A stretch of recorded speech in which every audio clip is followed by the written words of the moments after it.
What's going on, everyone? Welcome back. Welcome to another one. So we are actually going to be doing some Marvel Snap tonight, and we're going to see how far we can rank up. Probably not too much tonight because I'm only going to have like a couple hours or so, but you know, we'll see what we can do. And anyway, it'll be fun. So, but yeah, currently sitting at 60. We were at 63 at our highest point so far. Trying to at least get to 70. I don't think I'm going to get to 100 because there's at this point 2 days and 1 hour left. Yeah, so it'd be pretty much impossible for me to get to 100, but I just started playing on the 18th when it had its global release, and I don't think I was getting seasonal ranks initially because there's like the recruit track and stuff that you go through first, and I wasn't even seeing anything about the season pass initially until I had cleared out like my recruit rewards and stuff.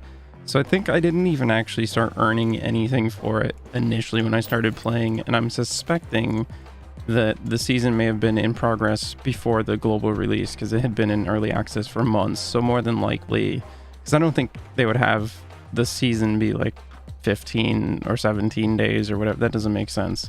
So I think I had a bit of short of a season to try and do it in. So I'm actually pretty happy I even progressed as far as I did already. But we've still got this Spectrum deck that we had before. Nothing changed except we got the Warpath now, so we actually have what's supposed to be in there instead of whatever we had in there before, which I think was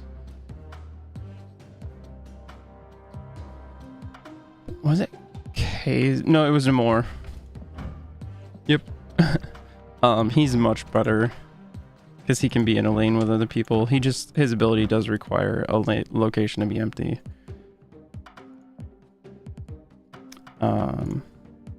Yeah, that was the only thing that changed there with that one. And I don't think this one actually changes too much going into pool 3, which is actually one of the main reasons these first three were like so highly suggested and stuff, is because they're pretty easy to transition to into the third pool with. We got the Oki. I'm not sure how to say the name, but we got this card finally. We got all the pool 2 stuff. So unreveal, give every card in your deck +1 power. Really strong in a zoo list where most of our stuff is really cheap, and we're going to be able to play multiple cards per turn unless somebody has like a Sandman or something. Classic Moon Dino list. I think it's the same as what I showed you guys last time. Well, except for the Agent 13, I got my Infinity Split on her, and she looks fucking awesome. It's really cool too, because when she adds a random card to my hand, the card added looks the same as what she looks like.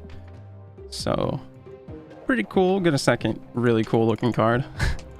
And it's random, so it can be anything, even cards that aren't actually in the game yet. Like they're there, but they're not like released and available to use. She can even pull those cards. So it can be pretty crazy, which I'm wondering if they did that intentionally just as a way of like testing them limitedly, if you will, because it's random, so you may not even get them to begin with. But I mean, it does happen every now and again. But then this is a new deck. We still have this counterplay one, which I had some good luck with, but then I had some really bad luck with, and I don't know, it feels like it maybe isn't necessarily the most cohesive, or it just really has to like roll right to work. It also, like, this lizard card I really don't super care for, but I'm not sure what I would replace him with, because if they can't fill the location, which if they're not playing zoo is kind of hard to do, especially if they're already starting to fill another location, then he's going to be really strong.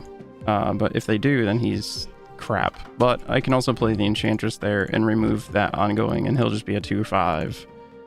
So like there's some potential for that. This is nice because I've actually won 2 or 3 games with it where it just rolled into an Infinite and they just retreated because it's turn 3. So I mean, if you just get a free 20 power, well, 3 energy, 20 power without having to skip your previous turn, like on turn 3, that's just ridiculous. But again, I mean, it might not happen too. I've also had it roll into like I think a Scarlet Witch one time, or like another 1 or 2 drop, and I was like, oh cool. But this one is a new deck. it's all kind of based around this card here, Jubilee. On reveal, play a card from your deck at this location. So we've got a bunch of high drops, and what we have to set it up is we've got Quicksilver, starts in my opening hand, so there's our turn 1 play. Domino, always draw this card on turn 2, not before. So we've got our turn 2 play. Then we've got a couple turn 3s. I think I need maybe one more, but I'm not sure what I would take out. But just because sometimes I don't have a turn 3 play, but both of these are pretty, like, they're ones that I instinctively want to play on turn 4 to get more value out of, but they're really good on turn 3 and you still get really good value. Like, even if there's only other 2 people there at that spot, he's still coming in as a 3/5. That's still really good. Like, and then Ironheart giving +4 power for 3. But they're also in there because if we pull them with Jubilee, it's not the worst card to pull into. Although it kind of sucks if Jubilee's at the location alone and you get a Wolfbane. But by turn 4, when you're playing Jubilee, you'll have at least 3 other cards. So if you pull the Ironheart, you're getting full value out of it.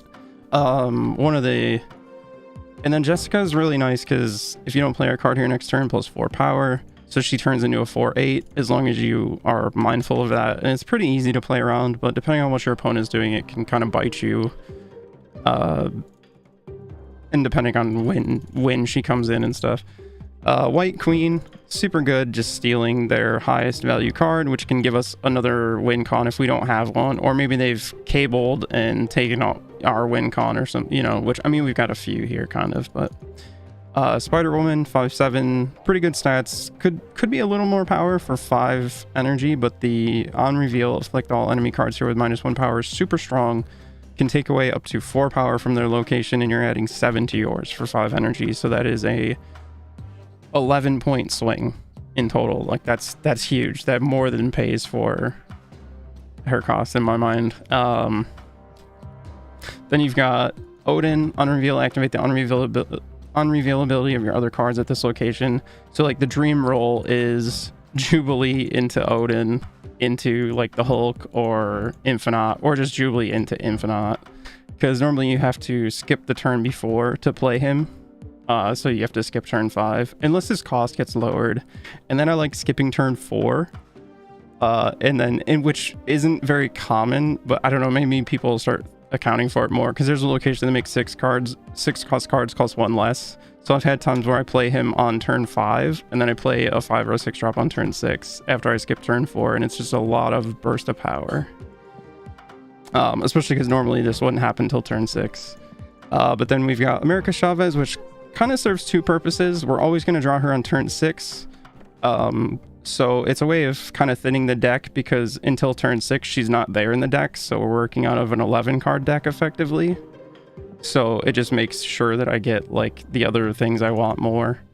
And then on turn 6, I'm always going to draw a 6 cost 9 power, which is not bad at the end of the day.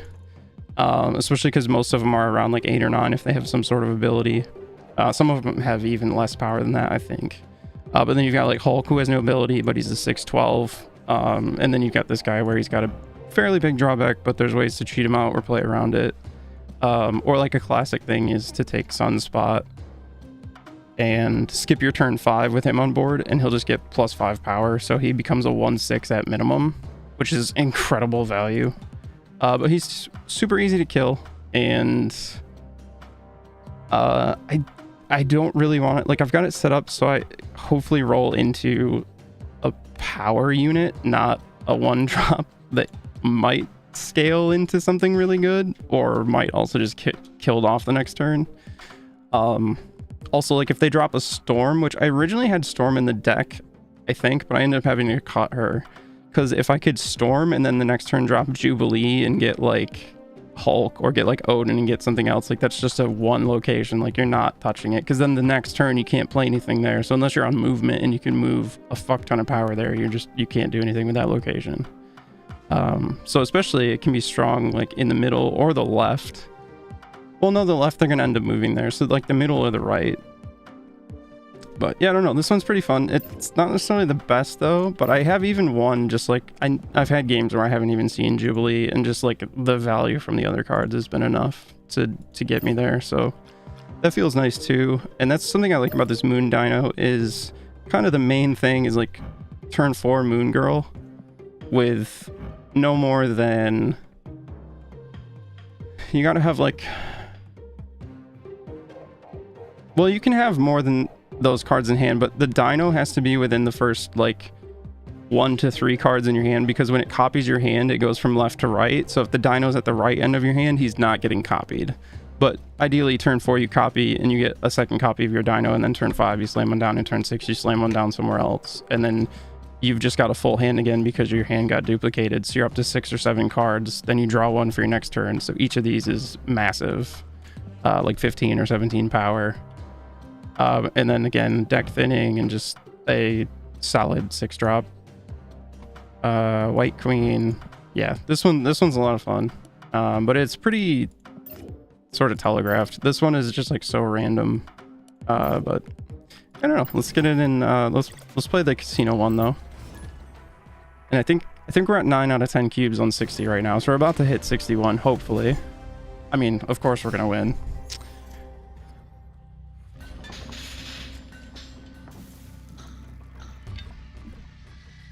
Probably about to get stomped now that I said that, but you know, whatever.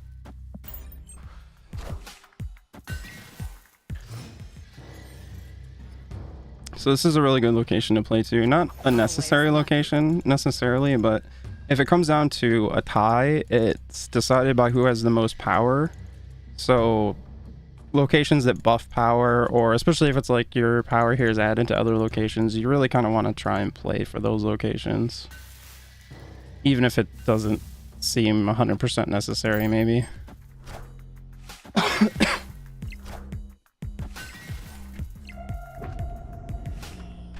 But they can have 1,000, they can have 1,000,000 more power than you. If you win 2 locations, it doesn't matter how much power either of you have.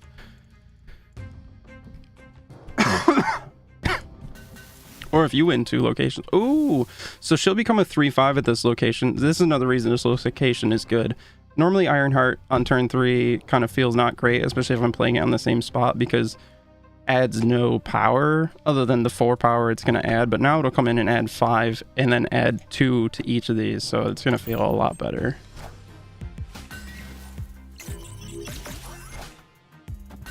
Especially because right now we're at 24, they're at 16, so operating a much higher power. Oh, I could have dropped Jubilee and potentially gotten like Infinite, or might have got Chavez. How many cards? I've got 5 left in my deck. My 1 and 2 drop are gone. I've got a 3 drop left. I've got a couple. No, I've got 1 more 4 drop with Jessica. So it would hit like Spider Woman, or it's gonna hit something really good. We're just gonna.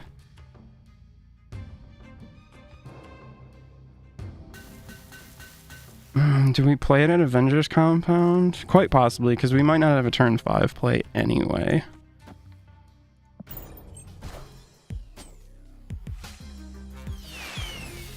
Okay, we got the Chavez, not bad.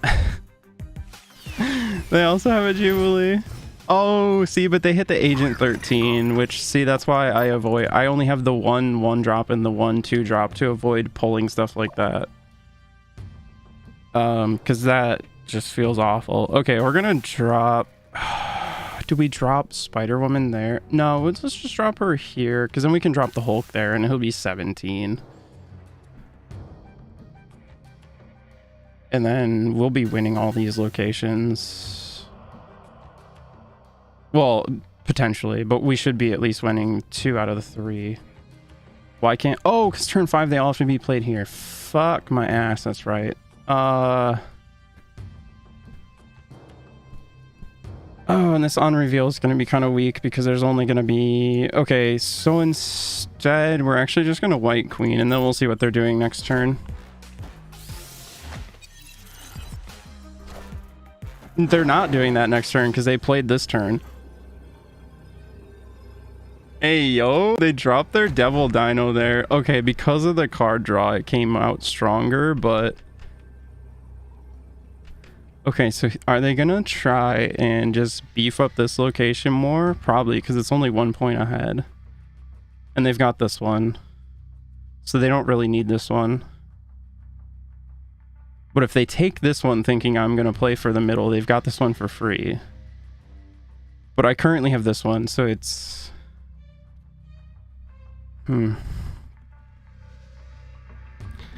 Also, he's going to go back down in power unless they don't make a play, but they can't afford to not make a play. So he's going to be 15, but we've potentially got... It's not going to be an infinite. We've potentially got a Chavez probably coming in. So that's 9. That's not going to be enough with the Hulk. Yeah, I think we're good. I think we snap, and then as long as I read things right, we should be pretty good. Only give me 4 cubes, but that's cool because then if I lose, I only lose 4, so. They did not play to the middle, but we're going to take the middle, and they tied that location, so we should still be fine.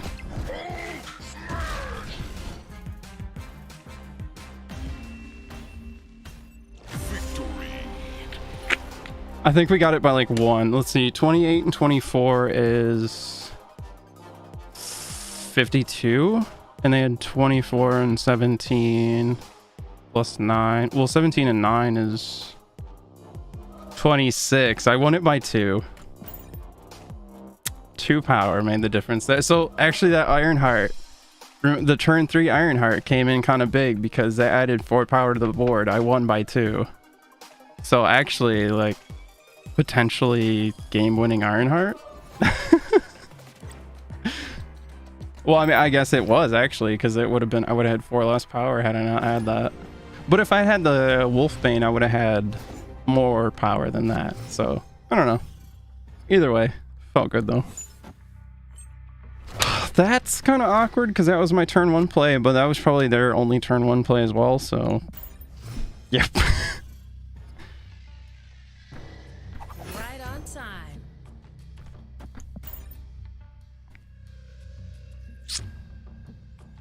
Okay, so we're up 4 cubes. So if I was right about being 9 out of 10, we're at 62 with 3 right now. So if we win, if we can get them to snap and we win, we'll get 8. As long as we both snap before the final turn, or before turn 5, because it has to like double as well.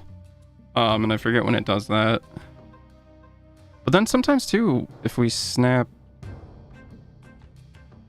I'm not sure when the timing is, but we can still make it be 8 sometimes, even after it doubles, I think. All right, so that's really strong for their location. They're going to get Winter Soldier out of the Bucky, so he's 6 power, and then he came in with 6 power instead of 5.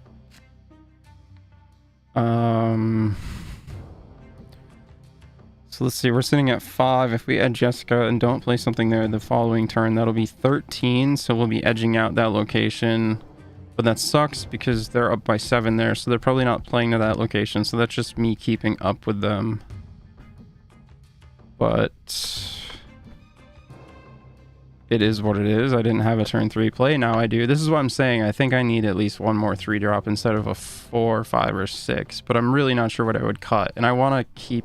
I think I want to keep all my 4 drops to ensure that I can play at least one of them. Ideally Jubilee, but again, we're not seeing her, so... I could also get some information, but I can always do that the next turn as well.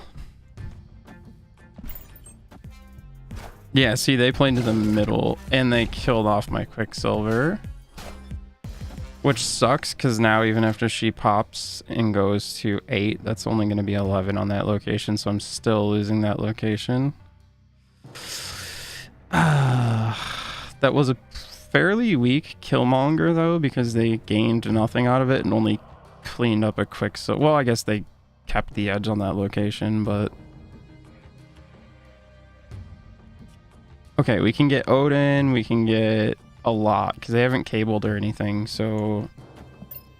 Let's see, we've got Spider-Woman, Jessica's out, White Queen's out, so our 4s are out, so it's gonna be... like Odin, Infinite, Chavez...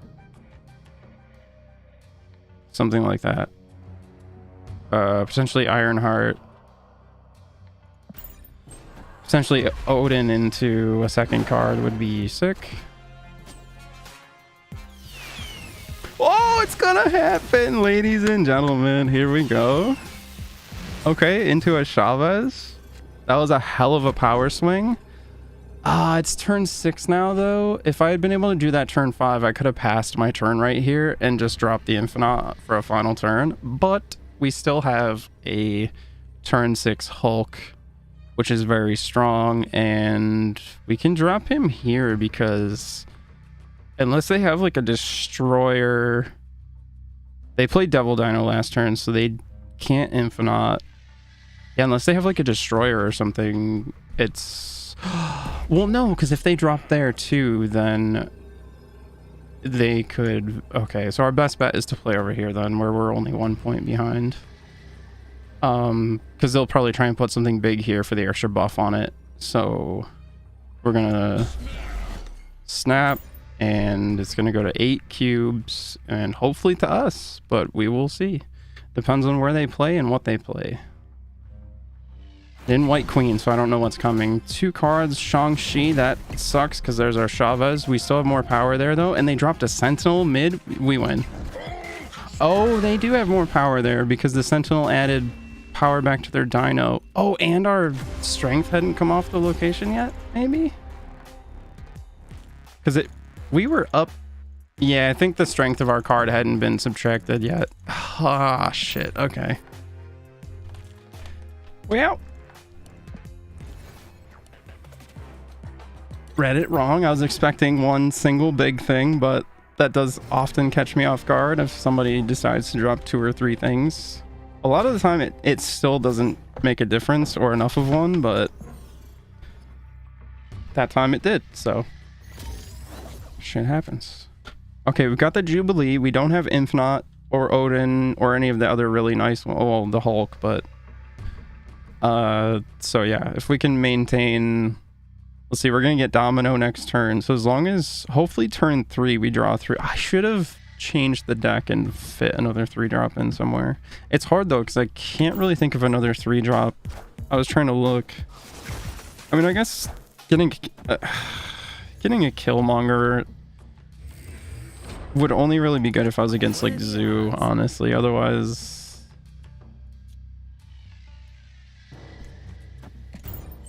I don't know. I'll have to look and see if there's something good enough for a 3-drop.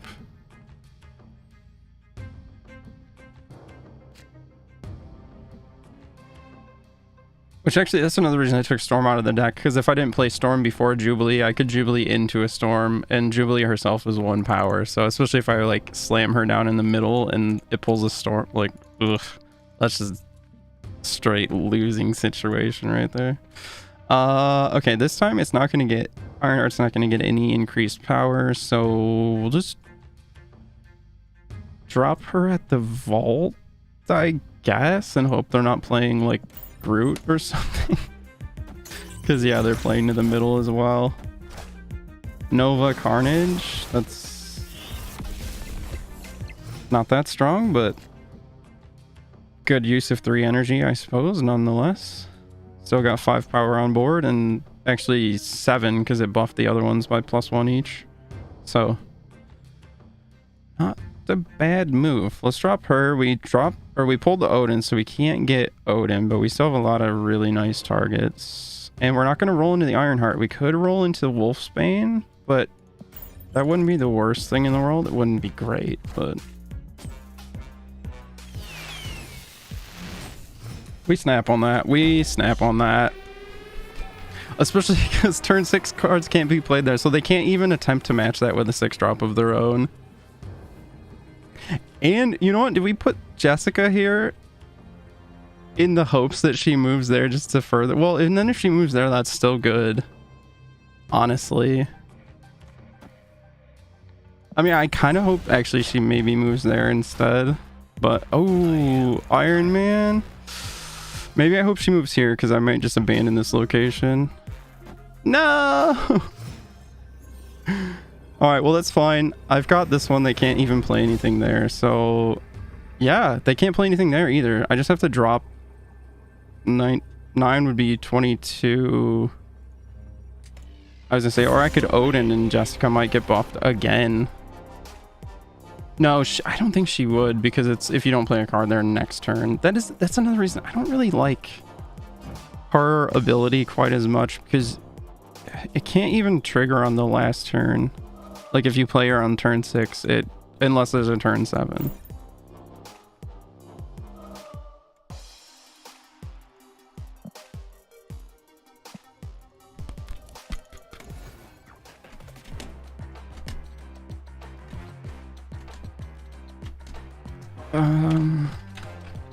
Oh yeah, and I was talking before about like probably holding off on going into pool 3, but I kept running into people with pool 3 cards who weren't playing Agent 13 or something to give them a random card, and there wasn't a location doing it.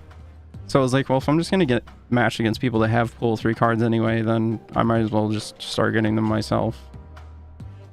So we went past the 474 and we're at 511 currently, which also I don't know, I kind of don't like this as much, because now instead of how the mystery cards were scattered throughout and you knew you were going to get a card, now it's a collector's cache and it says contains mystery cards or currency.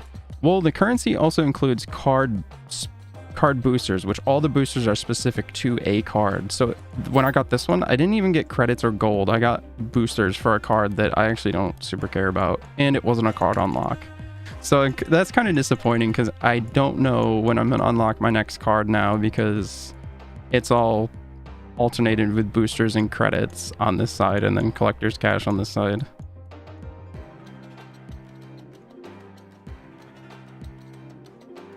I assume that, oh wait, there's more. It starts alternating collector's caches to that side too. Interesting.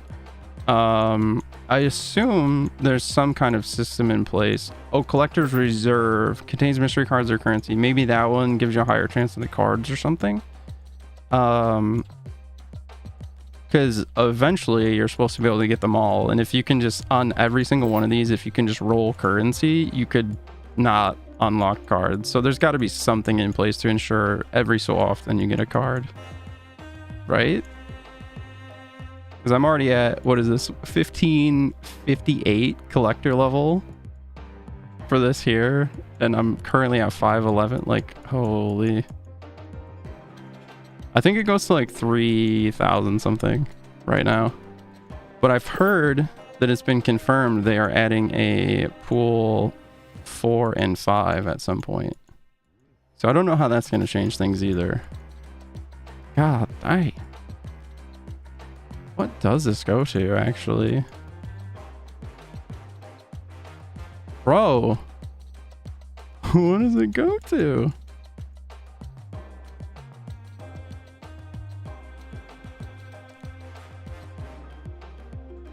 It's over 4,000 already. I'm not going to keep scrolling. That's insane.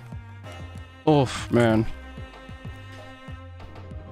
All right. Well, I think we can play the casino a little bit more. We need to look at it though. So what can we do for a 3-drop that doesn't suck if we roll into it?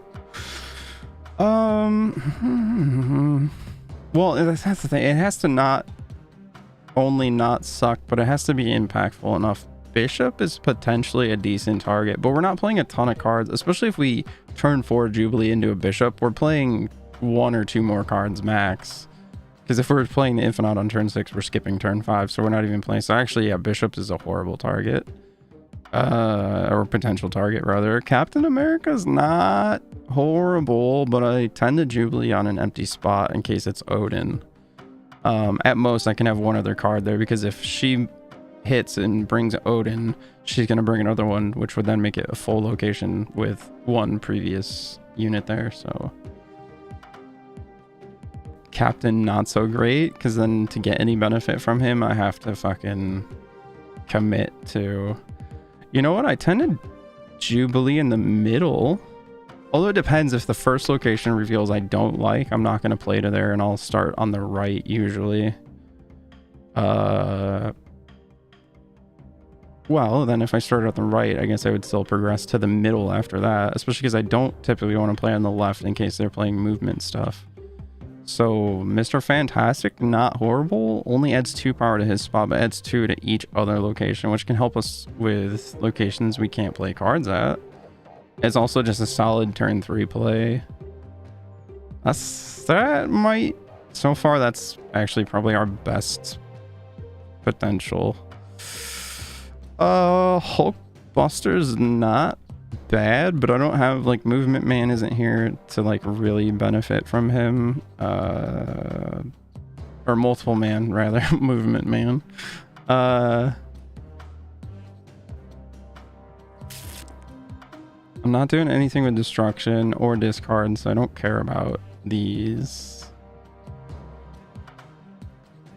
Which, I mean, that is one thing, is I could do like a Lady Sif Apocalypse kind of thing, but then I can only really play her if I have Apocalypse, because I don't want to discard any of my other... And if I have any of the other 6-drops, it could potentially be them instead of Apocalypse, so I don't think I like that very much. And now we're into 4-drops. Okay, so we either leave it as is and don't have a third 3-drop, which is what I decided on earlier, or we add in Mr. Fantastic, hope that we don't roll into him, but more so that like we draw him if we don't have one of these other two. Because honestly, I'd rather roll into one of these later than play them on turn 3 anyway. And he's actually a good turn 3 play. Yeah, I mean, maybe let's try it and see how it works, I guess. But what do we take out? White Queen is too good, especially if we don't have our other turn 4 plays, because then it gives us info on what they're doing for turn 5 or 6, which even if that gives us a Devil Dino, a lot of people wait till turn 6, because if you play it on turn 5, somebody just plays Shang-Chi, and which I found out that's how you say... Where is it? This is Shang-Chi, not Shang-Chi, like I thought it was. But yeah, so... Because then they just play that on turn 6 and laugh, because they already know where you played your big guy. But not some people still do that anyways. They just play them on turn 5. I mean, there's also other really like good high stuff we could throw in there. Like rolling into Iron Man wouldn't necessarily be bad, but if we Jubilee into an Iron Man and don't have anything else there, that's not really very good at all.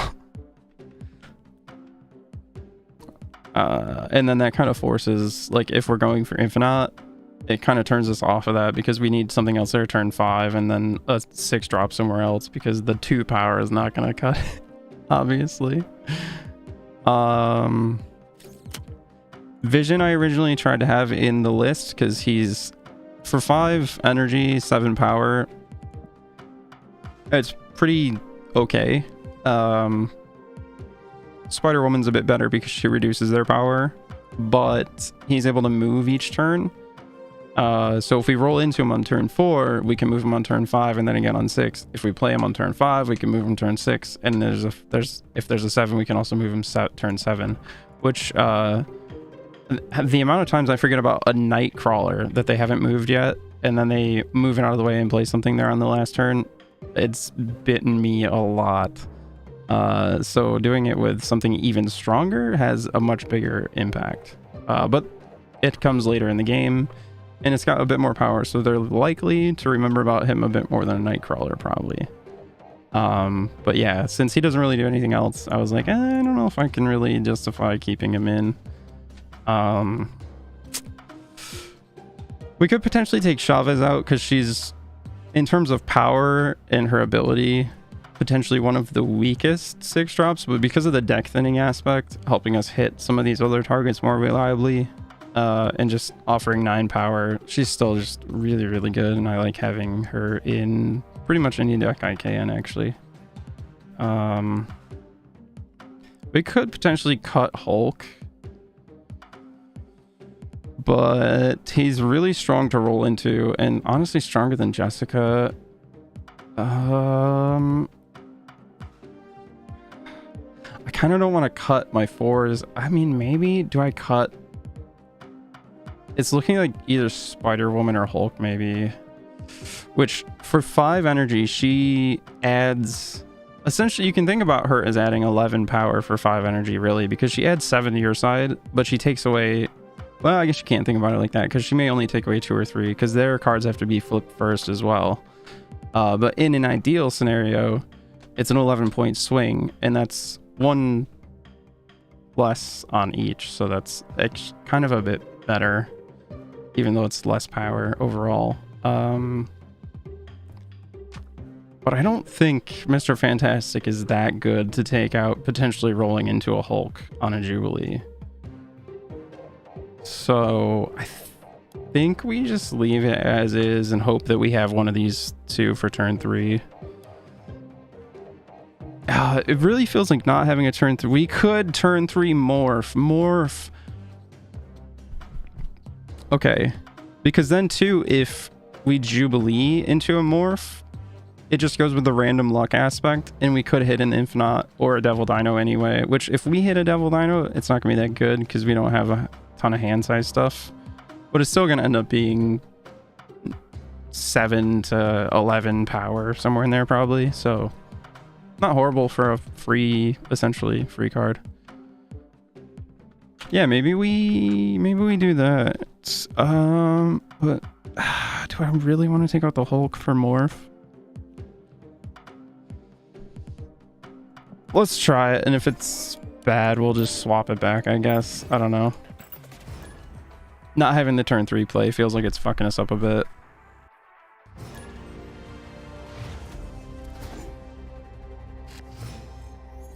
Especially when we're potentially skipping turn 5. Like,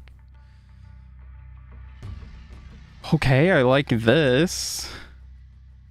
No super high value targets in hand, but we have the Jubilee. That's looking good. We also have the White Queen and the Spider Woman, so we're not going to roll into them, which is kind of nice because Spider Woman turn 6 is usually going to be a little more impactful anyways because they're going to have more stuff on board. And it'll already be flipped over. And then you can see, like, whoever's name is glowing flips first. So on this turn, unless it changes in a second, I'm going to be playing first. Right on time. No, it did update. So they are actually going to be flipping first. So if it were turn 6 and I was going to be flipping first and they had 3 unrevealed cards here and I played her here, it would only hit the 1 revealed. So it's still, yeah, I don't know. You gotta be aware of like turn. Well, it's not really turns, but who flips first, I guess. Okay, we got the Wolfbane, and then do we just Jubilee into Hala? Because they're probably gonna play something at Hala, and then yeah, I think that's what we do. We lean into the luck. Oh, they didn't play at Hala. They might Jubilee at Hala as well, maybe. Okay, so they're probably on discard, but they could have that included as a package in something else.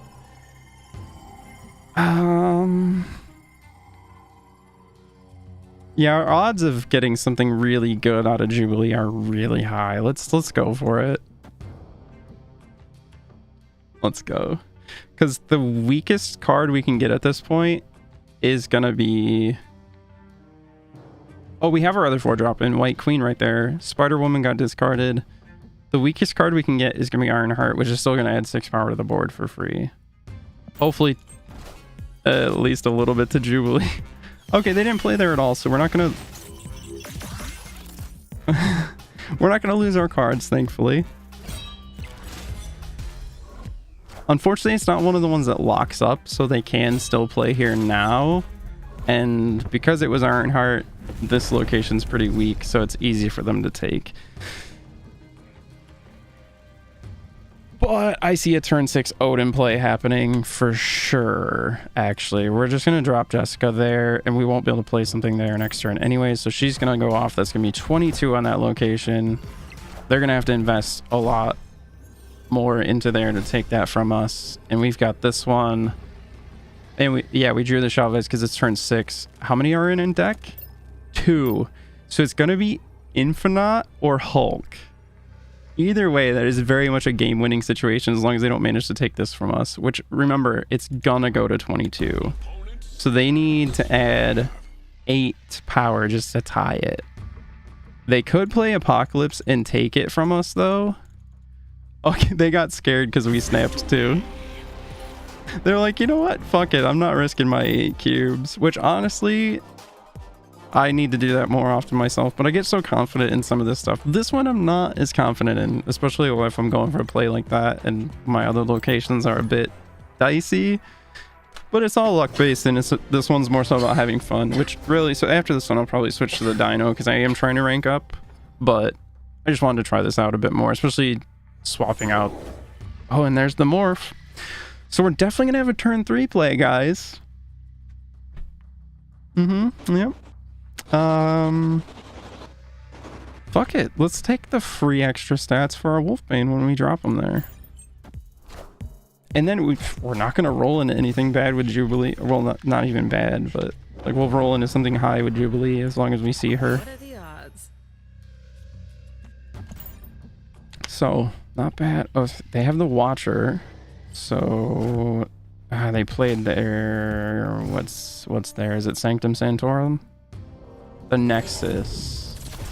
You're gonna push your next card away from that? Well, it might be multiple man. It might be the Vulture.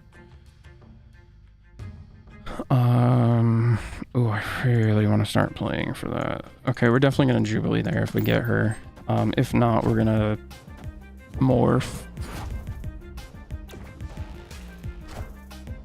Okay, he played a Craven, so he's just trying to place. Oh, beautiful! There she is. Okay, so we can't pull the Odin from our deck, obviously, but 5 in deck, we can get Spider-Woman, White Queen, Jessica Jones, Hulk, or Infinite, all of which are pretty strong. Obviously, the best one would be Infinite, though, since we're not going to get a second roll by hitting Odin first. So hopefully we see that one, and then they probably just leave when that happens. Okay, you got rid of the free monster that I had. Kind of rude, but that opens up potential for me to Odin here and get a fuck ton more stats on him again. Right, it is a movement deck. They are going to be playing to the left. Well, maybe not, because this location's on board. And sometimes you can outthink your opponent by not playing Heimdall. Especially if they're usually going to be expecting that, so...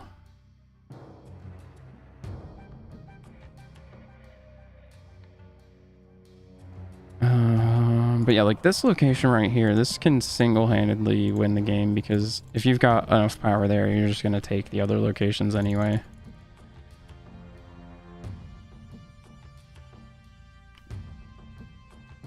They flip first. I sense they're probably going to play at least one thing at the Nexus, if not multiple. So Spider-Woman's got some potential real good value. She's also going to take us to 14 on every single location by adding 7 more. Oh, is it going to pull their card first too?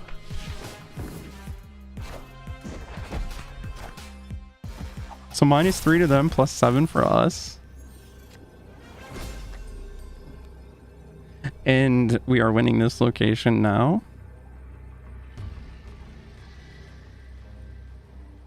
I don't want to drop Odin because, well, the extra card in hand doesn't matter. The only one that would matter would be Spider-Woman giving another -1.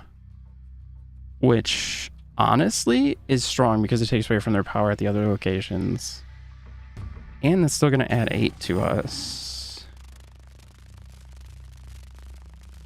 Yeah, let's go for it. I think that's the play. Heimdall's not going to help. Morph has a chance of helping, but probably not. It's probably just going to hit their Heimdall, or what do they have, 3 in hand? Heimdall, Cloak, or I don't know, some other shit that wouldn't matter. So yeah, I think this is our best play. It still might not work, but...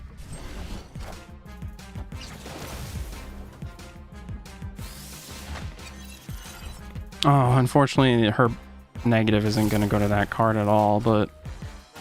it was only a Miles. Yeah, we're good. That's all they played on their final turn was a Miles.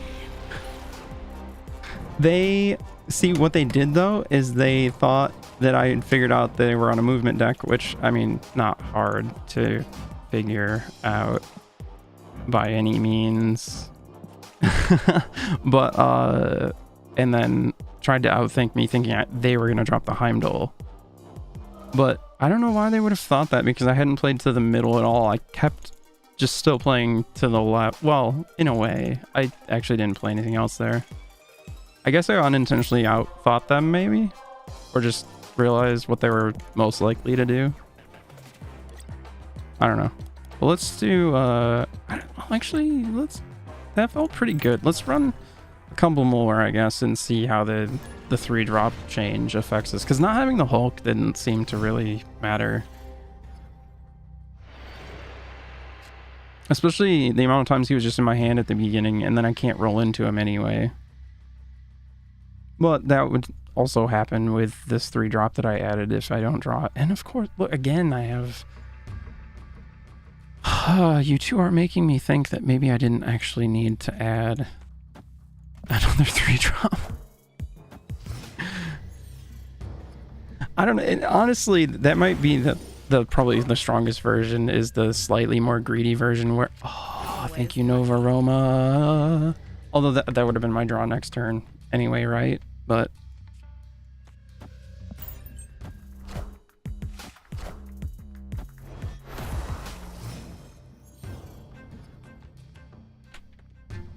Oh, baby. That's actually going to be fairly strong, but do we want to wait and just drop a couple Infinauts there?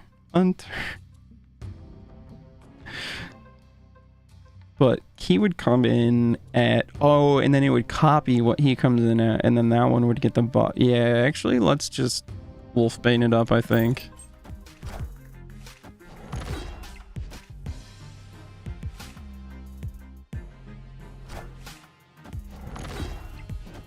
Okay, 19, not necessarily the strongest. They could actually pretty easily take that location. Okay, we obviously can't get the Infinite, but we can get Odin. We can get not the Hulk. Not Spider-Woman. Yeah, I don't know. Without the Hulk, it's actually feeling less valuable to play her because now that's one less target since I already have one of my big targets right here. And I had both of my 3-drops again. But look how many games I had played before I did that where I didn't have a turn 3 play though. It morphed into a Namor.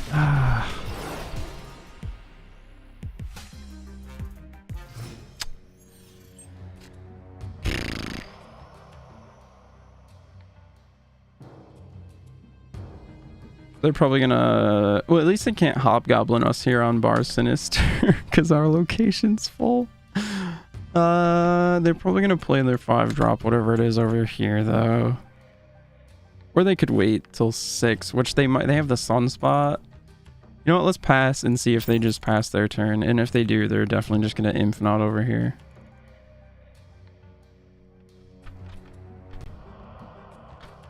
I mean, we're more than likely, we're just going to back out of this, but I want to see what they do. I don't even know why I said more than likely. We're definitely going to. I don't feel like this is going to be... Oh, they hobgoblined us. They were definitely going to try and do it at Bar Sinister, though. So maybe it is good that I filled up the location.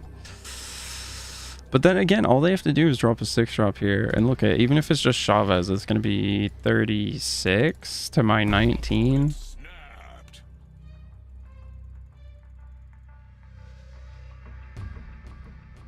And they're winning. Yeah, they're winning the other 2 locations. So they don't even have to do anything with either of those. Yeah, I definitely should not have played the Wolfbane there. But then... I guess what would my play have been? Ironheart over here to buff these 2? Yeah, I guess. I don't know. But even at that point, that was just shit luck. Like, I rolled into a semi-unfavorable location because I had already tied up half my spots there when I could have had a lot more power by not playing there. But I didn't want to play at that left location. So... I avoid the middle typically because if people don't like the left location, they typically play their turn 1 in the middle. And a lot of the time, if somebody else has a turn 1 play, it's going to be like a Mantis or it can be Agent 13. But I want to try and avoid giving them, especially if it's cards from my deck, as much as possible. So I try and avoid playing into their Mantis, or some people even still run Rocket Raccoon, which surprises me, but if you get somebody to play into it, it's 4 power for 1, which is a pretty good deal. So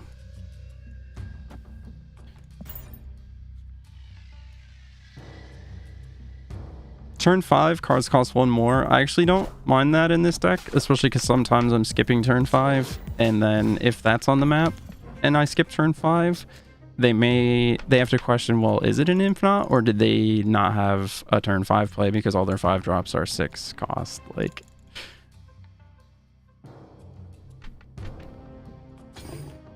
we'll just get the Woolen Wolfsbane. He'll come in, his power hasn't been reduced, so he'll be a 5 for 3 is pretty decent. Or do we morph? Do we morph? Yeah, let's go with the lock one. Fuck it. Plus, we're trying to see how he works in here anyway, which obviously it's a crapshoot. We got an Ant-Man, so now we're definitely gonna Wolfsbane there.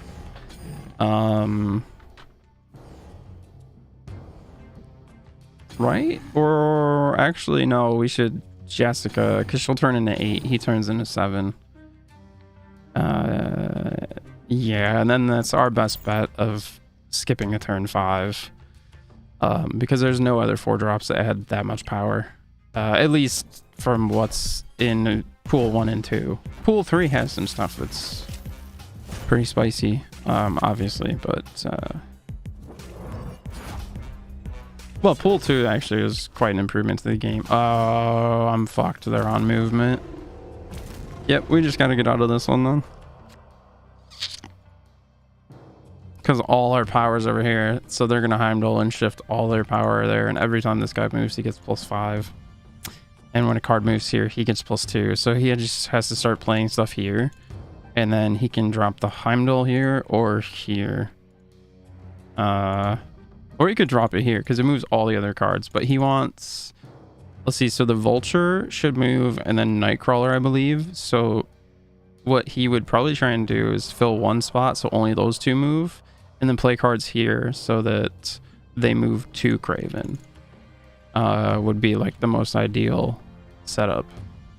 But we're just going to get out of here because we weren't thinking about them potentially playing movement, and figured it out a little too late. But see, that's also why I don't know if I necessarily like Wolfsbane. I mean, I do, but he sometimes feels like a trap, because in order to get the most benefit out of him, you want as many pieces there as possible, but you don't necessarily want to tie up that location. So playing him on turn 3 is pretty decent. But if you've played one on one location and your turn 2 was sort of forced into another location, or literally forced into another location, then he's coming in at considerably less power as a 3/3. So I don't know, it's awkward. And he's not necessarily the best one to roll into, because if I play Jubilee on an empty spot, he's only coming with +2. But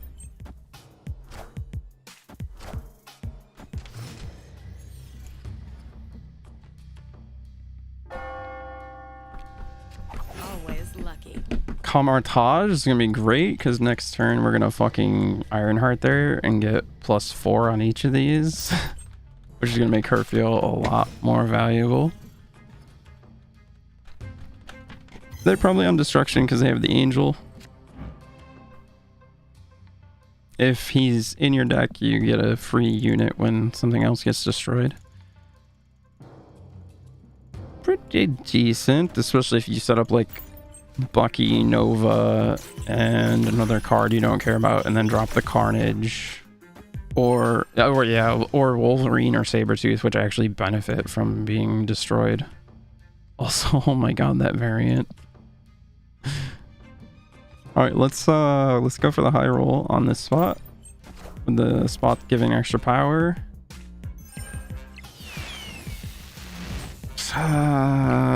See what I mean about Okay, well, we don't have the Infinite. We're gonna save. That's gonna be our turn 6 though, is Odin here. Because then Wolfsbane will proc again, and we'll get another Jubilee pull, which will hopefully be the Infinite. Actually, it'll have a 50% chance of being, because next turn we're going to draw Chavez. Ooh, the 50% on an Infinite. I love it. But that's another reason I like this deck, because like with this setup, I can just get another free roll on, well, not free, but I'm putting 8 power on the board while doing so. Where are they playing? In the middle, probably. Because they want to leave Namor by himself. Although it's a losing location for them. I think they're playing in the middle, though. Maybe? I don't know. It's tough sometimes reading what these people are going to do. Especially because sometimes people do stuff and it's just like, what? Which they very well may be doing right now with me. No, that cuts off our Odin play with that too. Oh, fuck. All right, well, that kills our chance of winning that location. But that's okay. We're winning the other two. So probably our best play is to Odin here and get another... Oh my god. So it happens twice. Ayo? We're about to get a shit ton of buffs.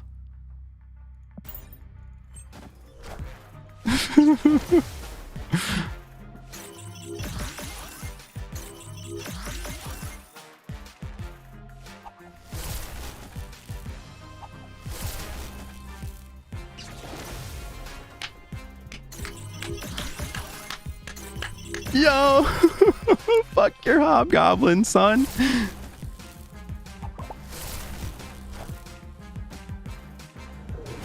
Oh, and you're gonna fill your location with Mr. Sinister because you played him first. It's Killmonger? I don't think that's gonna be enough. Is it? No. Let's fucking go, baby. Fucking Odin Ironheart on Kamartaj was so spicy. Holy fuck. She added 24 power to my board that turn. And he came in with 8 power and got buffed a couple times himself. Holy, she went to 8 power. Oh my god, 9 power on Domino, dude.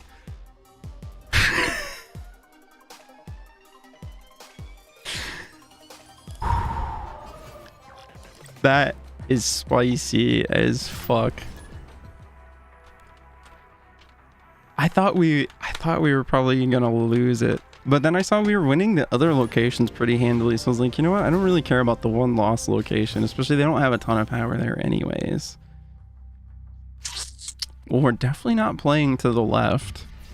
Although we'll turn 6 and Infinite there if things go right. Unless they show that they're on movement. But I think only one card would shift over. So unless they have a massive vulture. Oh, I hope they're not on movement. Oh god, please. There are plenty of other decks that are on Nightcrawler, but oh god. Okay. Rocket Raccoon. I don't think I've ever seen that in a movement list. So you're some kind of aggro. You're a zoo deck. Thank you. Well, you were. You just lost your Khazar, but sucks to suck. Let's put her here because then we can Jubilee, and then if it hits Odin, we'll get another. I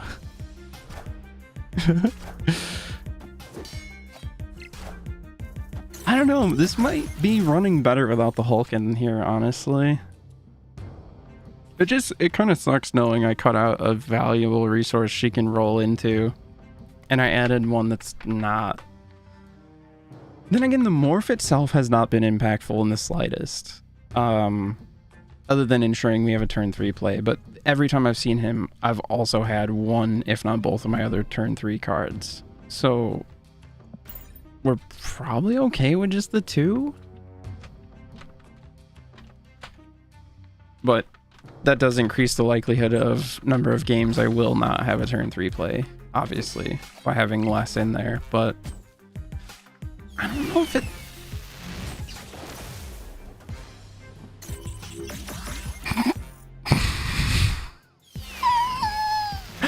She pulls first before... Oh no, the buff happened. Right, it's not Camartage, so it's not happening round 2 again. I was gonna lose my shit. Okay, they're gonna play here for the Ant-Man. There's already 3 targets there, so that's gonna be minimum 10 point. Yeah, we're flipping first, so that's gonna be a 10-point swing. Actually, are we? They're gonna play there. We don't have to care about the location. We can just turn 6 Infinite Space Throne.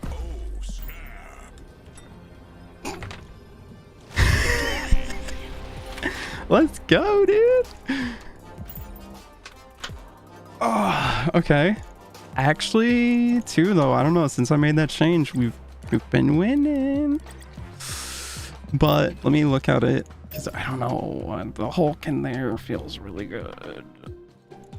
Yeah, I think we're good, because rolling into the morph, unless we get super lucky with what the morph turns into. This is better because it's a reliably a good target. All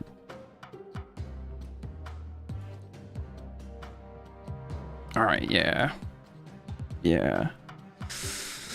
And then if we were to drop, if we really need a 3, we'll put Morph back in and probably drop Jessica, because White Queen doesn't need to not play in that location on the next turn. Gives us a free 5 or 6 drop ideally. Sometimes I only get a 2 or 3 drop, but then I know they have nothing strong in their hand either, because it gives you their highest power card, so, or highest cost card rather. So if I'm getting a 3 drop, they don't have anything higher than a 3 drop. They might have multiple 3 drops, but they don't have anything higher than that. So it's incredibly valuable information, and you can get Devil Dinos, Hulks, Infinites, Chavez's, Odins, like a lot of this stuff that I want to hit the field anyway. So she's too valuable. Yeah, maybe we just cut Jessica, because we ideally want to turn 4 Jubilee anyway, and then we're not playing Jessica after that anyways.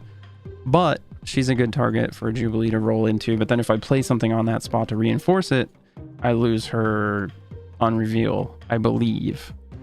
Or actually, because it comes into play from another card, it might work a little differently, even though it's still played. I'm not sure, but man, maybe, yeah, if we need another 3 drop, we're cutting Jessica, I think.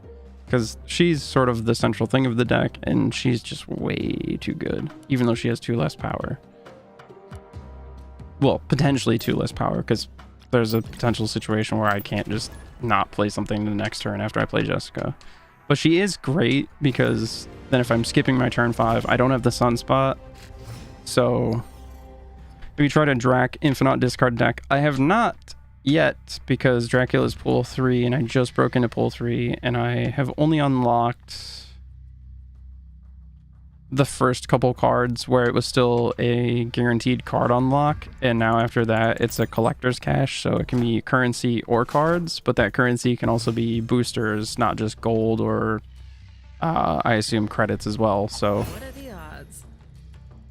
okay, well, we've got Ironheart, so we can just play her here, and that if they don't have a turn 2, they do have a turn 2. Well, oh, and they're on movement. So they can just move stuff here, because this is not stuff can't be added. It's you can't play stuff. Oh, actually, if it ruins the middle, I'm in favor of that. If it ruins the left, I'm still kind of in favor of that, but I don't care about the left because they're on movement, so I don't want to play there at all. So I'd prefer it ruin the middle. Adding Ironheart here would be really bad, because then we'll start losing automatically on that location. Where do I want to... Well, if it's going to be... It's potentially going to be locked off, so we'll put a card we don't care about its power, just beyond its initial effect there, so we don't lose anything if we lose the location. fucking rude. Okay, so they had the Angel in their deck. They popped their Nova, which buffed their other 2 cards, and killed my Quicksilver. We do not have the Jubilee, so we're gonna... It did ruin this one, so we can still play here.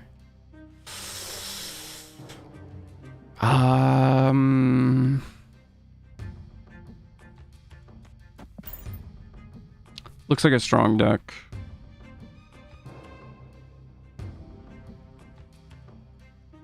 Yeah. Yeah, no, the discard deck is actually fairly strong. And in pool too, there's a hybrid discard destroy deck that can be pretty strong.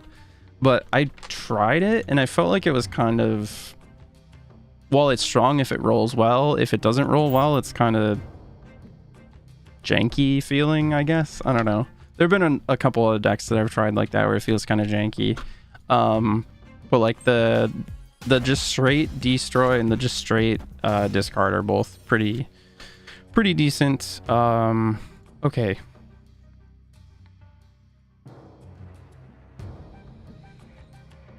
The only one where we really are going to need to contest power if they do what a movement deck classically does for their turn 6, where they drop Heimdall, is the only place we really need to contest power is in the middle, because they'll probably drop Heimdall here if they don't drop him over one of these 2 spots, but he moves all their other cards left, so typically they'll just drop him on this spot, and which in that case would tie power with me, so that is favorable for them if they do that actually. So because then they'll win this one because I'm not playing to it. This is not a good enough turn 5 play. Yeah, I think we just back out here. It just didn't roll well for us. But especially when playing a luck-based deck, it's all kind of basically about how it rolls, so. But even the non-luck-based ones, like what locations pop up, what your opponent's playing, if they Scarlet Witch and the location change it, like there's always going to be some element of luck in this game, which I kind of like, but some games are super like RNG based, and it's like, whoa, that's crazy. Looks like a strong deck. Yeah, I'm sure it is, because what happens is Dracula discards a card at the end of the game. He has 0 power when he comes in. He's 4 cost. You discard a card at the end of the game, and it gets their power. So if you can make sure you're discarding a buffed up Apocalypse, or which if you discard the Apocalypse, it comes back to your hand and gets +4 power, so it would then get another buff before Dracula copies it, I think.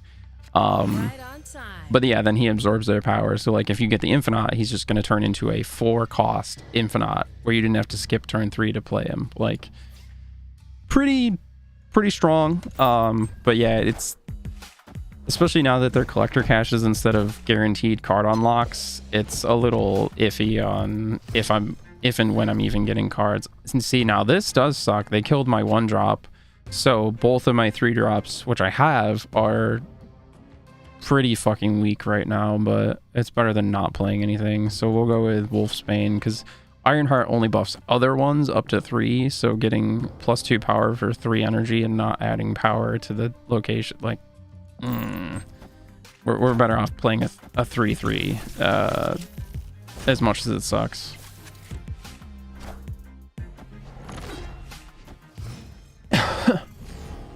Okay, they're on movement too, more than likely, because they had the Hulkbuster, but they didn't wait to put it on their movement man. Multiple man. Why do I keep saying movement man? I don't think Jubilee can pull a card into there, because only 1 card. I think it'll just say location's full, so we want to play here in case we hit Odin, because then it'll cut off another free trigger if we do that. It's gonna suck because she'll be 0 power, but it's our best option right now. And at least we get to spin the wheel and see what Jubilee pulls for us, which is always fun, especially if she does. There it is, baby. We get another pull. What is it? Into the Hulk. All right, we can snap on that. And we can skip turn 5. I don't care about this location. We're infiniting here. Yeah. And they snapped on turn 1, so now if it actually passes from turn 5 to turn 6 without them retreating, it'll go to 4 cubes, and at the end, if they play it out, it'll be 8 cubes, is how it's going to work. If they retreat here, I'll get 2. If they play it out till next turn and then retreat, I'll get 4. So, but yeah, so you can win 1, 2, 4, or 8 cubes, and whoever loses that amount. So I don't know why they didn't realize I wasn't caring about. Well, because no, that was turn. No, yeah, I passed turn 5 without playing. I mean, you're gonna get infinited unless you also have an infinite, but I have more power on board. Yeah, there we go. I was gonna say, like, everything is telling me there's no chance they can do anything to take this. Like, unless they've got some crazy pool 3 card I don't know about. That is something I keep forgetting. I'm just in the shallow end of pool 3 because it stops at 474. So for me, that was okay. I'm not sure how to say the name, but this card right here. But it's random, so I could have gotten Sabretooth as my last card, or I could have gotten the very first one I unlocked at pool 2 for my last card. Like, you don't know what it's going to be, you just know it's going to be a card. So then from pool 3, I've unlocked Black Widow, add a Widow's Bite to your opponent's hand, which is really good, actually. I don't think it has an energy cost to play, but it has 0 power, and they can't draw cards while it's in their hand. So it ties up a spot on their board, does nothing for them, and if they don't get rid of it, they can't draw cards. So it's a bitch. Especially because it instantly cuts off their draw for the next turn. So if you do it on turn 5 and they're like, oh, well, hopefully I'll get my thing I need next turn.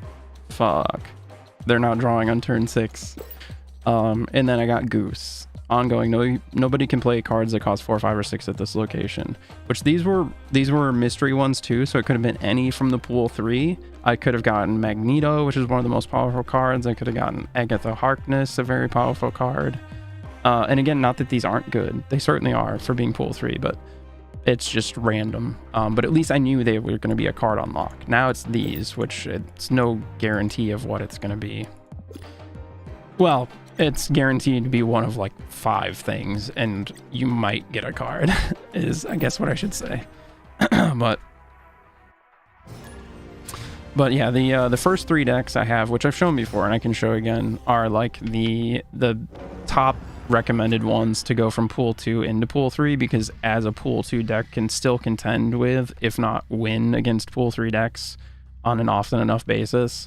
And they're fairly easily upgraded to pool 3. But it just depends on when you get the cards, really. This is a good one, but I kind of probably don't want to play there until I know if they're on movement or not, because if they're on movement, I just need to try and factor in them having 3 extra power. If they're not on movement, I can start playing here, but the awkwardness is if I draw Wolfsbane for my turn 3 play, which I'm gonna probably just play. Yeah, I'm gonna just play Domino here anyways. Oh, rip your Hobgoblin, rip my Odin. I actually don't care because I wasn't gonna pull him out of the deck. So, although I've won with playing him out of my hand before too, but nah, I would have rather lost the Hulk than lose Odin, I guess. But the Hulk is still in my deck, so I can still get it for free with Jubilee. So.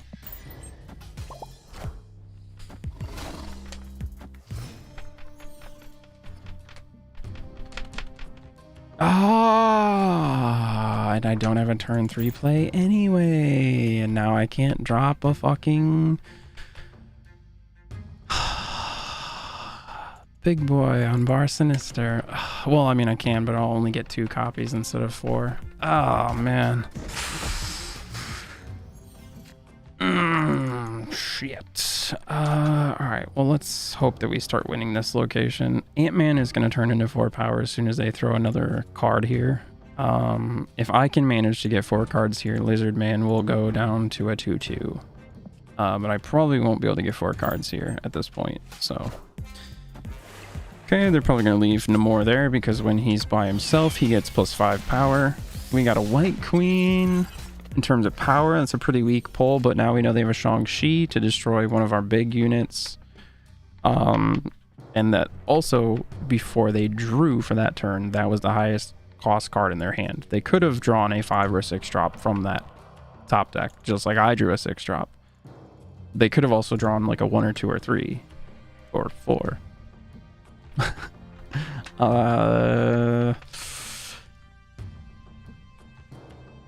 We are not in a good position because they're winning both of these and they have Bar Sinister completely open. We cannot win that one. But at least I retreated at 1, so I'll only lose 1 cube. And I just won quite a few before that, so... let's see, looks like we can probably grab our free credits. Yup.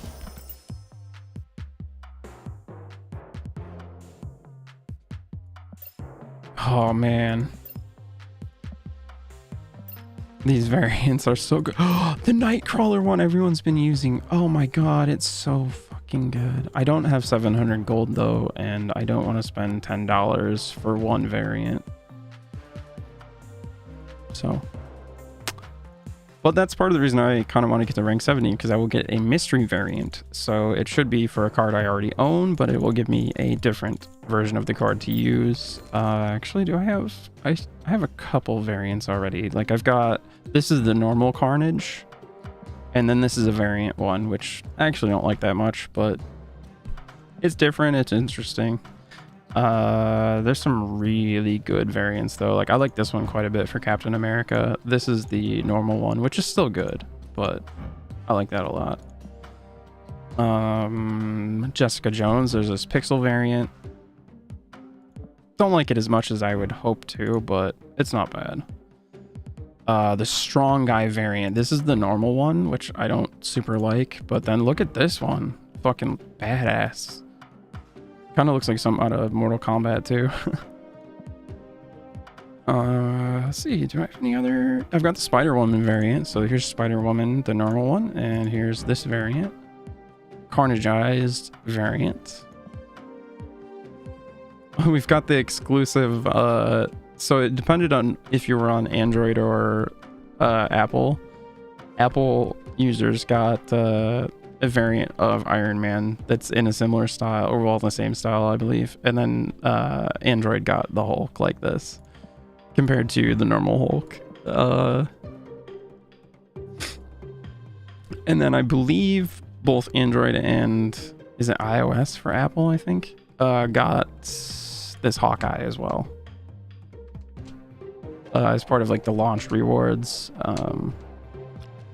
Yeah, oh, actually too, we can upgrade Jubilee. Yes, let's go. So that'll give us +2 collection level from going green to blue. And now that has a 3D effect to it. Super cool. One more and we'll get a collector's cache. We probably can't upgrade again. Nope, that's fine. But yeah, and then so actually too, back to the shop, since you are here watching right now. So this is all you can spend stuff on, is you can buy gold at the bottom to buy variants, which the daily offerings or hourly or however, I think it's, yeah, daily offer changes every day. But they're 700, 1200. I think I've maybe seen like 1400, or maybe it's just 7 and 12. I'm not sure. I don't really pay too much attention because I'll admire the artwork and then I'm just like, I don't want to spend $10, nor am I in a position to right now, but I don't want to spend $10 just for one thing, you know, as much as I would love to own this. Or even this one's pretty cool. The Spider-Woman's really cool. This one's really cool. The Scorpion's really cool. And then you can do these fast upgrades, which cost more credits but use less boosters, but the boosters are easier to get than credits, so it's really not worth doing, like, unless you need like one level maybe to get to your next, like, if you know it's going to be a card, might be worth it to you maybe, but like if I had the 50, I still don't know if I would do this, even though I need 1 to get to my next collector cache, because it could just be more credits. So whereas like normally this upgrade, instead of being 50, would be 25 credits, and it would be like 5 boosters to go from gray to green.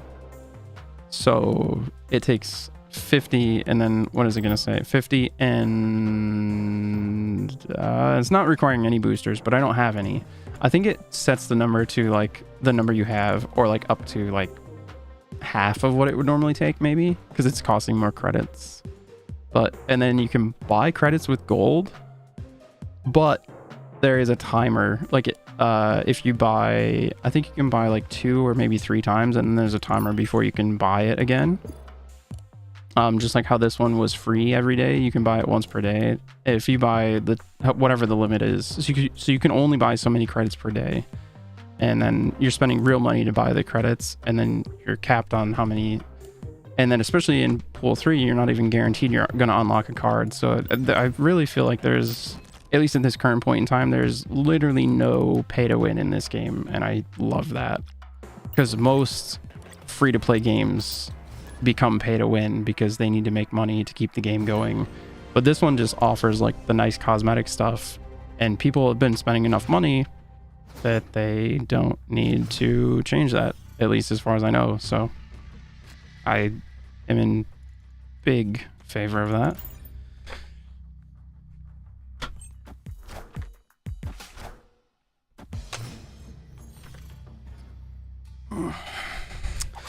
Cloning VATs. When you play a card here, add a copy to your hand. I don't care about getting another domino. I might go for another Jubilee though. Like, I'm definitely gonna do that actually. Damn it, we're not gonna pull Odin from the deck, but that's fine. Also, no turn 3 play again. Dude, what is... I was getting flooded with my 3-drops when I added one more 3-drop. When I had 3 3-drops in the deck, I was getting flooded with them. But now that I have the 2 again, I'm not seeing them again. Like, what is happening? Obviously, adding the 1 extra increases my odds of drawing at least one of them. But why...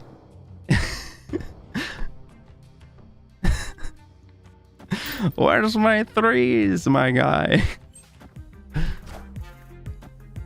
Alright, so their Sabertooth is going to go back to their hand, and it'll cost 0 to replay. Which is extra nice if it got any buffs before it died, because it'll go back to your hand with the buffs on it. Is it going to play the Spider-Woman there and give me a cop? No, it didn't. That's okay. We're tied there. We're winning here. They're winning there.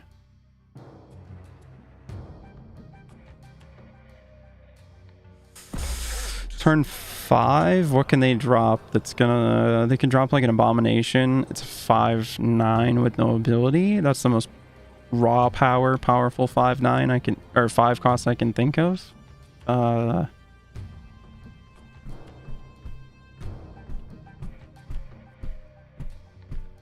Do we risk it and skip turn 5? I don't think we do. I think we White Queen, see what they're gonna do next turn.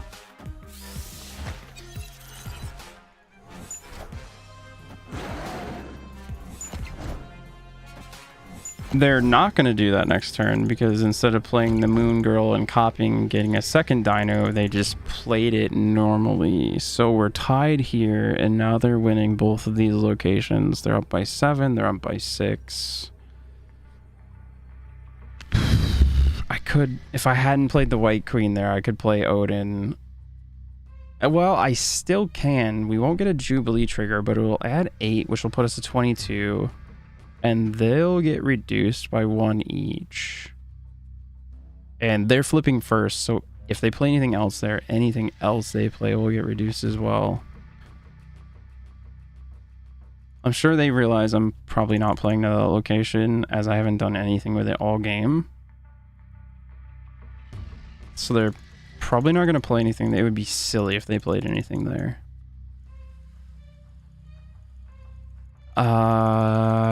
Yeah, so they're either going to play there or just... Well, but the thing is, if I upset the middle, it only works if they play in the middle. Because all they have to do is take this one, and then they have 2 locations. But even if I take that one, they still have 2. I'm outie before I lose cubes. Well, more cubes. Outie 5,000. Alright, let's switch to the moon dino. Let's switch it up a little bit. Especially, I feel like this one works a little more consistently. Well, and not necessarily consistently, but it's just like, it's got more cards giving me cards back, or adding, like this adds a random card to my hand, so it can be anything, even cards that aren't technically, like they're in the game, but they're not accessible and usable by other means. If they're there, you can still draw them from her. If they play a card where I play her on the same turn, I get to draw a card out of their deck, which can tell me what they're doing. Cable just gives me the bottom card of their deck, so again, can tell me what they're doing, but another card back to my hand, which is super important for Dino, and just having extra resources and potential answers or ways to respond to things just really helps this deck be really flexible and just have ways to just play against a lot of things. So it's pretty fun. And if we can get the Moon Girl Devil Dino, we get 2 dinos and we just drop 1 turn 5, turn 6, and it's really hard to deal with. And we're going to be able to, because like I was saying earlier, when you Moon Girl, she copies from left to right. Our leftmost card is Devil Dino, so he'll be the first thing that gets copied. So that's for sure our turn 4 play. We don't have a turn 1, but that's fine. We've got a very solid turn 2. He's going to add a copy of himself back to our hand. Also Limbo, there's a turn 7, so potentially we wait and do it 6 and 7 then, just to further avoid the Shang-Chi. But we'll see. Which could mean we could White Queen 4, Moon Girl 5, and then Devil Dino 6 and 7. We'll see what the deck gives us, but that might be our line of play, actually.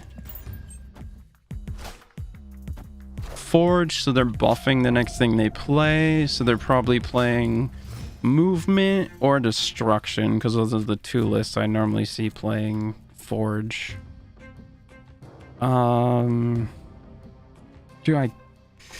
Well, I do care if they're playing Movement. I need to stop playing over here. So we'll drop Angela here.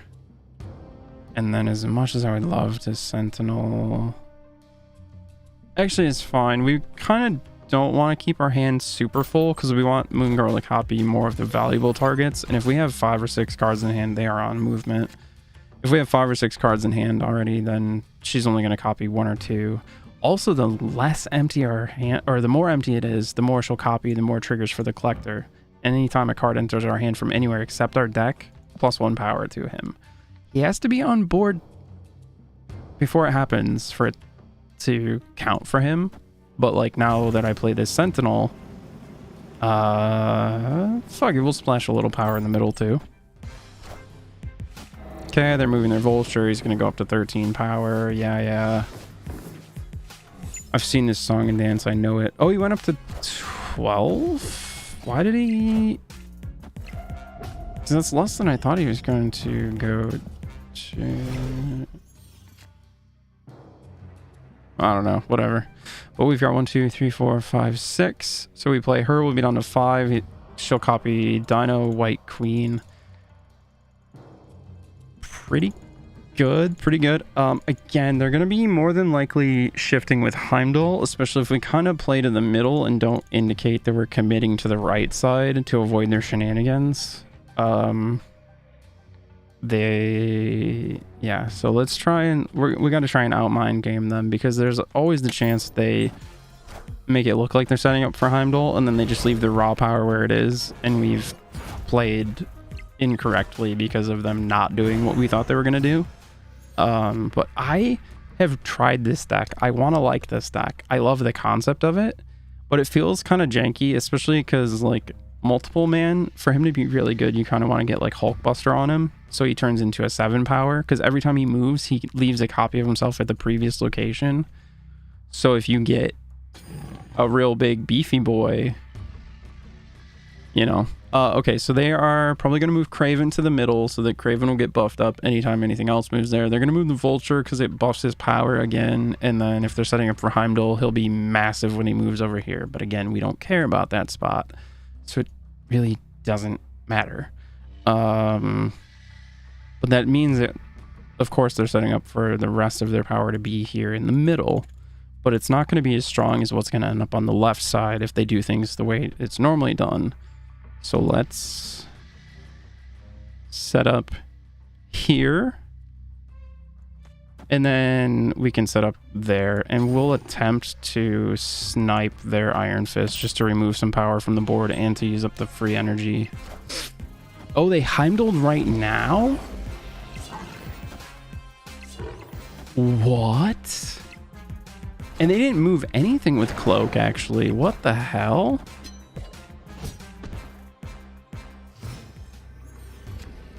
And they've already Doctor Stranged. They already Cloaked. They already Iron Fisted. Unless there's another movement card in pool 3 that I don't know about that moves their stuff, not mine. I don't see what they're gonna do. They have 0 power at the middle spot and they have 8 power here. They didn't Moon Girl and copy anything, so they don't have another Heimdall to make it like 16 or something, but it wouldn't matter because I've got 7 power. That's going to turn that to 5. He's not going to draw another card. I can play a Cable and draw another card though, actually. Oh, let's do Sentinel because it's more power and then it's still the same level of buff to my dinos. Ah, shit, we progressed it before we... Oh, they had the Shang-Chi. But we still win that location, though. And that one.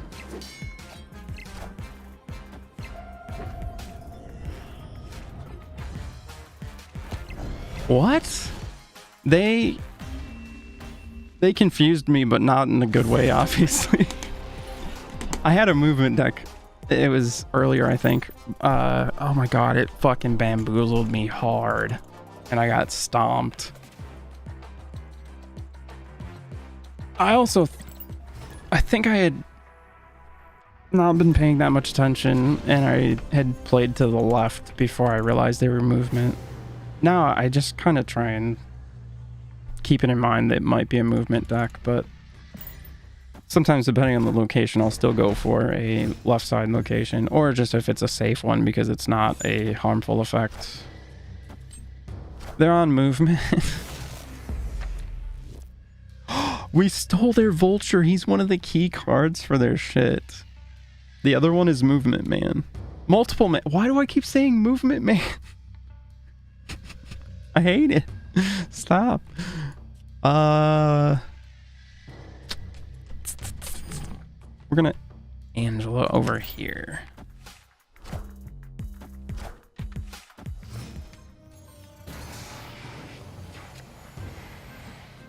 Cloning that.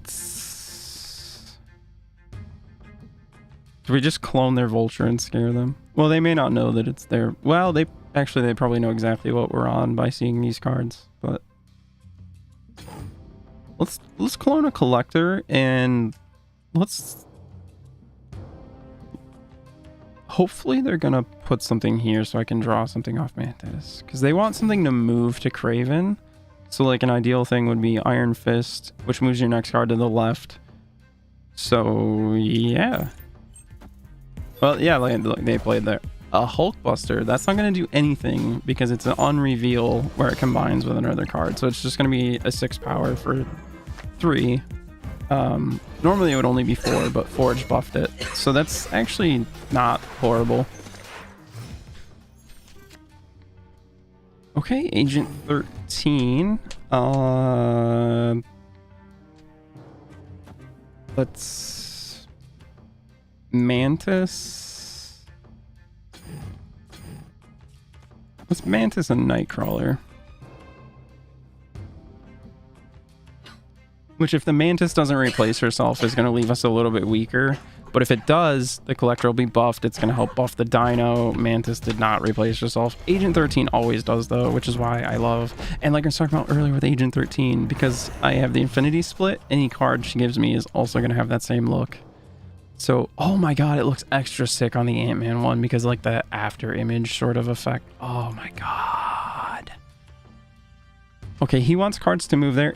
Any card moved here is going to buff Kraven. So if I move my shit there, it's also going to buff Kraven. And since they're playing in the movement, they're going to play middle and left typically. So I don't want to move anything there. Instead, I want a White Queen.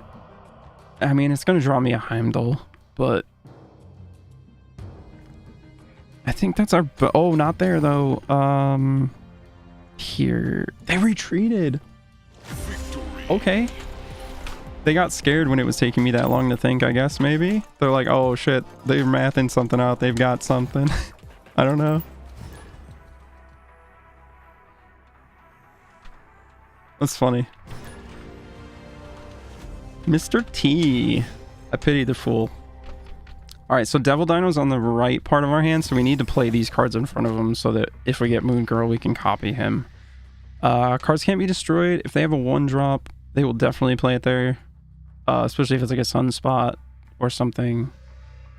So we're going to gamble on the Mantis. There's much less value in having the Mantis fizzle. Or, there's more value in reserving the Electra and making sure she doesn't fizzle than trying to make sure the Mantis resolves, especially because it's 1-1 versus 1-2. So she didn't replace herself, sure, but I used my 1 energy to get 2 power on board instead of 1, and I didn't waste her ability killing a valuable 1-drop like a Sunspot or an Ant-Man, or basically those 2 are the main ones. Or if they put out a Nova before they get other stuff on board, I pop that Nova so they don't get the buff. Especially if they're setting up for like a Carnage, because then Carnage eats all the cards on the spot where he comes out and gains +2 power for each one. So if they're trying to set up for that, it also just like hurts what their Carnage is going to come in as. So it's just really good counterplay to Destruction. Even though they want him to die, they don't want him to die then, you know? So gotta... Ongoing effects are disabled here. I cannot play my Dino there because his effect is ongoing. Good to know. All right, we're gonna Angela in the middle. Interesting. So Agent 13 typically is seen with like the Dino deck. But there's plenty of other decks that will run her. She's just a really good card. But the Punisher, as far as I know, is only really running the Spectrum deck. But the Spectrum deck doesn't run anything that's not ongoing and only runs like Ant-Man as its only 1-drop, I believe. That way it's not super susceptible to having a lot of its power killed off. And nice.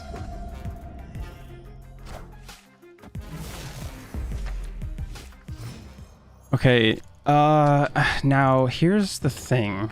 Do we play to the raft? We're playing first, so if we drop 2 cards there, even if they also drop 2, we will fill it up first, so we will get the card draw. And then I don't think they get one, but if we both fill it up on the same turn, maybe we both draw a card.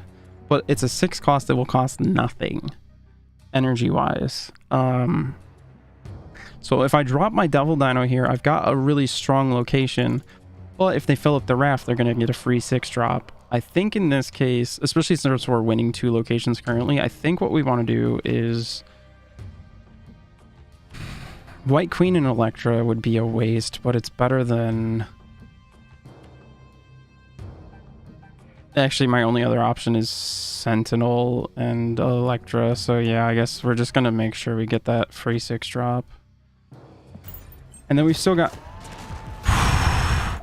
Oh, Thanos. He is not actually in the game yet, so I don't know if when he comes into my deck, if I get the Infinity Stones. And I don't know what they do, but I assume it's kind of like an Exodia effect, where if you have all the Infinity Stones, you win. They filled up this spot, but They just played a Nightcrawler. He has not moved, so they can move it this turn and play something powerful here. I am locked into what I have at this location, but unless they have something with 10 or more power to take that location, then we're actually still pretty good, especially because, remember, I've got Thanos for free, so I can drop another 8 power somewhere. I also got Dr. Doom from... They have a Dr. Doom. Oh, shit. So if they play him, they'll add 5 power to their location and 5 power to this one. Or 5 and 5, because he himself has 5. And he adds Doom bots that have 5 power to each other location. But this one's full. He's going to move the Nightcrawler. So that'll go to 15. That's if he does the Dr. Doom. That'll go to 15, which is still losing for him. But then he would have, if I don't play anything here, he would have this one and this one.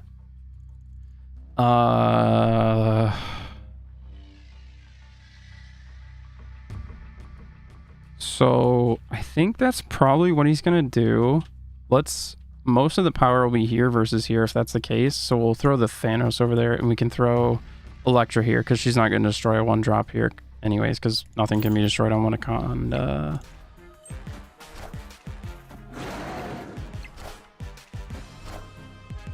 Bye-bye Nightcrawler.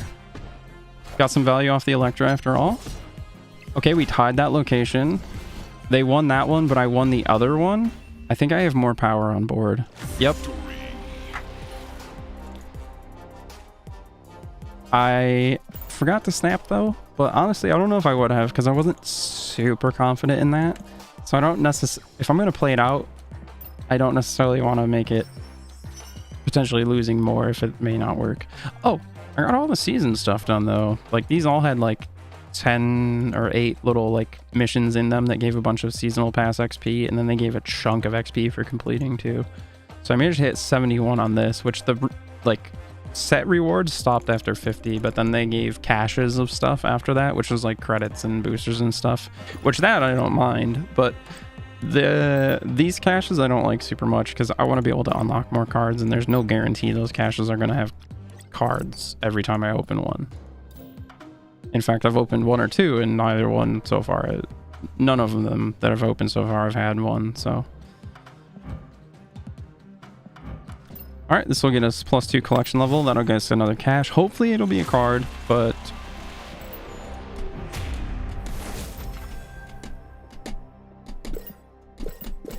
we'll find out. 300 credits. That's a lot of credits though.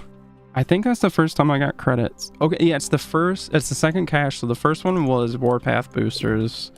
So 300 credits, that's good because now I can upgrade more cards again. I can actually, wow, gain +6 collection level.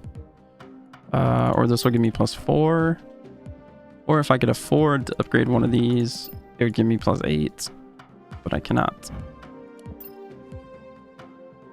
But yeah, I actually have my Nightcrawler is at Ultra right now. If I upgrade him again, I'll get an Infinity on him, and he will take on, more than likely, if not guaranteed, he will take on either the smooth rainbow background like the Agent 13 has, or there's like a prismatic shape one with rainbow as the other option for like your first ones.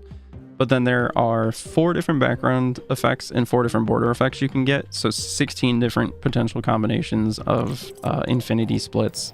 And the rarest one is monochrome, which every one that I've seen so far that's monochrome, I don't personally care for, other than the fact of like, oh, it's super rare because it's the rarest infinity split there is.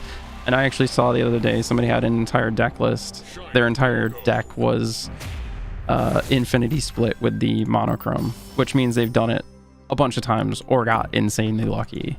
But again, I personally don't super care for it, so I don't know, like other than the rarity aspect. But I don't know, it's interesting, that's for sure. But I definitely want to get some more cards infinity upgraded for sure, especially some of the ones I care about. Which Agent 13 quickly became one of my favorites because I've been playing over the past few days like 4 or 5 maybe different versions of this dino deck, some of which kind of try and do different things, but a lot of those ones that were trying to do different things kind of felt a little janky. So I think we might save the Mantis because there's a potential that we turn 3 do like Sentinel Mantis or something, and we have a better chance of them having a turn 2 or 3 play versus a turn 1. And with Nightcrawler, if we play him turn 1, we don't lose anything.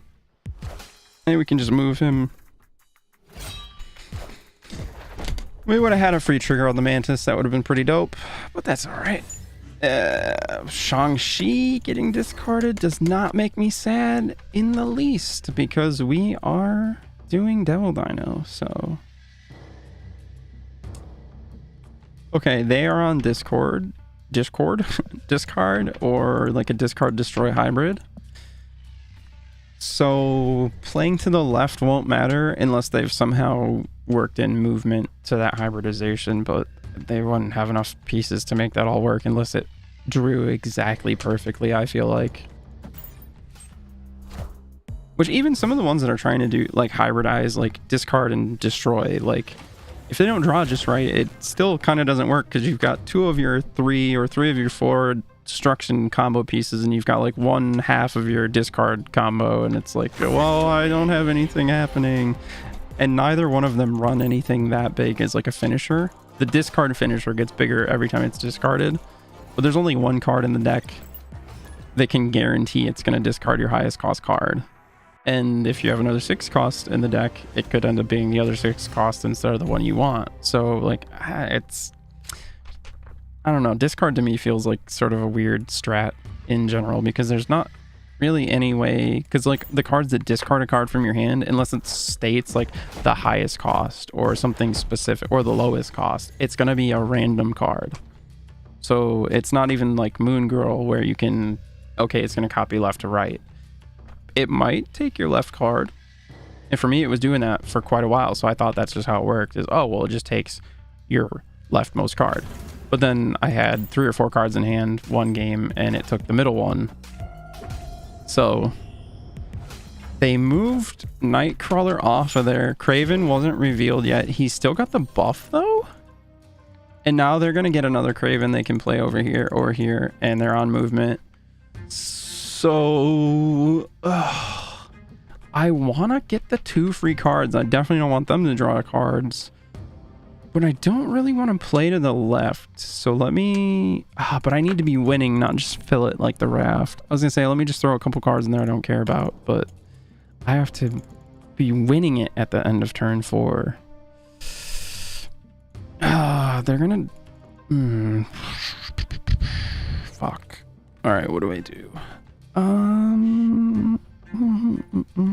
mean, as it sits right now, I'm winning it, and I can always just move Nightcrawler away without investing more to it, I guess, since they just moved. They're not gonna be able to move their Nightcrawler back.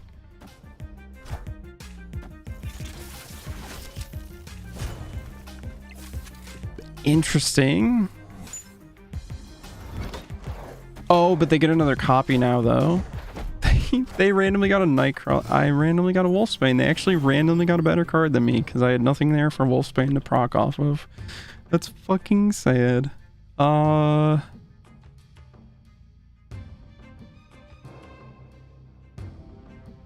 so there's a potential they drop a White Queen or a Jessica Jones over here, but Jessica doesn't get buffed till the following turn. White Queen would be a 1-point upset, but movement deck doesn't run either of those things. I know what they're probably doing. Iron Fist, and then they're going to Iron Fist their Vulture over here, which will make him 3 plus 5 is 8. Or do I... Alright, well, I don't want to give them the cards, so... Oh, they didn't play anything there. That's wasted power at that location now. Oh, well, they just kind of hurt themselves, though, because this Nightcrawler can't move away. And they've only got 1 open spot, so they don't have a ton of room for anything to move to where Kraven is.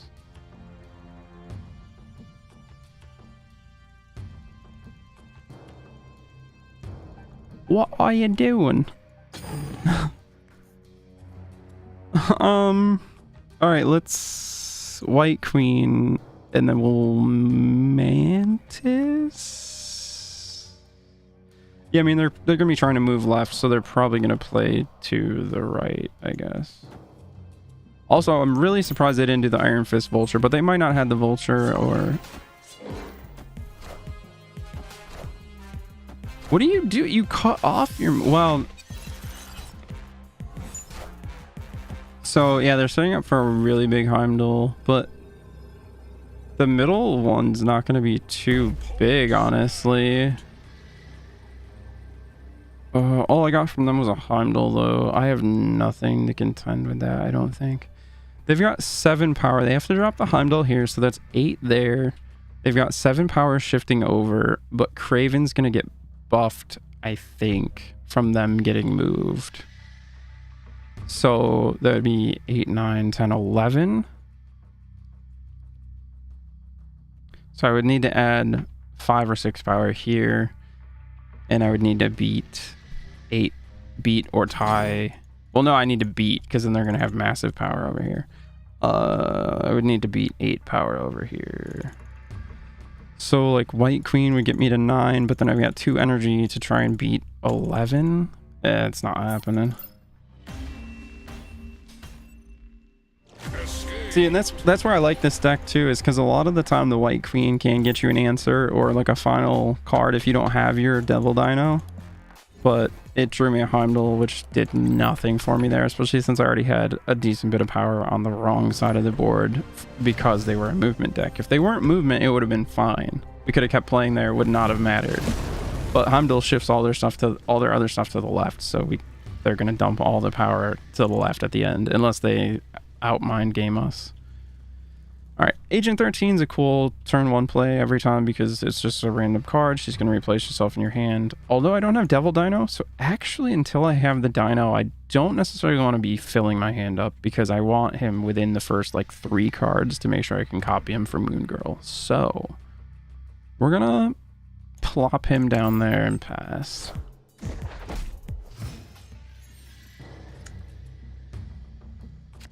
Cloning Vats again. We'll clone a Collector.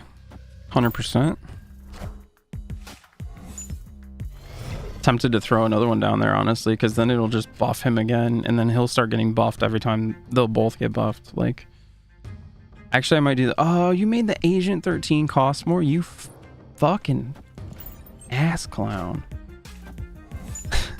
It's fine. Okay, so they're going to get a copy of Captain. That's pretty strong. Fuck. We don't have a 5 or 6 drop.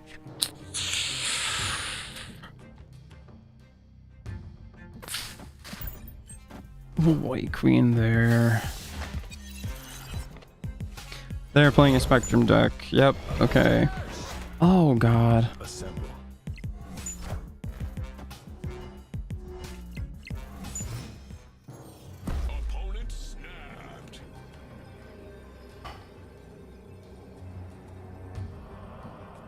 Let's see, they'll probably drop another Ant-Man there. And he'll turn into a 7 power unit because there's 2 captains there and he gets a 6 power, sorry. So that'll be 17. Actually, if they do that, but then the Spectrum buffs and everything. Right.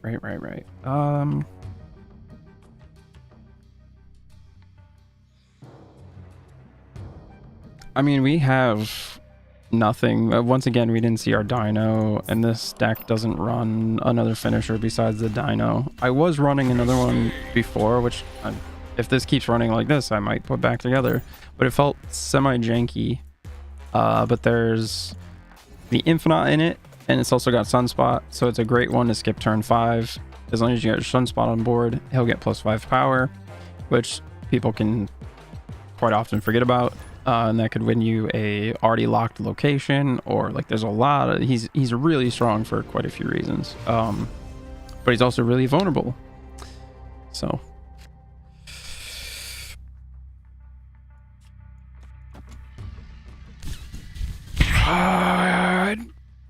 it's only 2 power. We're gonna just hope they're not, especially because I'm not, this isn't the one with Wolfsbane or anything. Ooh, magic. Can't play it on turn 6. On reveal, change this location to Limbo. So that's the location that adds the turn 7 of the game. Pretty cool card. It is a pool 3 card. I definitely don't have it yet, and it looks all fucking awesome because Agent 13 gave it to me. But -2 power, so you'd still have 1 power. It's one of the best 2-drops you could put there. Colossus is also a 2-drop, I think, and his power can't be reduced, so he'd actually probably be the best 2-drop to put there, but I don't have him in this deck, so... If that's a Colossus, they're on the Spectrum deck, almost for sure. They're on the Spectrum deck.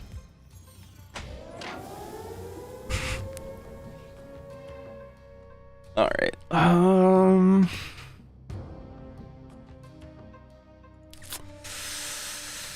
yeah, Colossus. He cannot be destroyed, moved, or have its power reduced, but it is an ongoing ability, so if I were to play something like the Enchantress, it would strip that ability away. But I don't have the Enchantress in this list, so there you go. Which kind of sucks, because they're playing Spectrum. If I had Enchantress, I could, like, just shut down an entire lane so hard, and if it's where their AoE buffs are going out, it just completely destroys what they're trying to do. Alright, we're gonna Angela. It's not ideal, but we can get 2 power with the Nightcrawler, and he can move away, opening another spot to buff her further later on. Armor, so that's probably gonna be a Sunspot or an Ant-Man going down next to it. Ant-Man. And they just got a copy of Armor and Ant-Man. That's actually quite bad for us. Getting a copy of their Spectrum or Blue Marvel is not gonna help us, really.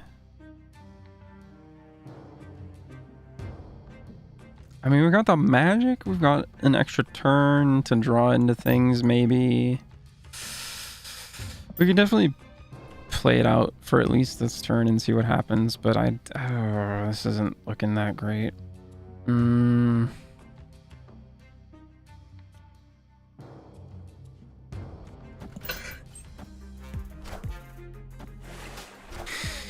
No more. They stole their claw. That's a pretty good steal. I got our dino.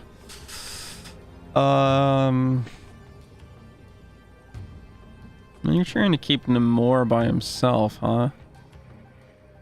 Oh wait, we can't play her on turn 6. Let's play her. We'll move.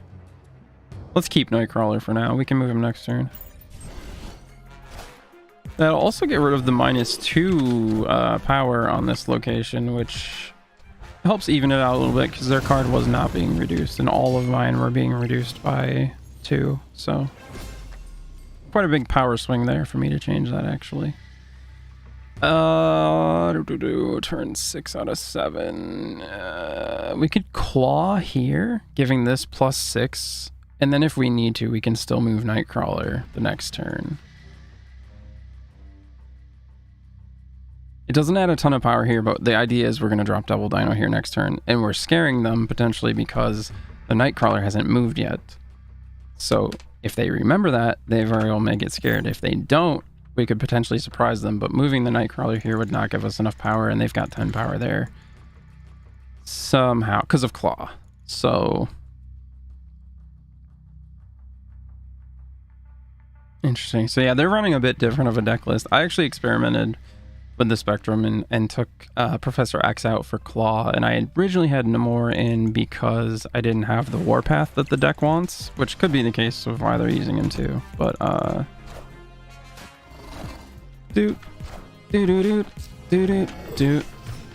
okay.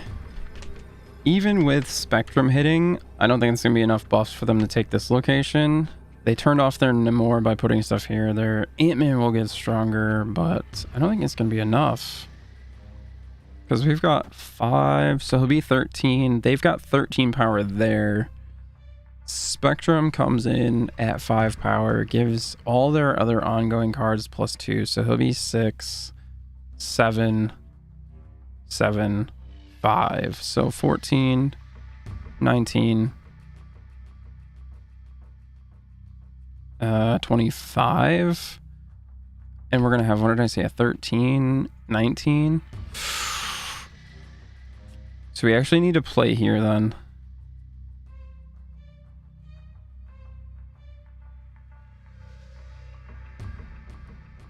And we could move the Nightcrawler, because I think...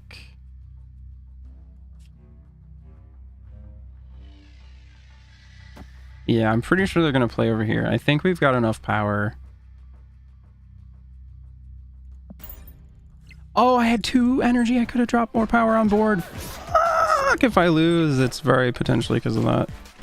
Good thing it's ongoing, not on reveal. We win. Yes!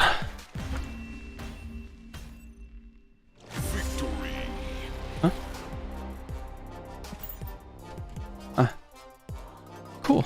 All right. Whew.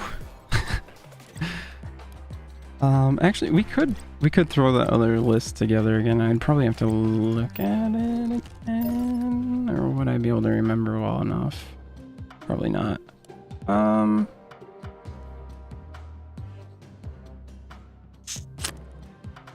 don't know. It felt kind of janky, but it did open up other options. And this Moon Dino, the one weakness is the only other finisher is Chavez, which typically isn't enough, especially in the situations we've been running up against. So let me actually see that list again, and then just try it out again, I guess, and we'll do it on stream. And because I originally liked it when I put it together, but then I just had some really bad luck with it, and it felt kind of jank, and I was like, let's see, is it this one?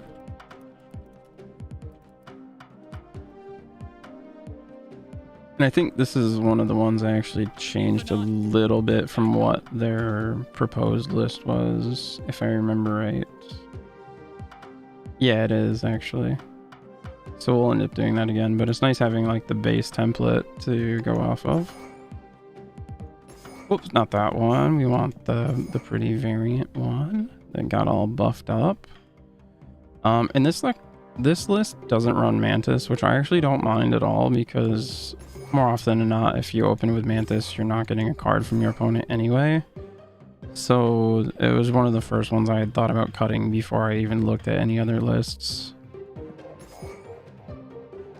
Okay, and then this one, they run Storm and Jessica Jones as a power combo to lock down a location, which I originally liked the idea of, but I never once got the combo pieces together to do it.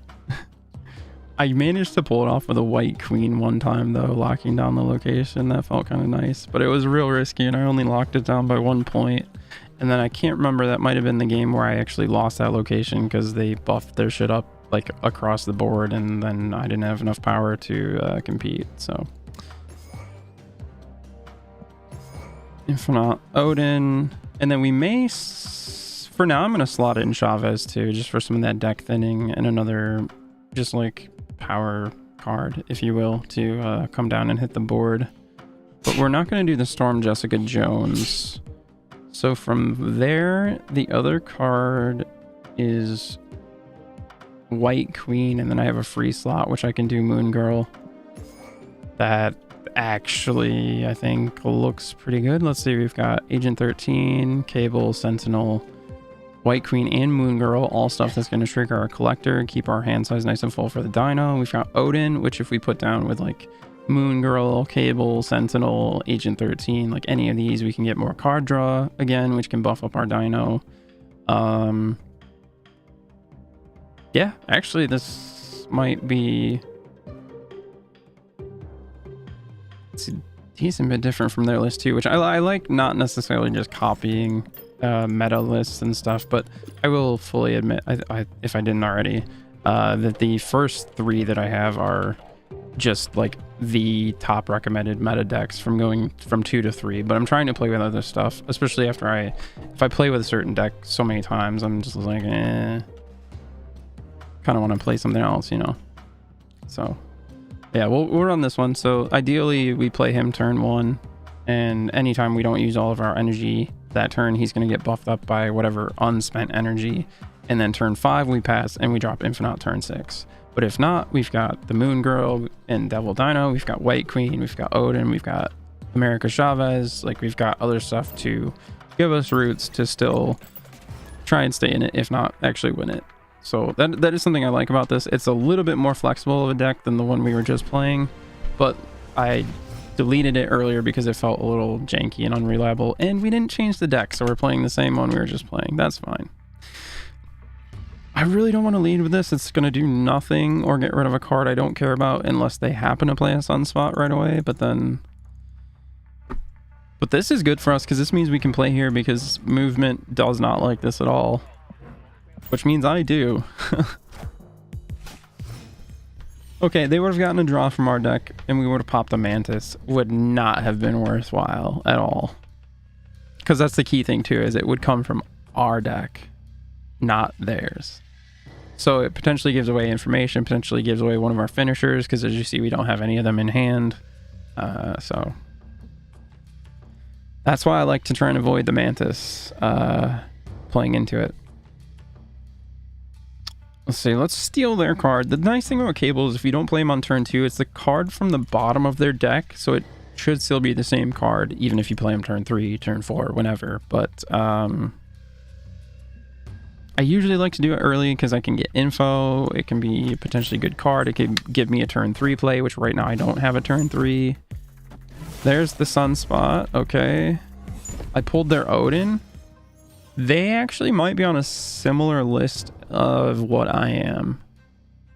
The list I'm running from the video and my slightly altered version does not include Mantis, but it's one that could be in there. It just tends to be a flop a lot of the time. So it feels not very great. Them getting another Sunspot is not ideal for me, for sure. Especially because they could just keep cloning Sunspots and then passing energy. Because Sunspot's a 1-drop and just buffing all their Sunspots at this point, honestly. I mean, they still have to play the other one, but again, at 1 energy, it's not. We're going to Electra, actually. And we'll just kill their Sunspot. And then we'll get another Electra and we'll kill their other Sunspot. Fuck you. And that's why you don't lead with the Electra, because she may not do anything, just like their Mantis didn't do anything. And best case scenario, in that exact example, they would have drawn one of my cards for me killing a card that after it comes in is worthless. Like it. But because I held it, I was able to kill their Sunspot, and now I can kill their other one. However, if they keep playing Sunspots here, they're going to keep forcing me to fill it up with Electras, and eventually they'll have another Sunspot to like throw down. Because I'm clearing theirs, so they can keep cloning. So do I just keep managing their Sunspots? Probably not. I need something. I should have White Queened in the middle, probably, actually. And that's their other Sunspot. Yep. God damn, this person is annoying. Honestly, though, if they're going to keep playing Sunspots there, like, we don't have to care about that. Okay, they have an Infinite. They're going to pass turn 5. They've got Massive Power, and they're going to drop an Infinite. We can't. That's the nice thing, too. The White Queen lets me know if I can actually win the game or not in cases like that, and then it let me escape when it was still 1 cube instead of losing 2 or 4 or whatever. Oh, wait. Oh, it says reconnect to games, so more than likely we'll have the same Moon Dino deck when we do. But now it's selected on the other deck for the next time. Yes, we've got a very nice opening hand.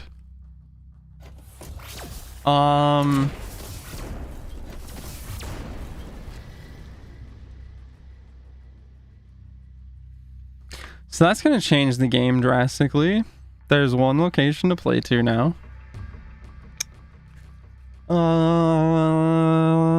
I'm actually just going to skip my turn 1 play. It's not worth playing a 1-drop when I can only play 4 cards the entire game. I think we go for the Angela, and then we Moon Girl, and then we double Devil Dino on this 1 spot is how we play this. Yeah. Unless they got the Infinite, but even then, we will beat them with a double Devil Dino compared to 1 Infinite. And you have to skip the turn before the Infinite to be able to play him. So, and he's a 6 cost, so there's no way they can 5 and 6 drop him, you know. So yeah, we're gonna skip this play.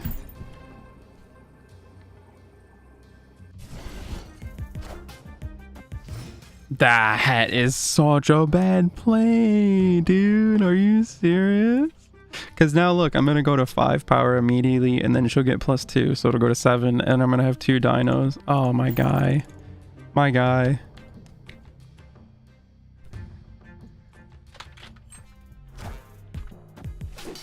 And I got a nice full hand because now it's literally full. So the dino is going to be nice and healthy. Both of them.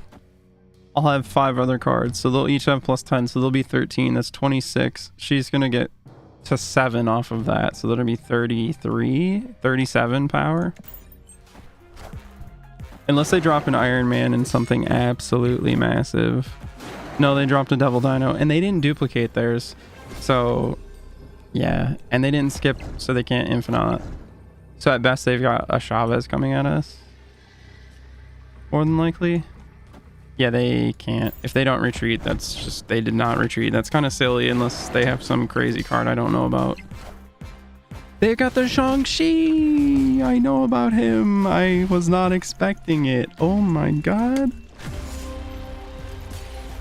Oh. Fuck. And that's... Oh, actually, that's one thing. Instead of the Chavez, I think I had Shang-Chi in mind so that I can deal with other dinos and infinites. Because I was thinking, I was like, I don't think I had Chavez in my deck before. No, yeah, in fact, I remember it was just Odin. Yeah, okay, so let's change that up. Which also helps lower the energy cost overall a little bit. So, it sucks though, because then she's not providing that deck thinning service anymore, but that doesn't always make enough of a difference. Because there's still cards you're not going to draw in a normal game, so it just helps. It gives you a higher chance of drawing the other stuff you do need on those first, especially the first couple turns, I feel like. But what was I saying? What did I need to put in there? It was like was it a 4-drop? Yeah, Shang-Chi. Either him or the Enchantress, because the Enchantress would also shut down because it's an ongoing effect. But I think Shang-Chi's better because Infinite is not ongoing, it's just a big motherfucker. So, and he destroys all things that are above 9 power. But that's the sort of awkward thing is... Or is it 9 or more? 9 or more power, so it would actually kill off a Chavez. It wouldn't kill an Odin though. It wouldn't kill an unbuffed Apocalypse. But if they're on discard and they're playing Apocalypse and haven't buffed them up, they probably aren't playing it out unless they have some other finisher. But this card usually doesn't, so. I could also be cheeky a little bit and add a Hobgoblin, but I don't have anything in particular that would help make it really good, and it's a pretty risky card, so. Iron Man could go in here for sure. I could also look at doing Onslaught. I could honestly, instead of Odin and Infinite, I could do Iron Man and Onslaught. Iron Man's ongoing, your total power is double at this location. Ongoing, double your other ongoing effects at this location. So especially like if I just really need to take like one location, just like Devil Dino, Iron Man, and Onslaught would be insane, but that's 2 5s and a 6. So obviously I can't play all 3 of them at that location in a normal game. But yeah, no, I think this is probably our list. And then there's a potential too. We could cut Moon Girl for Enchantress. Or we could even drop her for Killmonger, potentially. Where is he? Here he is. Unreveal, destroy all 1-cost cards. So it's my own too. So it would get Sunspot and Agent 13. But that's all I'd lose from it. And it completely shuts down Zoodex. It can kill off those pesky Sunspots. A lot of stuff. So really, really strong card. 3/3, like power for energy isn't necessarily that strong, but a lot of the other 3 costs are like 3/4. Or like this guy's got discard a card from your hand. he's a 3/6, or like Lady Sif is 3/4. Discard the highest cost card from your hand, but she's nice because then if Apocalypse is your only 6-drop, which typically he is, you're gonna discard him. So, well, as long as he's in your hand when you play her. But yeah, so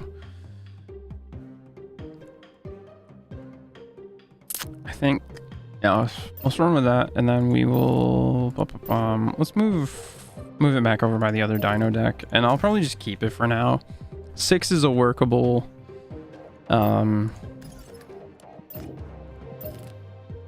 workable number of decks on the PC. And I also found out there's a way to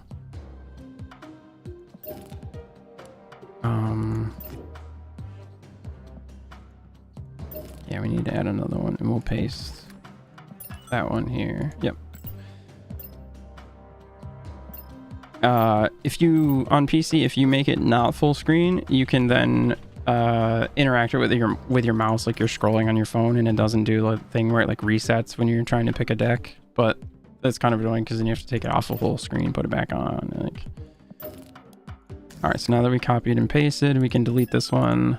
This is something I like too. I kind of wish I could just drag and drop and reorder that way, but like being able to copy paste, and like you can share out the deck code that way, and people can just like I could, in my description, I could put my deck codes and you guys could copy them and paste them into the game. Obviously it wouldn't work, or wouldn't paste everything if you didn't have all the cards, I don't think, but as long as you have the cards, you know. So wait, share, and then actually now that we copied it, we can just delete it. I normally wait just to make sure that it's copied and I don't still have the other one copied, but boom, boom. Yep, that's the one. All right, so there we go. So now we've got this one next to the other Dino one, and we've got the casino, and then the counterplay, which the counterplay and the spectrum are probably the two I feel the most meh kind of about. The spectrum's kind of awkward because the only 1-drop it runs is Ant-Man, because there's nothing else with an ongoing ability as a 1 cost, except for, at least as far as what I've got, except for Ebony Maw. But you can't play it after turn 3, and the ongoing, you just can't play cards here. But a 1/7 is really powerful. But if you don't see him before turn 3, it's a completely dead card.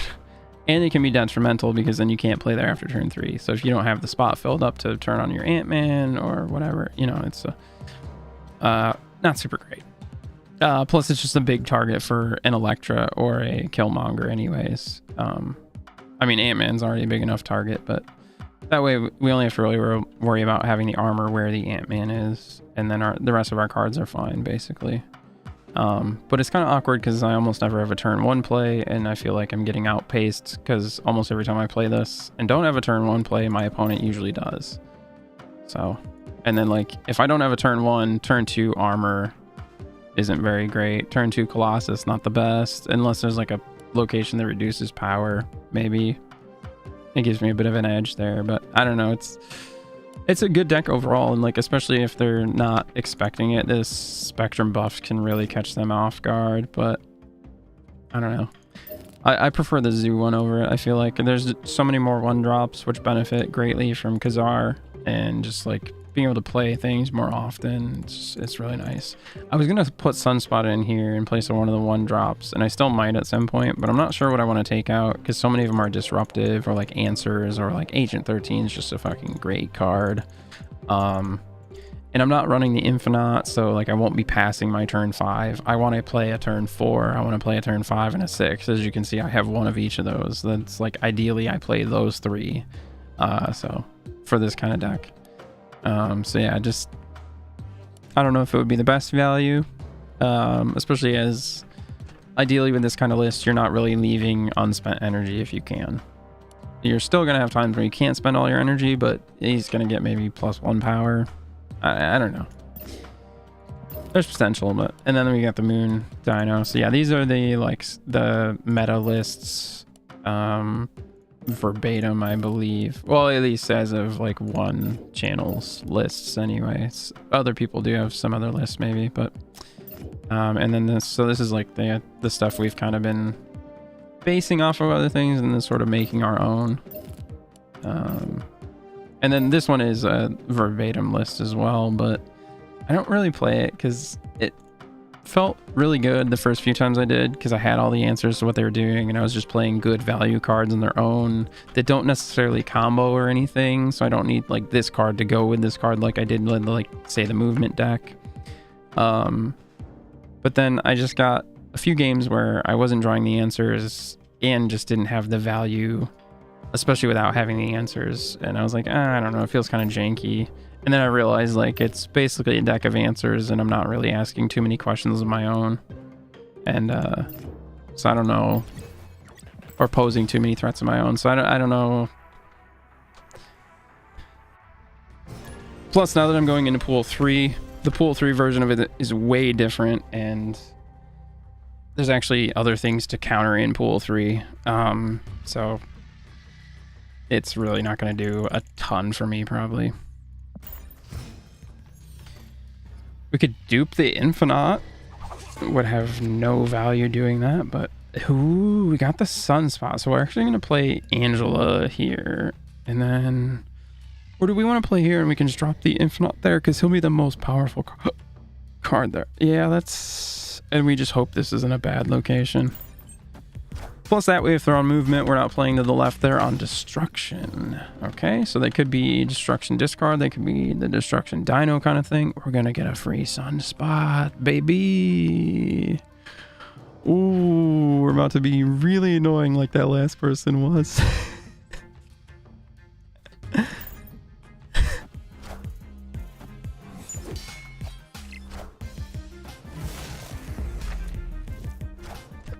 Oh, we drew their Apocalypse. They're on discard destruction, and so far they only have destruction pieces. And the thing about the destruction deck is it doesn't really have, like, it's got good combos that give you good power at a location if you get the combos off. But if you don't get the combos off and get good power at the location, it typically doesn't have like a finisher in the deck to really get you there a lot of time, it feels like. And that's kind of where this discard destruction deck came from, and I just took their finisher for that deck, so that's actually hilarious. That alone almost makes me want to snap. And the fact I'm cloning fucking Sunspots. They're cloning Sabertooth though, which is really scary. And I don't have my Devil Dino. But if I skip turn 5, I'm gonna get plus 10 power on this cloning spot. It's gonna be really hard for them to deal with. They're low-key about to put a... oh, well, the Wolverine moved there, so they can't put a Sabertooth there. But it already went to their hand and cost nothing anyway. But they're about to Carnage here since they got a copy of Carnage. And that Carnage is going to be also an 8 power, but then they're going to have 14 because Bucky's going to go from 1 to 6 when he turns into the Winter Soldier. And they don't have the Nova down, so the Carnage isn't going to be 9. So the Shang-Chi isn't going to do anything for us this game, it looks like. Yeah, we're literally just going to pass, though, because they can't take this. And then we're going to drop Infinite and GG. Especially since we took their Apocalypse, which I haven't seen a single discard element, but they might not be using those discard elements because they haven't seen the Apocalypse. So... Carnage will double eat Bucky? No, he doesn't. It would only happen if it was like Camartage, where on reveal effects happen twice. Because otherwise, like, you can play Bucky on a location on Death's Domain where when you play cards there, they get destroyed, and the Winter Soldier will remain because you didn't play the Winter Soldier there, you played Bucky there. And when he dies, you put the Winter Soldier there. So yeah, unless it was like Camartage. Okay, I'm 10 power up here, and we drop the Infinite, and as long as they don't have a Shang-Chi and predict the Infinite here, if they have a Shang-Chi, we're kind of fucked here too, actually, but I don't think they have a Shang-Chi on Discard Destruction. I have not seen that in a list, but not everybody just copies lists, so... And like this deck I'm using right now isn't an exact copy of any list either, so... Oh, we got this. Right? Yeah. No, because... Yep, because their stuff stopped getting buffed.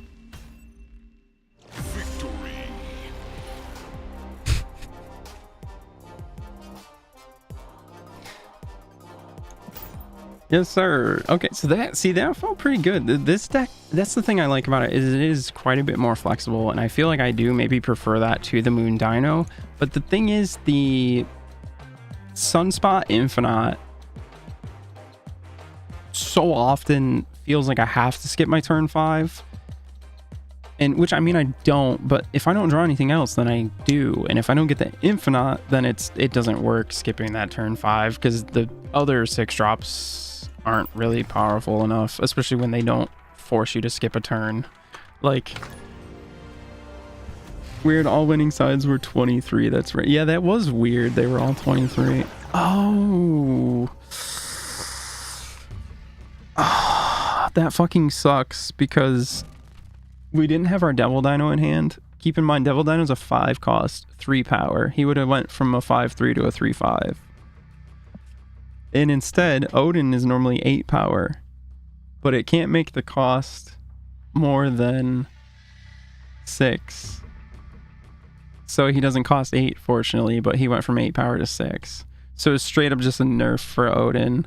Our Agent 13 went from 1/2 to 2/1. Like, that just... If we had Devil Dino, it would have been a great fucking thing, especially if we then saw Moon Girl to copy.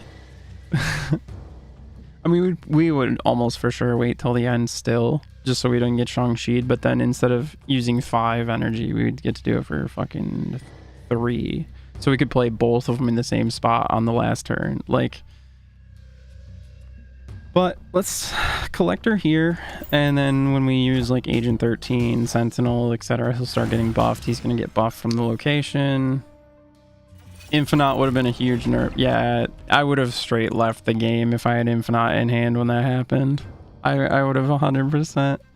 Well, I mean, because I can still Devil Dino, but I was tempted to just retreat when that happened as it was, honestly.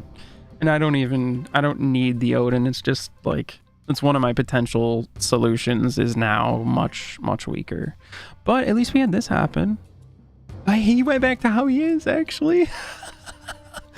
And our Infinite got stronger. Okay, I mean, he turned into a 3/4. I mean, you know, it's not the worst thing I've ever done.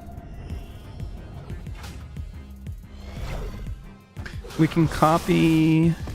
We'll have 4. We can copy these 3. Oh, we're gonna draw though, so we can copy these 2 if we Moon Girl, which won't do us any good. Yeah, she's actually just a dead card now, because other than refilling our hand size, but we're not going to get a chance to do that where we're going to care about it. Let's see if this is 5 power, which ties me with them. They're probably going to play to somewhere else. I don't feel like I'm in a good enough position to just skip though. Well, if they do play to somewhere else, let's see what happens. If they play to somewhere else, we're okay to skip turn 5. They played to the middle as well, so we are not. But our collector's gonna get buffed.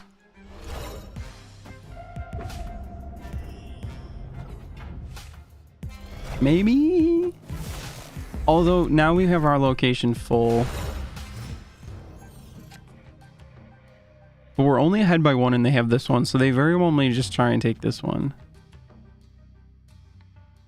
But they're going to have a turn 5 to reinforce.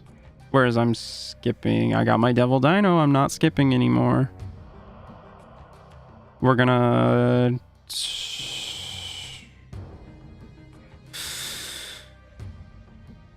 What are we going to do? What are we going to do, brain? Let's see. That's 8 power in Odin, and then we can't get Shang-Chi this turn.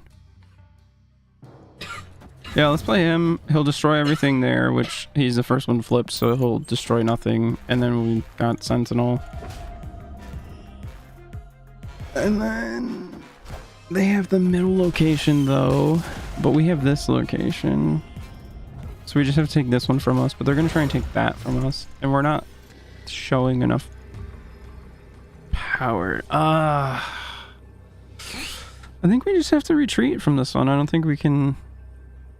Because, like, Devil Dino will definitely take this location, but it would be really easy for them to take this one.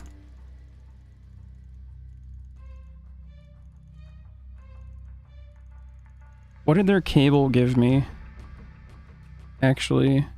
Well, it doesn't matter if I got the Infinite from them, because neither one of us can play it. Especially if I got it from them, they can't play it. And I played last turn. Well, they also played last turn. Yeah, let's just get out of here.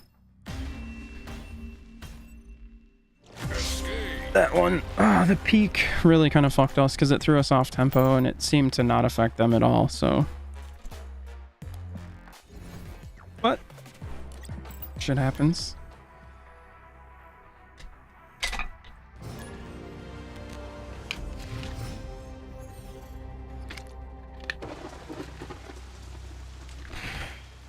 Love seeing the raft turn 1 and I have no turn 1 play.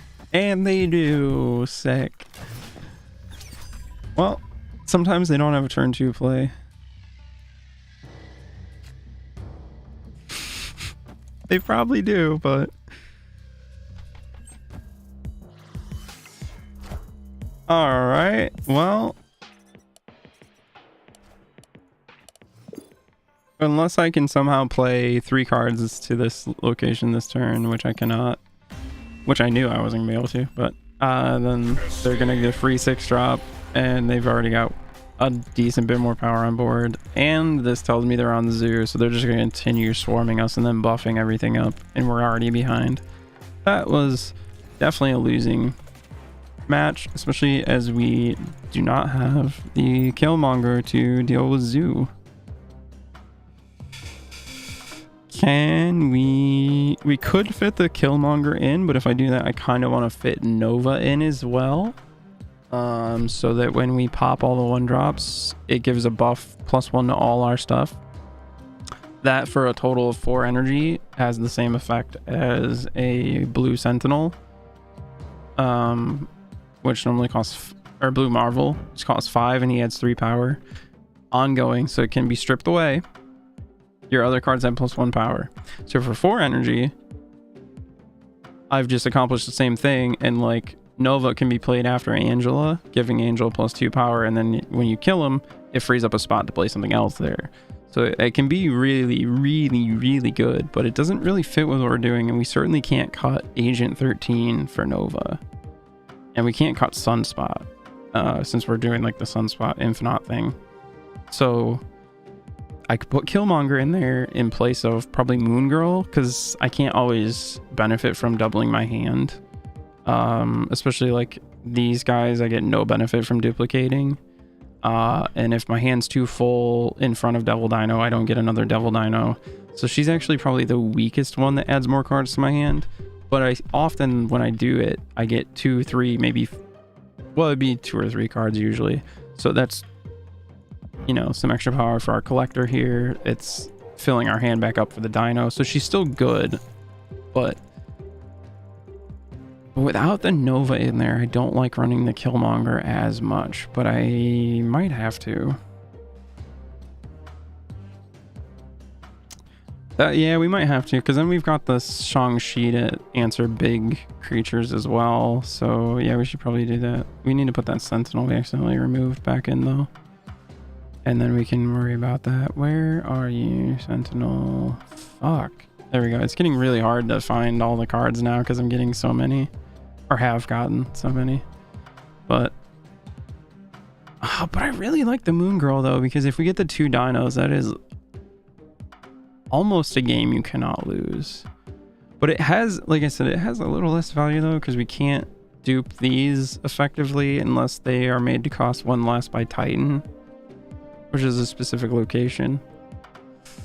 So yeah, I think we slot in the counterplay package maybe, especially because Moon Girl Devil Dino is so telegraphed, because there's not too many other 5-drops you care that much about copying, and you copying a 6-drop doesn't do any good, and there's no other 5-drops that like, you need to have a big hand for. So she's really only used for like Devil Dino pretty much. So hiding that I'm on Devil Dino can be a little beneficial, but again, Agent 13, Collector, Cable, Sentinel, like when you see these cards together, you know for sure. If you just see a Sentinel, maybe not. They could be on a bunch of other stuff. Cable can go in pretty much any deck. Angela is an amazing card, can go in anywhere. Collector and Agent 13 though, well, Agent 13 gets put in other stuff sometimes, but only so much if you care about like replacing cards, which not every deck does. But yeah, I don't know. So yeah, maybe let's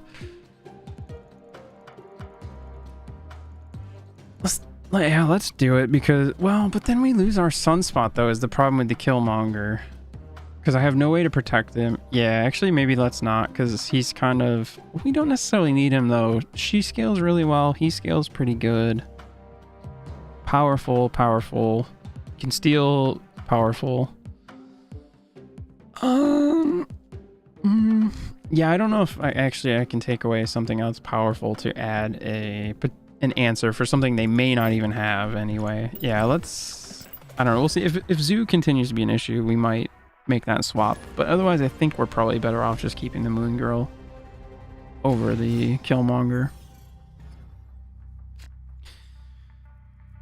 Well, this is looking wonderful to start with.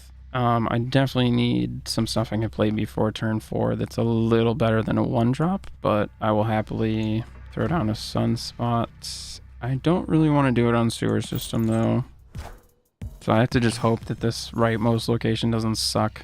If it's something like a Sanctum Santorum and they're not on movement though, that could be pretty good. That sucks my counter to Devil Dino, Infinite, Destroyer, Chavez, Hulk, like most of the 6-drops and some of the 5-drops just got put out there, but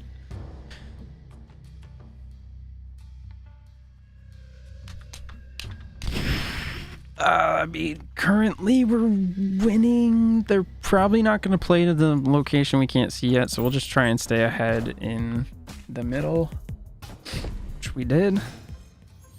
We could have done without playing in the middle, but that's fine.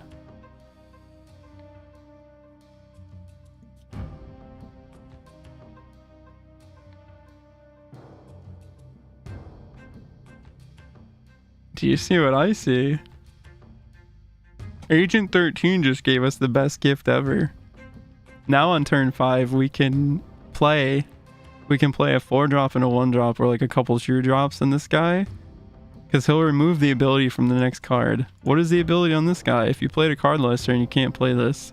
So he just turns into 20 power for 6 with no downside. Holy fucking hell. 0. I have to sit on that though. So hard. But that, oh my god. That's fucking dope.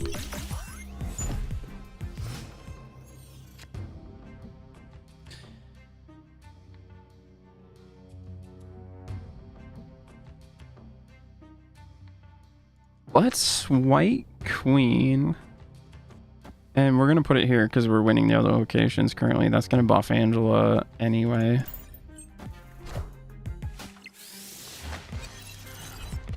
Okay, their highest is a White Tiger. They're an on-reveal deck then, which, yeah, the Ironheart. Yep, okay. So they're just going to keep doing that, and then they're going to drop Odin turn 6.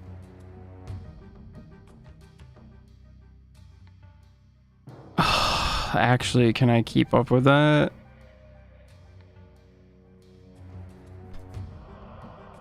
I don't actually know if I can. Oh, and I don't have the 4-drop to play before playing 0 for setting up for next turn. Yeah, no, we... Not taking that one. I like the on reveal deck too. I was trying that for a while. But I ended up not liking it as much, especially because I kept running into people running Cosmo, which has an ongoing ability that cards there don't do. Their unreveal effects. There's also a location where unreveal effects don't happen. I think I might have run into that the same game as somebody Cosmo'd me, and I was like, wow, I really just can't do anything. This feels bad. Which, I mean, that's just super unlucky in that case. But yeah, it felt not great. But I don't know. I just felt like too, like it wasn't necessarily the strongest deck. And it also wasn't being like recommended from what I was seeing. Now in pool 3 it can get quite strong because there's some really good cards that sort of enable it to be even better, but pool 2 I don't know, it can be good. It also depends on what order you get the cards, where you play them, how you have them stacked for when you drop your Odin. But of course, if you don't know what you're playing against, or when shit like this happens, you know, it can really fuck with your plans. So there is no turn 5 or 6.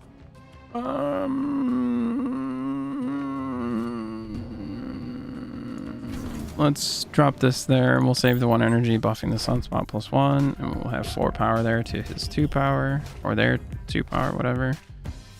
Okay, they just changed it to a flooding location, so next turn is the last turn we can play there, but that changes it off of TVA, so now there is a turn 5 and 6 again. But I want to try and win this location, which they either have like White Queen or Jessica, like a high value 4, or a Jubilee to pull something good, hopefully, for them. Or they did it as a desperation attempt just so the game would go past 4 turns, which I myself have done.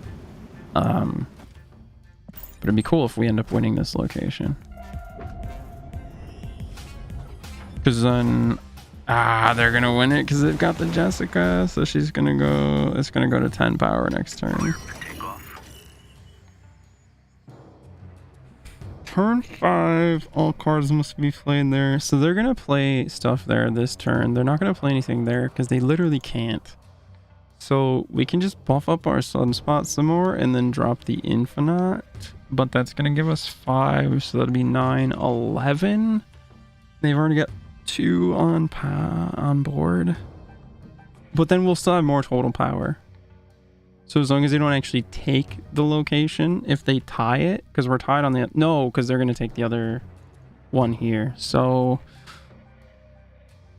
okay. So they're going to have that one. So I need to win both of these other ones, so I can't sit back and do the infinite. I need to set up to... I guess, and then we'll play Devil Dino over on the left location next turn. Maybe. Oh, we're retreating. They had a Gamora. She's actually... Oh, wow. What do we got going on?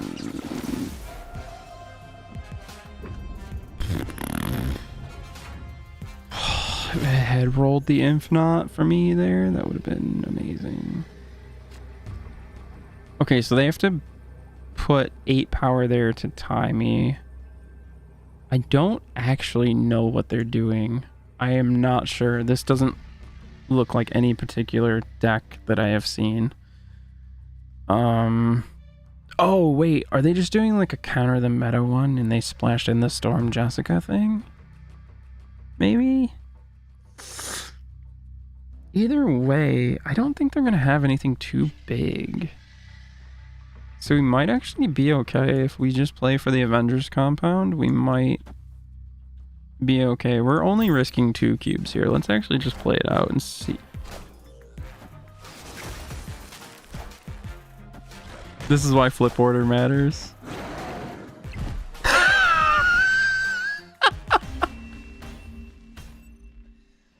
My dino wasn't there yet for the Shang-Chi to fucking hit.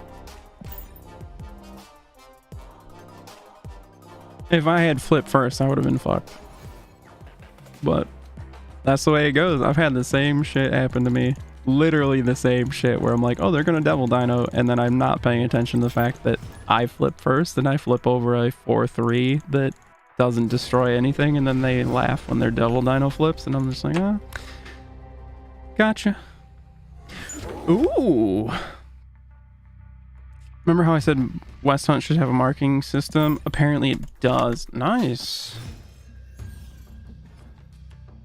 Okay. We gotta go colors a search spot. It's okay. Do we want a Sentinel? Because that's gonna keep us from potentially Moon Girl into double Devil Dino, because Sentinel is gonna replace himself, and then if we do it at cloning vats, it'll happen twice, which normally would be great value, but we don't want to fill up our hand before we get the Dino. I also don't want to skip my turn too, so I guess we're gonna do that. I could have. I've got Sunspot. Oh well, I've only got the one copy coming my way this time, so it'll be easier to deal with. And if I draw my Dino now, then I'm okay. I did not draw him now. That's okay. We're gonna steal their bottom card. Hopefully get their win con or some info of what they're playing or something decent. Avengers! Assemble. They are playing Zoo. Or something to do with ongoing. They got a Dracula randomly. I got a Psylocke, which gives me +1 energy. I still don't have... Oh, why couldn't it have been... Because then I could have... Well, I wouldn't have skipped my turn, though, because I played Cable. Alright, so I can play now. And I can... Then I have to skip the next turn if I'm doing... Infinite, which honestly I might. Let's White Queen, and then I could have played Agent 13 too. I had that extra energy from fucking Psylocke and I forgot. Alright, so the highest cost card in their hand is Iron Man. I believe that's actually the variant for the Android one, or the Apple one. I think. I could be wrong, but I think that's the Apple variant. Like how I had the Hulk one. Oh, fuck balls. Okay, if I pass, I'm tying this location. And I'm currently winning these locations. The way they've got this set up, they want to play more here to benefit their Ant-Man and Captain America. They're kind of hedging their bets on Dracula discarding a powerful card for them, I think. I think they're just gonna... It looks like they're kind of just playing for Monster Island, but they've got to play for another spot too. But right now, because I'm winning both of them, I feel like I can pass and attempt the Infinite play. I am Iron Man. Oh, so they can Iron Man here as well? But then what are you playing to actually win a location? I'm confused. So they're playing to the middle, right? Wait, like...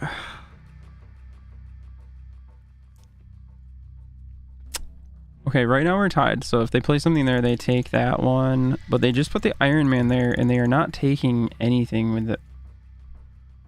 They could have a Spectrum. Ongoing. He doesn't have ongoing, but these two do. They could have a Spectrum, and then he goes to 2 power, and he goes to 4, and then it gets doubled. Oh, we don't know what Dracula is going to be. I'm only 1 point ahead there. I'm only 2 points ahead there. Honestly, yeah, we just retreat from this. I don't think it's going to... Because I don't even know what they're playing, so I don't... Like, if I knew what they were going to play, it'd be a different story. I could maybe math it out and stuff, but with not knowing what it is... And then the amount of times too that I'm like, oh, it's a movement deck, they're gonna Heimdall, and then they drop like a 3 drop and a 1 and a 2, or like a 4 and a 2 or something, like, and it just totally fucks what I think is gonna happen. Sunspot on the vault. They might start filling the vault up, but if they fill it up with against a card that is naturally going to scale or can scale very well, then I can outpace them and catch them by surprise potentially. So they may not, but they can't save it for turn 6 to play there, obviously. So okay, let's definitely Angela here, because she's gonna get up to a +7 at least. Nightcrawler would be nice because I could pop him down and then move him away to open a spot for more buffs on her. Same as like Iron Fist also works pretty well because you can play whatever card after him with her and then it'll move away, kind of thing. Why did you snap? You've played as Scorpion so far, and the reveal of turn 3 was shuffling our hands into our deck and drawing 3 cards. Like, why did you snap? Especially, I've got way better cards on board than you do currently. Like, sick variant on Angela, though.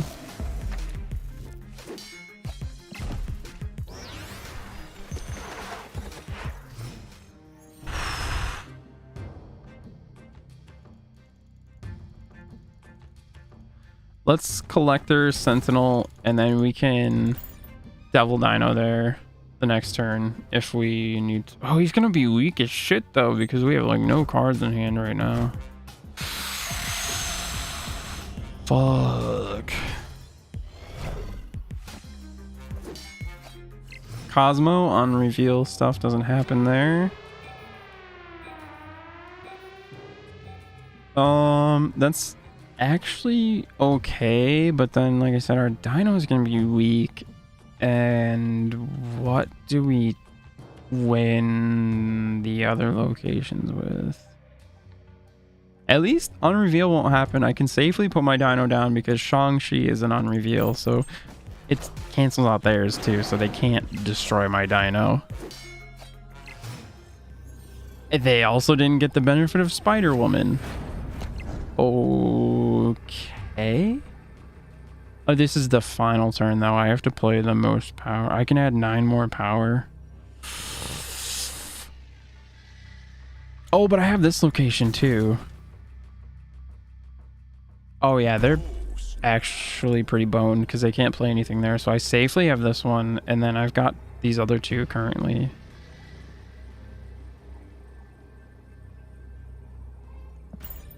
I don't think, especially since I'm stacking all in the middle. And that's going to be 4 more on Angela. Victory. Yeah. Thank you, Baxter Building. Huh?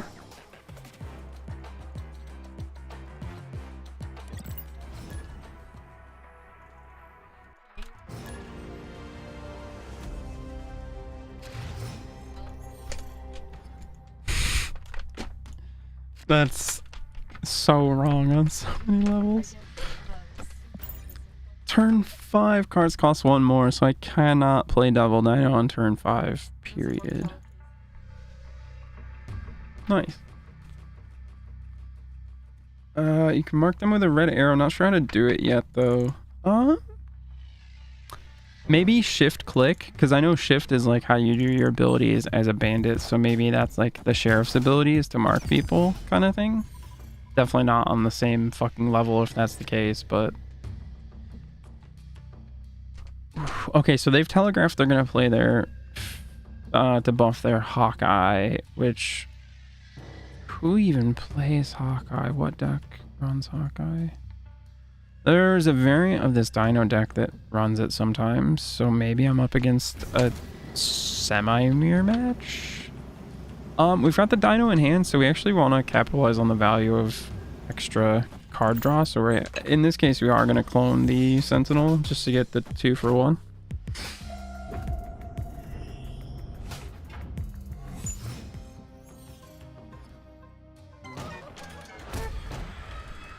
Murder World. I'm super glad I didn't blindly play into that. So often it ends up being on the right hand side, and if you've played anything into it, you don't know till turn 3, and it's after turn 3 destroy, and it's like, dude, what? But I mean, shit happens. So he's got 6 power here. If I play a Sentinel, that takes me to 4. Pass takes me to 5. That's pretty decent. He's also got a Sunspot. We didn't slot in the Killmonger. We also don't have an Electra.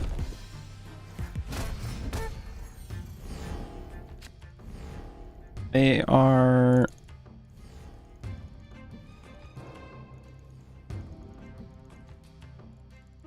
okay, again, duplicating the Dino isn't going to do any good because turn 5 cards cost 1 more, so I can't turn 5, turn 6. I could if it wasn't for that because of the cloning vaults, actually, without even needing Moon Girl. But again, he's going to cost 6 on turn 5, so I'm only going to be able to play him on turn 6. This is our best bet, is just getting a white queen down, I think. Okay, they have filled up their spots. I think that was a mistake. Although they've got the Sunspot to scale. They have an Infinite. They're planning on skipping their turn 5, more than likely, especially because they're handily winning this location. He'll go up to 8. She'll go up to 8. That's 16. Plus 6 more is 24. I will not be able to compete with that power. And they're going to be just small enough to not get Shang-Chi'd as well. Which means...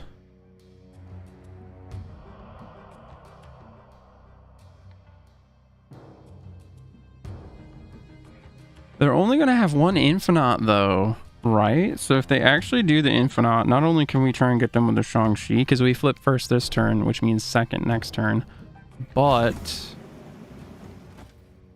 if they play that, they'll only be able to play to 1 location. We have the other 2 locations currently. Yep, they skipped their turn 5. They're infiniting. So what we do is, where are they going? It's a 50-50 shot. If we get where they're going... Oh, we flip first? Wait, if we flip first, we actually can't then. Because we can't play our own Infinite. And the Dino actually does just tie us. But then they've got more power on board. Yep. Fuck, man. See, and this is the other thing that I've been running into is like, this is not a bad deck. None of the decks I'm playing are bad. In fact, the first 3 are great. Just they don't roll the best all the time, especially the ones that only have like 1 drop in them. But like sometimes it just does not draw the way you need it to. It just sucks, but it happens. It happens to them too. I've actually still won games where it wasn't looking good for me though, but then I have games where it's not looking good. I'm like, well, there's a chance, and then no. But I don't know.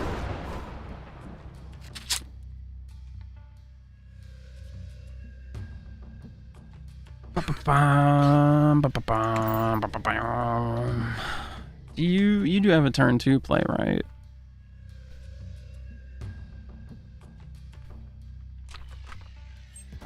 Cool.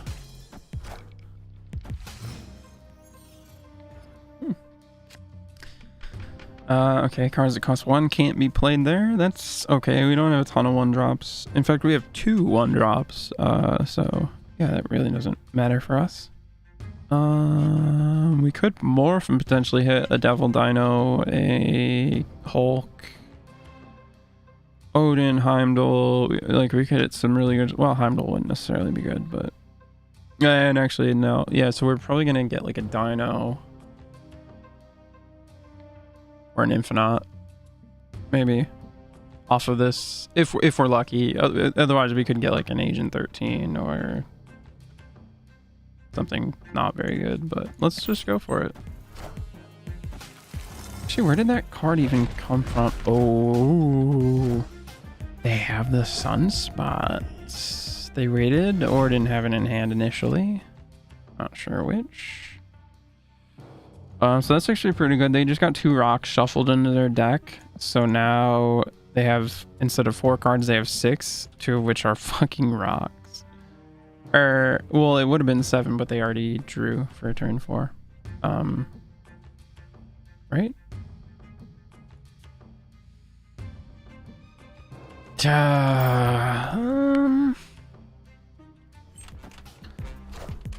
And the collector wasn't benefited by those rocks because it's when the cards enter their hand from not their deck.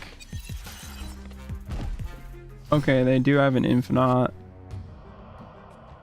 So they're...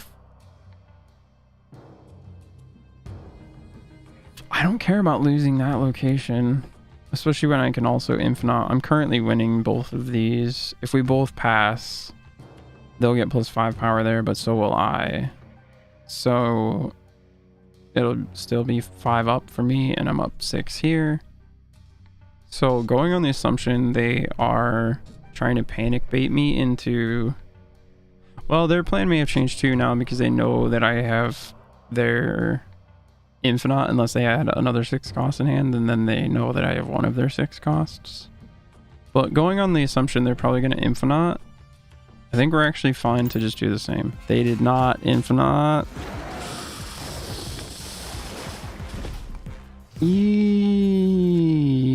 Okay, so now that means they can just slap down. They just need to slap down 7 power here and 7 power here. Or actually, they just need to slap down 7 power in one of the locations. That is not hard at all for this deck to do. Let's just get out of here. Fuck. Yet again, it just did not... Like, I'm not sure what I could have done differently there. Although, where did that morph even come from? Why did I even have... Oh, did they have a morph? Did I play... No, I played Angela turn 2, didn't I? Where the fuck did that morph come from? Yeah, he's not on my list. Where did he come from? He wasn't created by Agent 13 because he would have looked the same, and Sunspot was my turn 1 play. She was turn 2. Maybe I cabled on turn 3 and just forgot. But what the fuck? Where even... And it was a gray border morph. Was there something that added a random card to our hand? Maybe? Like one of the locations? Sinister London. Ooh. Fuck, I wish I had a Sunspot to copy right now. Oh, they've got a Nova. That's so good for them. Sinister London is so good for destruction. Oh, God. There's the Sunspot. I would have loved to have seen it turn 1, but, you know. It's whatever. Alright, we got 2 angels. We have Sinister London and Cloning Vats. This is all... This entire thing is the fucking Attack of the Clones. Holy shit. Do we go for the greedy play of just Collector Sunspot on Sinister London too? Only leaving 1 spot open? But then, like, Collector also scales, Sunspot scales... And in a way, if we're lucky, they'd all go to the same spots so they can scale together. And then we can just play for the middle, kind of. But... And in a way, Cloning Vats is better for Collector because it adds a copy to the hand. Maybe we just Collector and we Sunspot here. And then that way we're not tying up our whole board so early, too. Because also Collector doesn't scale as hard as Angela, I feel like. Which is another reason I actually, like, thought about cutting him. I played a list that didn't have him. Because most of the time she's going to get to 7 or 9. I've even gotten to her to 11 power, I think, before. With some movement shenanigans, or killing stuff off. But yeah, he's not going to scale as hard, I don't think. He has the potential to scale as hard or harder, but on average, he doesn't end up being more than like a 5 or 6, I don't think, for me. Even a 4 sometimes. They're setting up the pop stuff. Next turn, everything has to be played there. They probably don't have anything big for me to steal, but And actually, I don't know if I should have. I don't know if I should have done that because now I'm gonna get 2 copies of Killmonger, and it's just filling up a spot. There's no way I can duplicate a Devil Dino now. Of course, I wouldn't have been able to anyway, and it's turn 5, so it wouldn't have helped me to do that.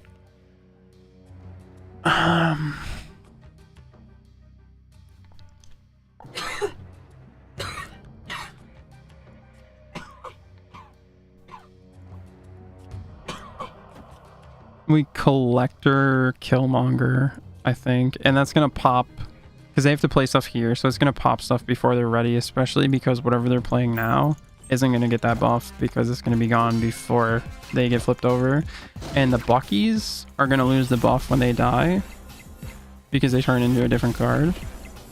So that was actually a really decent time to fuck them over with that, even though it wasn't as big of a fuck over as. And then see, they were trying to benefit from popping their own Novas after they had the cards they wanted out, but they didn't get that because I said no.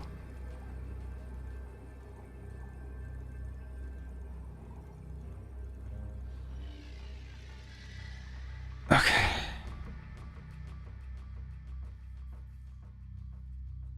Okay, so we're winning Sinister London.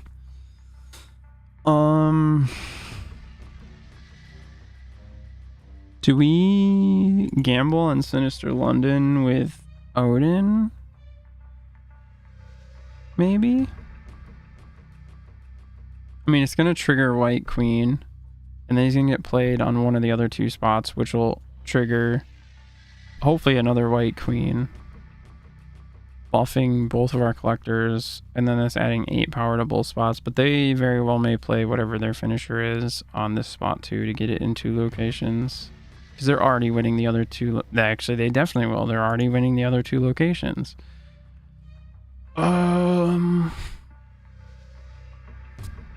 Yeah, I think we just gotta back out again. Damn it. Like 4 in a row. This deck is just not. That's what I keep running into. The decks will run great, and then I get like 4 or 5 in a row where the deck just like does this. And it doesn't do like what it's supposed to at all. And it doesn't matter what deck I play, I keep having that issue with every single deck. I don't. Maybe it is just that luck based at times. I don't know, but hey, hopefully a card. It is a card, thank fuck. Okay, so our second cash was a card. Or is this our third cash now? It is our third cash. The second one was credits. So the third one ended up being a card. Pretty good one too, but not one I need for any of the decks I'm playing. So, oh boy. I've unlocked 3 pull 3 cards and not a single one so far is in any of the decks I'm playing. That's fucking... It's amazing.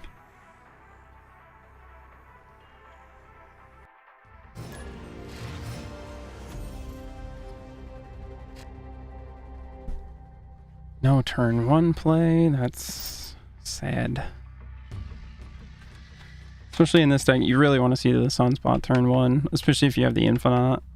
Because it just sets up so well, as long as you're ahead enough on the board by that point, which to do that, part of that is having a turn 1 play, I feel like. Especially when your opponent does. But... And then he made Angela a 3 cost.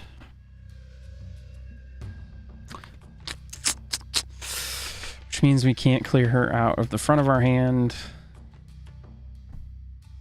We're already in a position where Moon Girl's not really going to do anything for us because... Well, at least currently.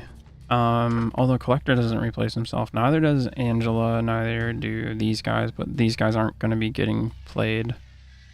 So I really gotta just keep like emptying the hand to try and make the Moon Girl Dino thing work.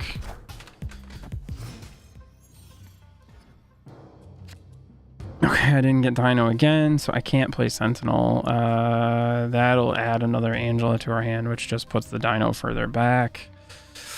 And it's going to add a copy, so it'll be a 3 cost Angela. That's not what we want at all. Oh, fuck. Okay, they're on the Spectrum deck, probably, or some kind of zoo deck.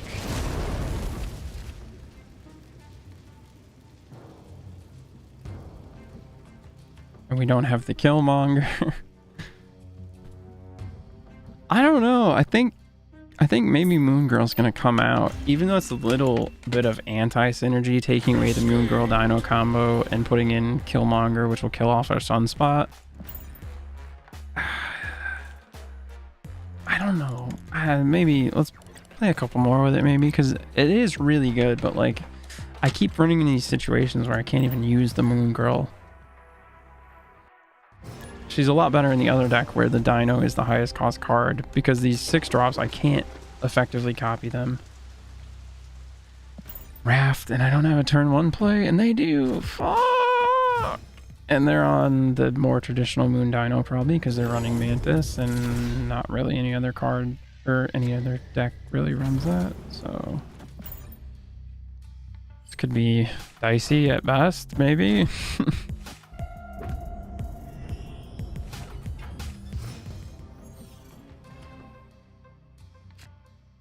Oh my god, another location. Like, all 3 of these locations we want to play to, both of us. Or they should, especially to, like, drawing the cards and stuff, but... This is the 0 cost 6 drop. It's too good. I'm not gonna be able to do it either.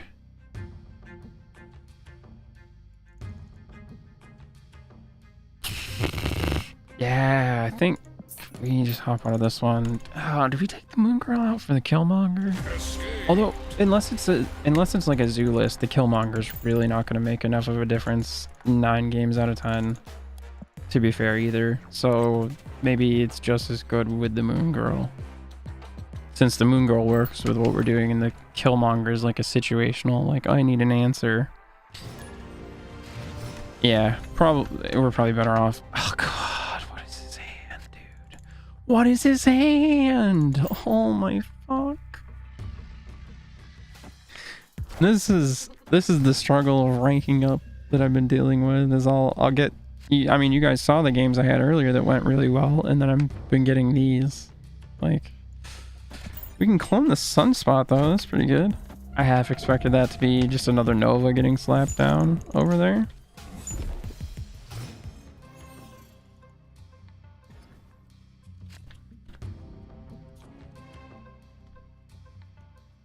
I mean, I don't mind passing turn 3 with 2 Sunspots on board and 2 energy floating. It's gonna go to 4 and that's gonna go to 3.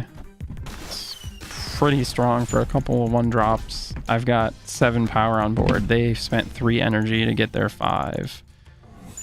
And now I just have another Sunspot.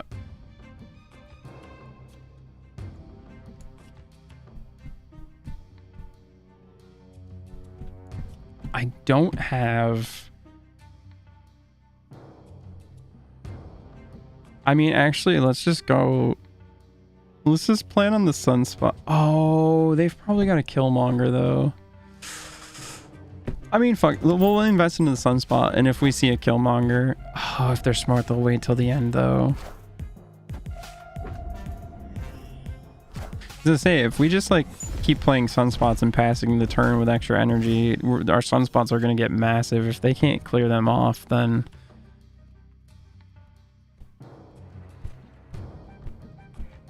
Yeah, fuck it. Let's try it. We're going to pass turn 5, and then we're going to put an Infinite turn 6. They're all going to get +5. That's going to be +15. We'll have 32 power at the middle location. If they don't have a Killmonger, they can't. Because Elektra will only destroy one of them. Killmonger's the only thing that will destroy all of them. If they have the Killmonger, we're fucked. Which, like I said, they're probably not going to show it till next turn. Oh, they're definitely going to nuke them if they can. That's the thing, though. Can they? The Nova's still on board. And they've already used their Deathlock. Either they've got the Killmonger and we're about to lose real bad. They snapped. They've got the Killmonger. Or they wanted to scare me into thinking it, but it worked. I'm not risking my cubes on what's likely a losing scenario. Had they not snapped, I would have played it out. But I'm pretty sure because there's no reason to not run a Killmonger and Destruction. You literally want to. Because then it's another thing that you can pop your Nova. You can't pop Bucky with it, but you've got Carnage and Deathlock for that. Okay, we've got the Dino in hand. We've got Odin in hand, which can potentially follow up for a really nice turn 6 if we play our other cards correctly. We've got an anti-movement location on the left, so that's beautiful. Shuts off movement shenanigans like immediately, or at least I still won that, but in a way not really, because now I'm not going to get any of those extra triggers I would have had he hit. But a free 6-drop on turn 2 that's put me far ahead of them, I'm not going to complain. However, it looks like we're against Zoo, and I don't have that Killmonger, so we may be fucked. We'll find out. If we can get the Moon Girl, we probably can still do it, because they're going to be able to get their individual units to a nice, healthy status to get a big number at the location. Oh, they have a scroll in the super flow. Obviously, that wasn't intentional. They didn't know what the location was, and when you play Squirrel Girl, she puts a scroll at the other locations. So there was a bit of bad luck for them, unfortunately. But I'll fucking take it.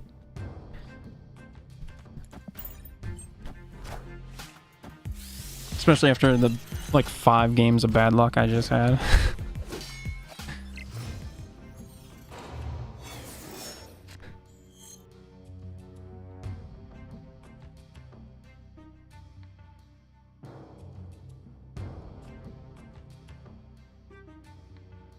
Let's see. Actually, we should play it here because they're almost tied on power right now. So this is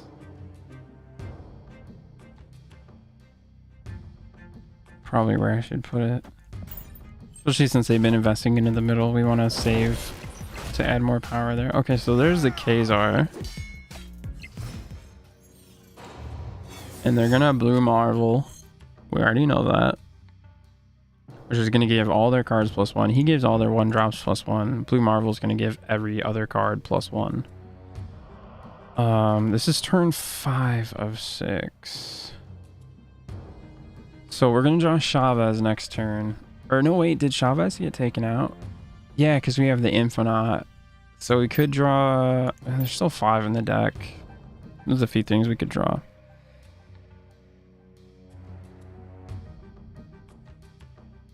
That's one thing I like about that Jubilee deck I was playing earlier. I end up playing almost my whole deck, which is something that gives it real power, because so many times you're left with 3 cards in your deck or 2 cards or something, and that deck's full of powerful cards, and I almost every time I've only had 1 card left, I think.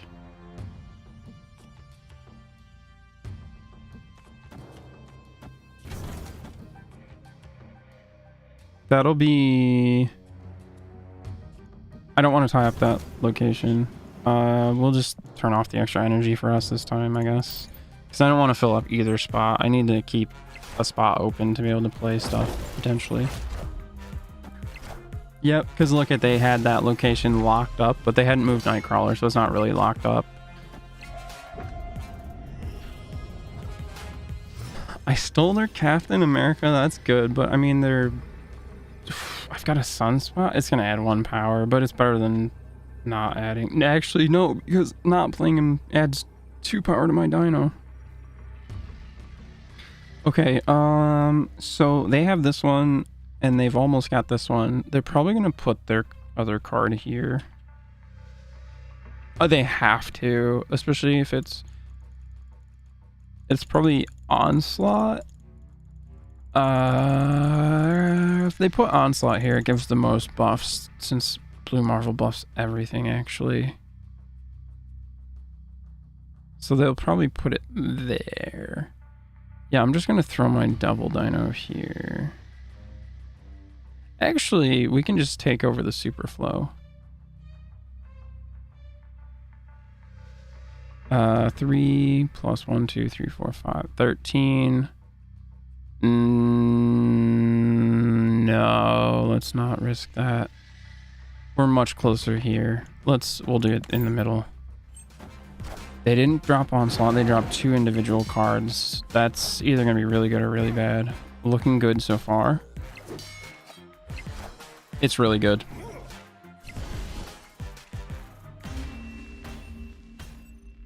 See, it's tough too because like I kept saying onslaught. Previously I had mentioned Spectrum. Like these are the things I'm expecting, and then sometimes they just hit me with like a fucking Ant-Man and a Rocket Raccoon. Literally 2 1-drops. But Ant-Man comes in with 4 power if you've got 3 other cards there. So that's a really good 1-drop. And Rocket, if I had played something there, would be a 1/4 instead of a 1/2. So also 4 power for 1. So, which actually would have definitely made me lose then, because my Dino was just barely going to take that right spot had I played him there. So, oh, we've got the Sunspot Infinite. Okay, that's good. This is probably going to be my last one, by the way. I do work tomorrow, and it is after 1 now. It's really warm in here, and I'm getting a decent bit tired. This has been fun. I hope you guys have been enjoying watching and all the info and such. Actually, we'll put him there, and then he'll get buffed by the cloning vats popping a copy to our hand.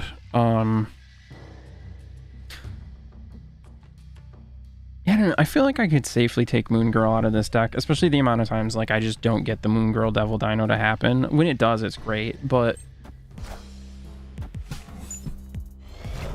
I don't know, like it's been so hit and miss. And like if I draw my Dino right now, which I didn't, but if I drew him right now, I've got 5 cards in front of him. I'm not clearing those 5 cards out before next turn to play the Moon Girl, which I also don't have. Like it just, if I have him, it's great. But I kind of don't like those combos where it's like, oh, if I have it, it's great. I like the decks that are more flexible and can operate without having their combos. Because as you can see, how many games now have I not been able to do one of the main combos of this deck? Like, the other version is literally called Moon Dino because it's centric around that combo, which is another reason why I kind of shifted off of it a little, because when it doesn't happen, it feels fucking awful.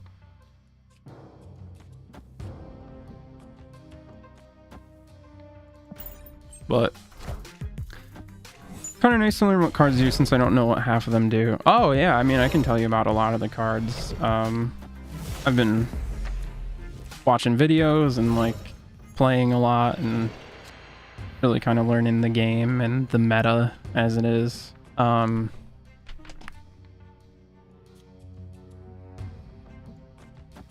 We got a Korg off of our Ancient 13. That is one of the weakest cards we could have gotten. However, it's still not horrible because if they draw that rock, it's a dead draw unless they're playing Zoo. And then even then, it's still not that good. Or like Patriot, which is kind of similar to Zoo, but it only powers up cards that have no ability, which makes Hulk really good. Or like Abomination becomes pretty good then. 5/9 with no ability. Let's steal one of their cards. All the cards are going to move to the right.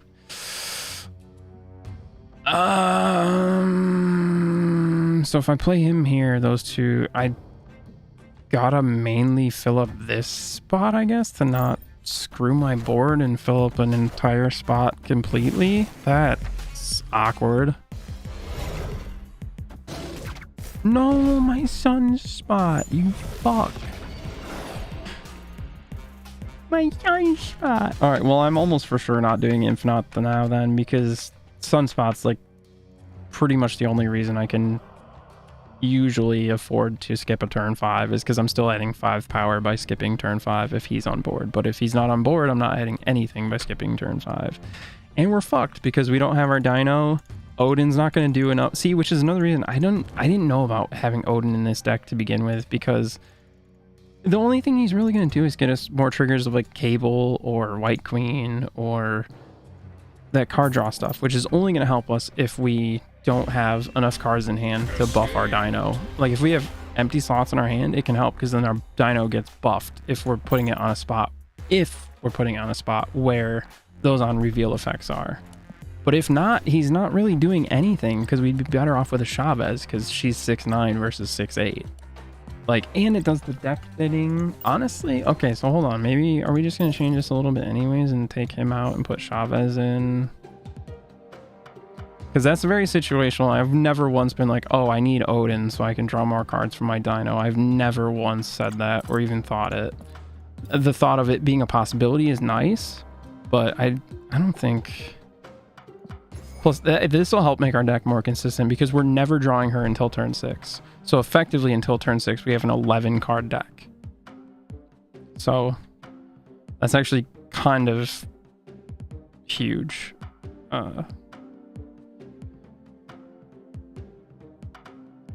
So then what other changes?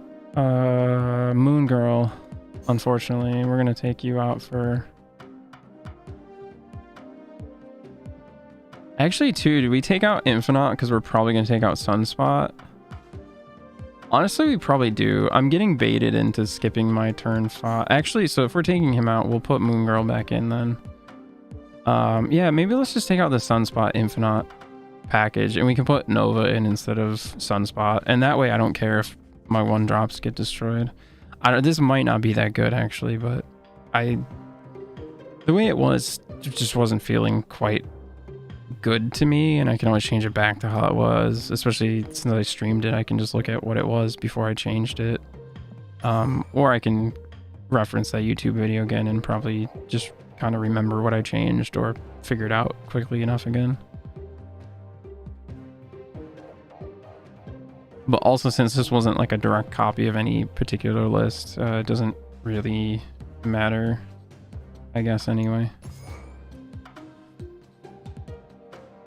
But now we're back to... Okay, so how is this different from our Moon Dino one? Especially if we take the Sunspot out. And if we take him out, what are we putting in place?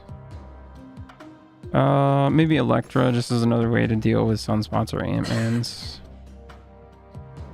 Especially because the Mantis is kind of a meh card. Oh, we didn't put the Killmonger in. I mean, it's going to kind of suck because we're literally never going to play Killmonger unless we need to. Well, actually, with the Nova in there, we will play him sometimes optionally just because that, again, equates to a blue Marvel buff. In a way, I mean, blue Marvel is going to continue to affect your cards as long as his buff doesn't get stripped away, whereas the Killmonger Nova is only going to buff the ones that are out at the time it happens. But, especially if you wait till turn 5 or 6 like you should, so you're getting the most value out of that Killmonger. Like if you're playing against Zoo or something, you just let them keep building up their board and then you just clear the whole board on like turn 5. Maybe turn 6.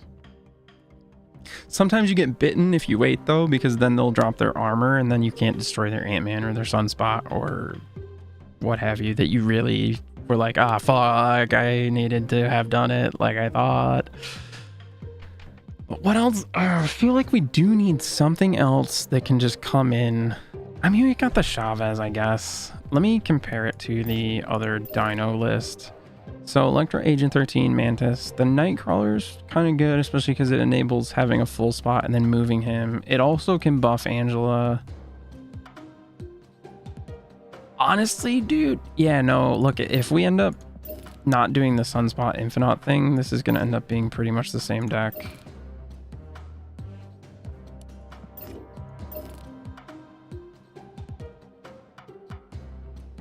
Right? Well, then again, we were saying we could take Moon Girl out, but in this deck, we really kind of need Moon Girl, which is why I kind of didn't like it, because look how many times we weren't getting the Moon Girl Devil Dino. But we've got the Chavez back in the list now. But other than, it's really, well, we've got the Shang-Chi too. I mean, we've got the Answers. We still do have the Moon Girl in here. Do we have all our crucial engine pieces to draw stuff? We got Agent 13, we got Cable, we got Sentinel, we got White Queen, and we have Moon Girl. Actually, let's try it. dino.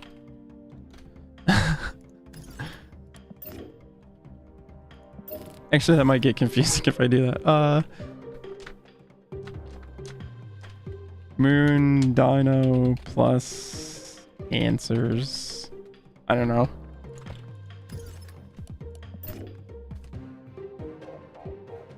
Yeah, let's try it, because it's the thing that this deck struggles with, especially if I don't get my own powerhouse stuff, is I don't have answers to theirs. So at least if I have the answers, if I'm not quite getting what I need, I might still be able to stay in it. I don't know. Worth a shot. If not, we can just switch it back to the other one or just delete it again. Because that is one thing. I've made this deck and deleted it like a few times already. And I keep just thinking like, oh, maybe, but then I ended up not liking it. I don't know. It's tough. Because like I said in the description, I think I only came in with like half a season to try and do seasonal stuff. And beyond that, initially when I was playing, I was just getting like the recruit rewards. I wasn't getting actually, let's clone her. We've got Devil Dino right there. I wasn't getting the rank reward stuff initially, so I wasn't able to like rank up right away, or I could have maybe ranked up a little higher potentially as well, or at least could have started climbing a little sooner, so I wasn't so like against the clock, so to speak. But let's not copy Angela, because she's not going to be that strong playing her there as a second card. And then we likely won't play the other copy anyway. Because we're going to play, as it is right now, we're doing Sentinel Agent 13 next turn, but we'll see what we draw. And then turn 4, we're going to do White Queen, so we wouldn't be doing... What is that cable? Dude, that is sick. The fucking variance. Oh...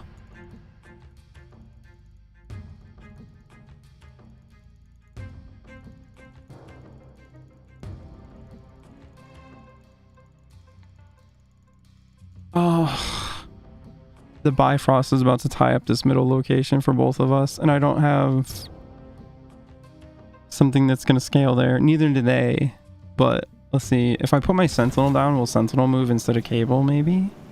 That's my best hope. I can tie it up with Nova, and then I can pop the Nova if I get the Killmonger.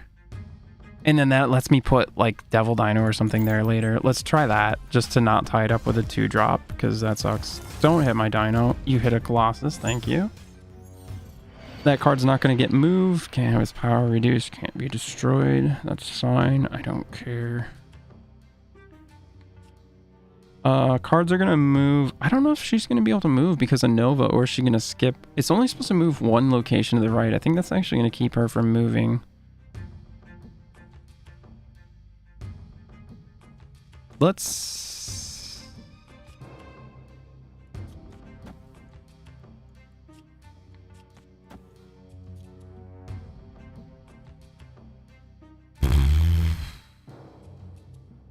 No, it's gonna move Nova.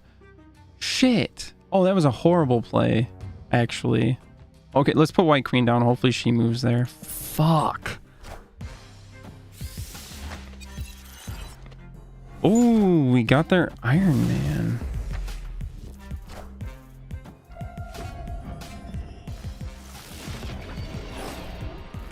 It moved the agent. At least it moved his Cable as well. Ah, fuck. Okay, we don't have the Moon Girl. We stole an Iron Man from them. We can definitely use that. We can clone our Dino anyway. Brain. And then we have the option now. We can throw down an Iron Man next turn. We can play the other Dino. Like we've got some. I mean, realistically, actually no, we have to play the Dino because we're losing the other location. But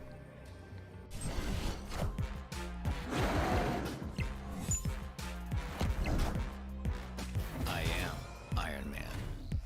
okay, you have to invest heavily in that to beat my other Dino, and you also have to take this location because we're tied here. So I think I still win, especially because I'm about to just put down more power. Actually, 1, 2, 3, 4, 5. So we'll play her here so we get a card from her in hand and a copy of her. Putting us back up to a full 7. Putting our dino at 17. Both of our dinos at 17 power. I did snap, right? It's too late now. If I didn't, it won't double, unfortunately, because it's playing it out. But this is also at the point where nobody can retreat or anything. Okay, we still won the other location. Thank fuck, Agent 13. Literally that one energy to put the other 2 power on board kept us in that game. Because, well, no, actually, we would have just tied, and we had more power there. So we would have still been fine, actually. But it kept it from even going into the game calculating who had more power. It just was 2 locations to 1. And I prefer it to be that way.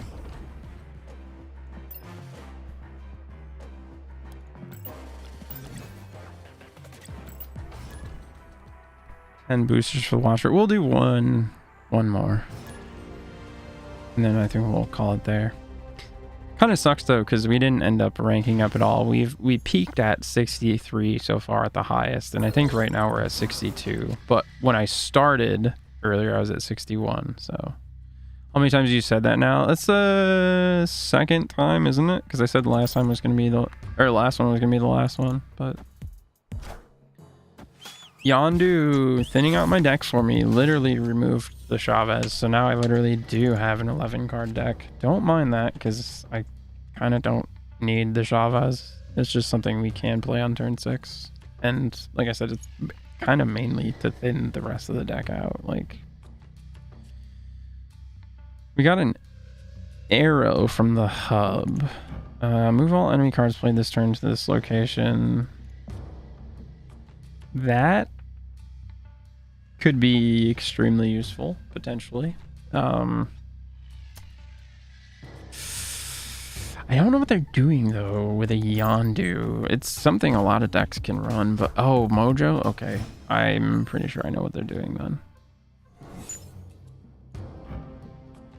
Both players have 4 cards at this location, plus 6 power. So they also want me to have this location full. But if they do, he's going to get plus 6 power. Because they're going to fill it up, obviously. Especially because I'm pretty sure the only deck that runs Mojo is Zoo. Thankfully, we have the Killmonger in here. So if they are running Zoo, if we draw him, we can very much just kind of shit all over their day.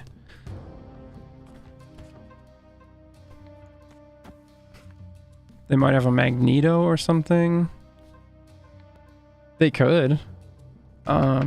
It's funny though, the only time I've had a Magneto played against me, I literally had no 3 or 4 drops on board, so it did nothing to me. I want to play her there too, but I don't want to tie up that location so heavily. Fuck it. There's no point in spreading myself so thin. Okay, they're not going to be able to play anything there. They've got 11 power because this Ebony mod doesn't let them play anything there anymore. But it's a 1/7.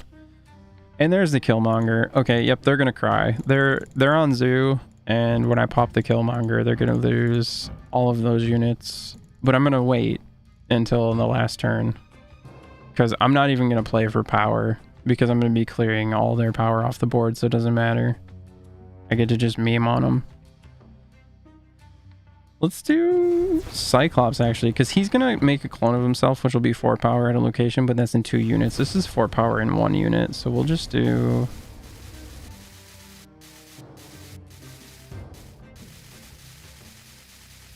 We'll put him there.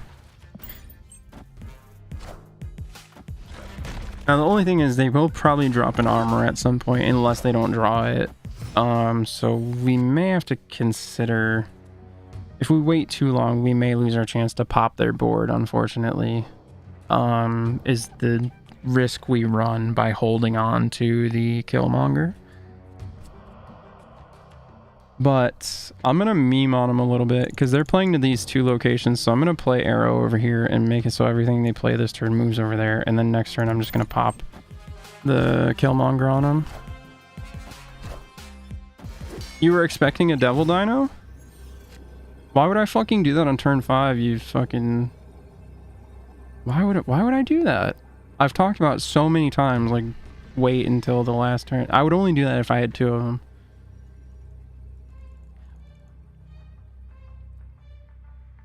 Like, why didn't they hold that, though, in case I did play one on turn 5? Then they'd see where it is to play it for turn 6. Like, I don't understand.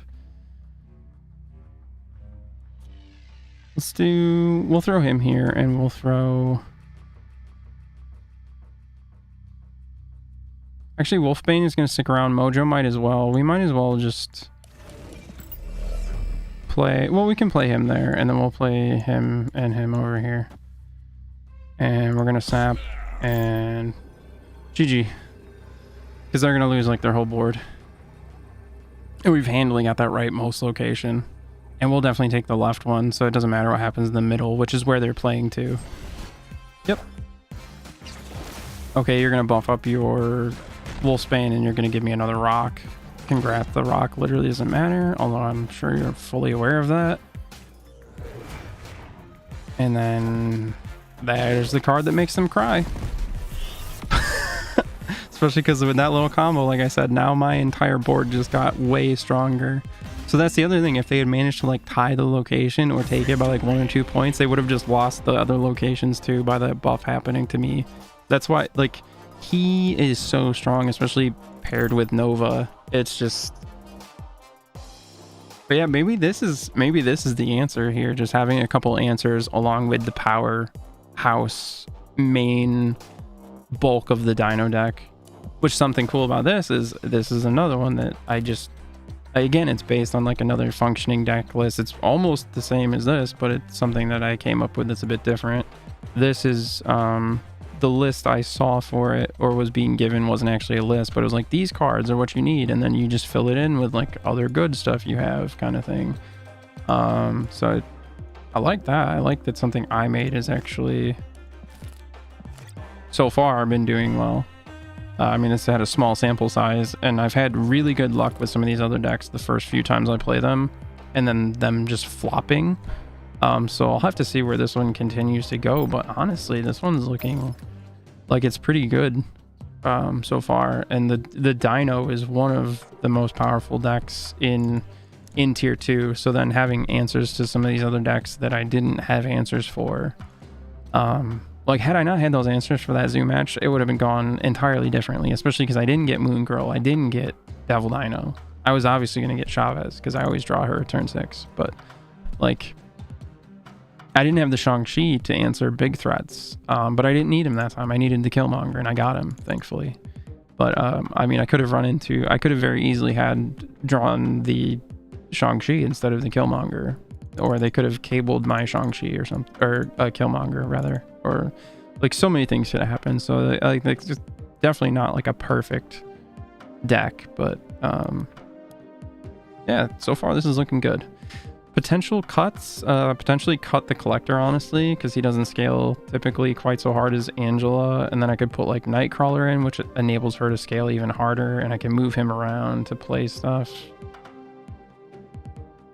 Actually, especially too, because one of the things I didn't like about the Moon Dino deck was I would so often draw both of them together, and I'm like, fuck, who'd I play on turn 2?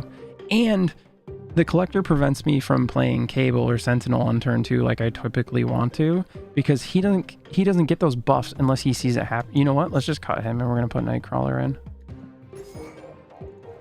He's a really good card, but typically he doesn't get past like 4 or 5 power for me anyway.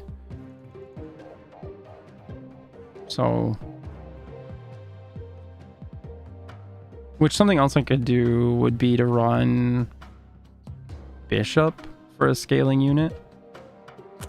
If I can find him. He's a 3/1, but when you play a card, he gains +1 power, which is not as good in this kind of deck, in my opinion, where turn 3 I'm playing him, then ideally turn 4 I'm playing Moon Girl or White Queen.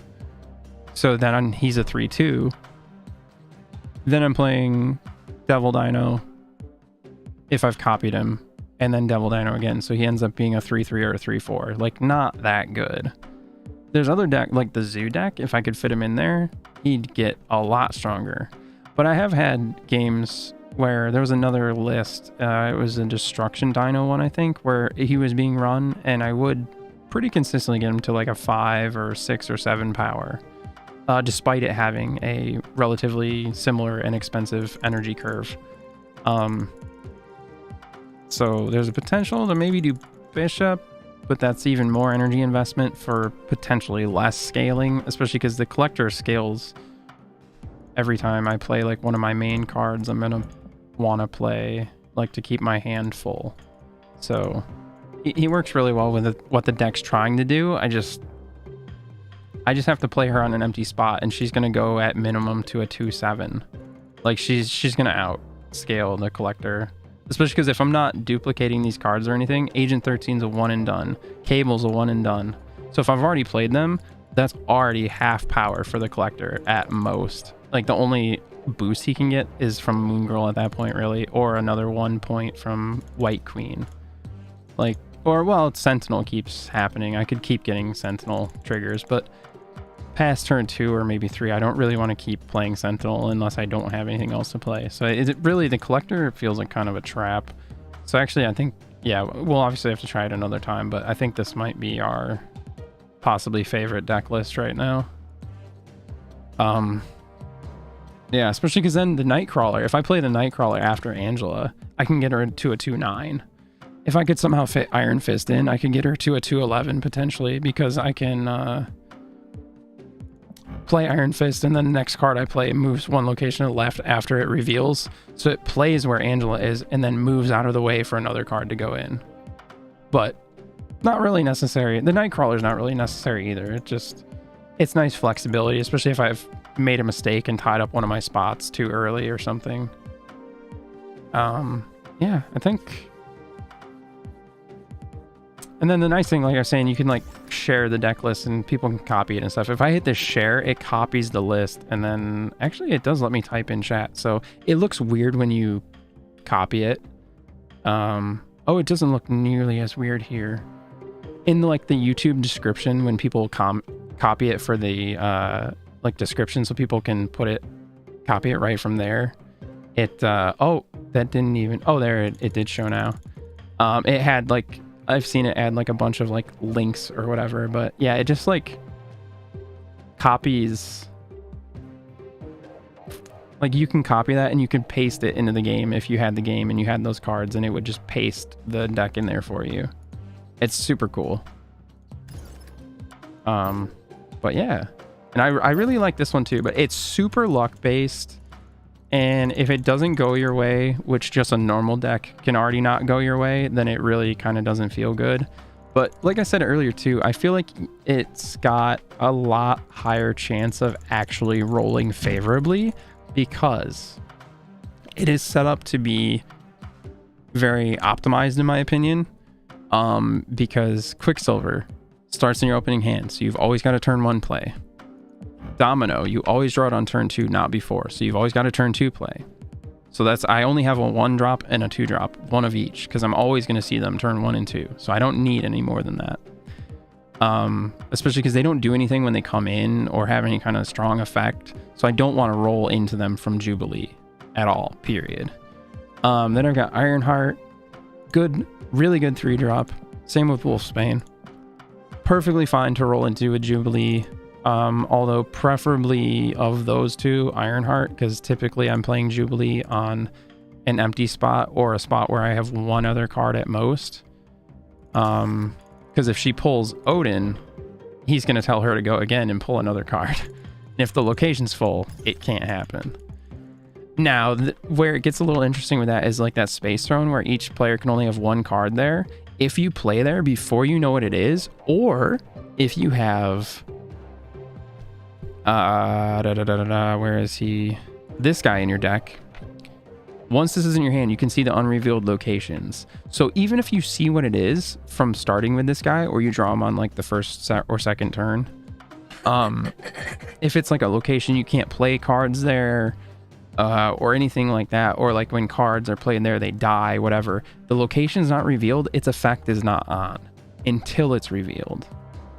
So you can, if you play blindly, sometimes you can actually just win the game, like blindly into a location. Sometimes you can win the game, because like Sanctum Sanctorum, cards cannot be played here. if it's the second or third location and you blindly play into it before it's revealed, those cards are still going to stay there. Or with like the Space Throne, only one card can be there. But if it hasn't been revealed yet, it doesn't have that ability. And if you've got 3 cards there before it flips over, you've got 3 cards there. Now you might get fucked because your opponent, if they don't have anything, is going to be like, well, I'm just going to drop my fucking 5 or 6 drop there. It's a free fucking, or even a 4 drop maybe.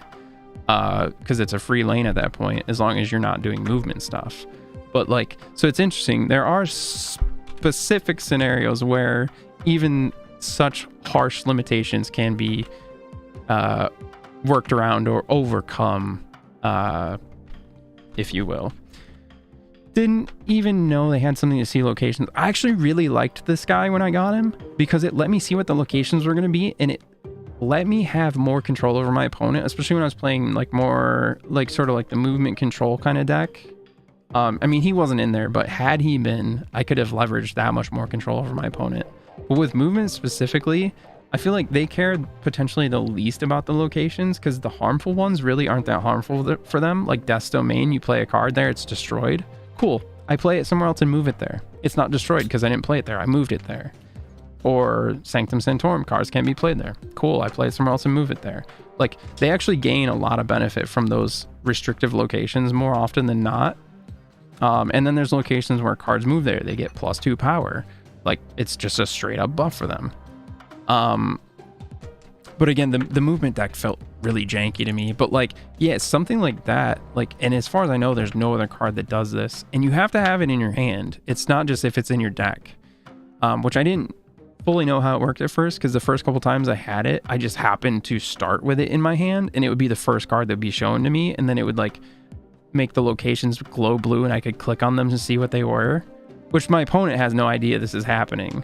But if I start playing off to the right and I keep playing off to the right, they might have an idea that I might have this and know that it's a location where you can't play there, or can't play there after turn 4, or, you know.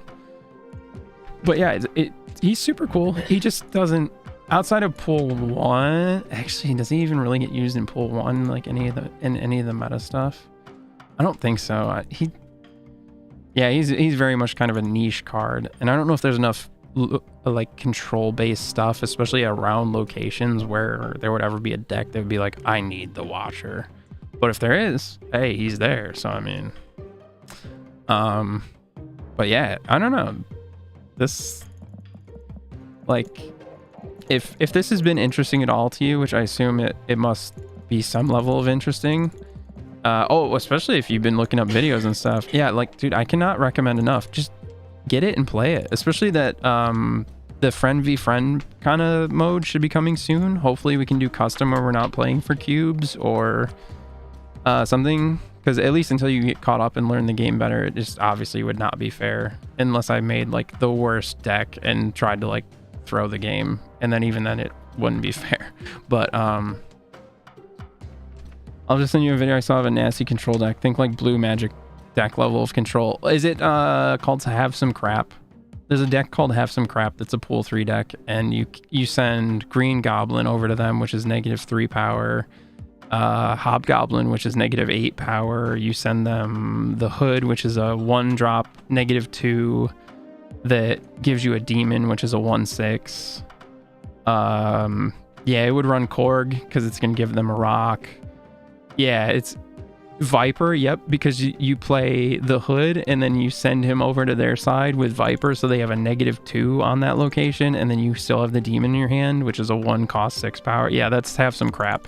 The counter deck here, pool 3, is changed up mainly to deal with that deck, actually. I mean, it's still got the Shang-Chi for the dinos and the Infinauts and the Destroyer and Chavez, you know, anything 9 power or higher. It's still got that. It's got the Enchantress to turn off ongoing effects, such as the one on the Devil Dino, or turning off all the buffs from Blue Marvel and Kazar, or turning off the buffs from Apocalypse or Iron Man, you know, like any of that shit. It's still got the Killmonger to deal with Zoo stuff. It's got the Killmonger Nova package specifically, just because it's so fucking efficient and beneficial. It's got Scorpion, afflict cards in your opponent's hand with -1 power. Yeah, the Spider-Man Professor X deck. I have not, because Spider-Man is pool 3 and I don't have him. Professor X is pool 2 though, and I do have him, and he gets run in this Spectrum deck. And actually, I shit you not. I shit you not. Every time, legitimately every time that I can remember that I've played Professor X, my opponent has played a fucking Hobgoblin the same turn. And do you know what happens? Let me show you what happens. So Professor X, what does he say? Lock down this location. Cards can't be added, removed, etc. That means they can't be destroyed. Nothing. So as soon as he pops up, I have 3 power in that lane if I have nothing else there. He doesn't offer a lot of power, but especially if they're trying to stick me with a Hobgoblin who is a 5 -8, but on reveal your opponent gains control of this. Guess what? He stays on their side. It's pretty sick. Yeah, there's like I said, I was talking earlier, I'm not sure if you're here. There's a similar thing with Storm. It floods the location. Next turn is the last card. Turn cards can be played there. And then you can follow it up with like Jessica Jones, who turns into a 4/8. Because you're not gonna be able to play a card there the turn after anyway. Storm, Spider-Man, Professor X locks down all kinds of stuff. Yeah, that deck very likely also probably runs Dr. Octopus, Polaris,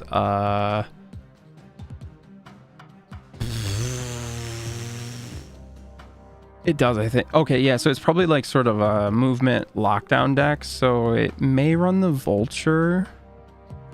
It may not though too. He's really strong in pool 2, but in pool 3 he might get outclassed by some of the other more control aspects versus just like raw power. Especially because a lot of those control cards like Polaris moves enemy cards, Magneto moves enemy cards, Juggernaut, if they play cards there, move them randomly. Like a lot of the cards that are going to be in that pool 3 version are moving opponents' cards, or Dr. Octopus is pulling cards from their hand onto that location, I believe is what it does.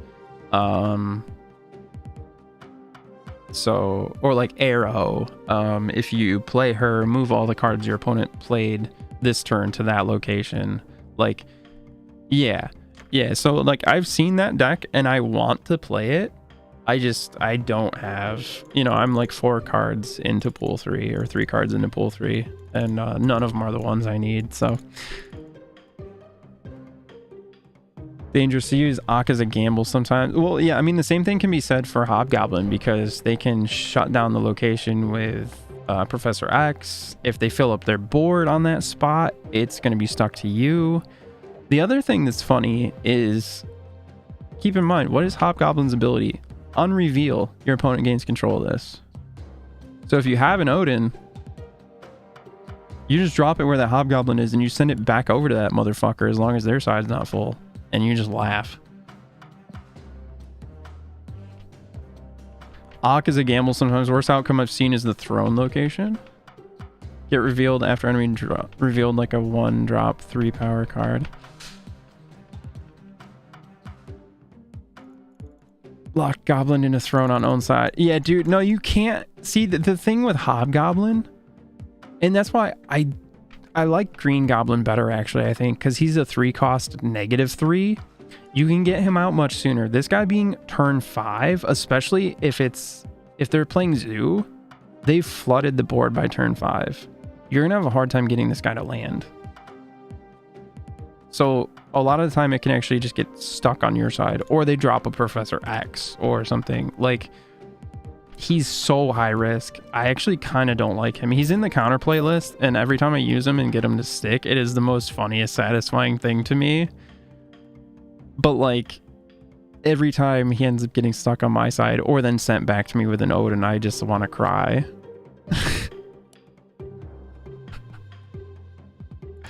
But yeah, the great thing is too, I can recommend, if you're at all interested in this and want to get into it, definitely start watching Cozy Snap, Teddy Ninja, and Hooglandia Marvel Snap, which Hooglandia is Hoog. And that Hooglandia is actually where I got these first 3 decks. It's a guy named Jeff Hoagland, and he is a pro MTG player. So if anybody's going to be able to tell me what decks are going to be good, I'm going to trust a pro MTG player. I don't know about you guys, but I'm going to trust a pro MTG player. So I got the Spectrum list, the Zoo list, and this Moon Dino list from him. And I've like not questioned them like at all, especially when I see them working well. And the only thing is like this one sometimes doesn't really work because you don't get like the Moon Dino or the Moon Girl Devil Dino, but you still typically draw the Dino at least, in my experience. And then sometimes a lot of time I get the Moon Girl too. It's just I may not be able to use her with the Dino where he is in my hand. But that was something I had to learn about the deck, is how Moon Girl works and her copying left to right, it not being random, which I'm glad it's not random, because then it would feel like the discard one to me, where it's like a lot of those discard ones are discard a card. It's a random card, so you have no idea what card it's going to be. It could be the card you need for the next turn, or it could be the card you actually want to get discarded. Or it could be the last card you'd ever want to discard. That's why I kind of only like Lady Sif, because she specifies the highest cost card. So if you've got it set up properly, as in only Apocalypse as your high cost, and maybe a Chavez, which Chavez typically gets run in there too, but you're not going to see her till that final turn, so you're not going to be discarding her unless you play something that discards on the last turn, but then it won't matter. So is Sarah a tier 3 deck card? Yeah, Sarah is pool 3 as well. Yep. So I mean, it's potentially a really long list, but there's a Sarah deck that makes cards cost like nothing. Yeah, her ability, she makes your cards cost 1 less, minimum of 1, I believe.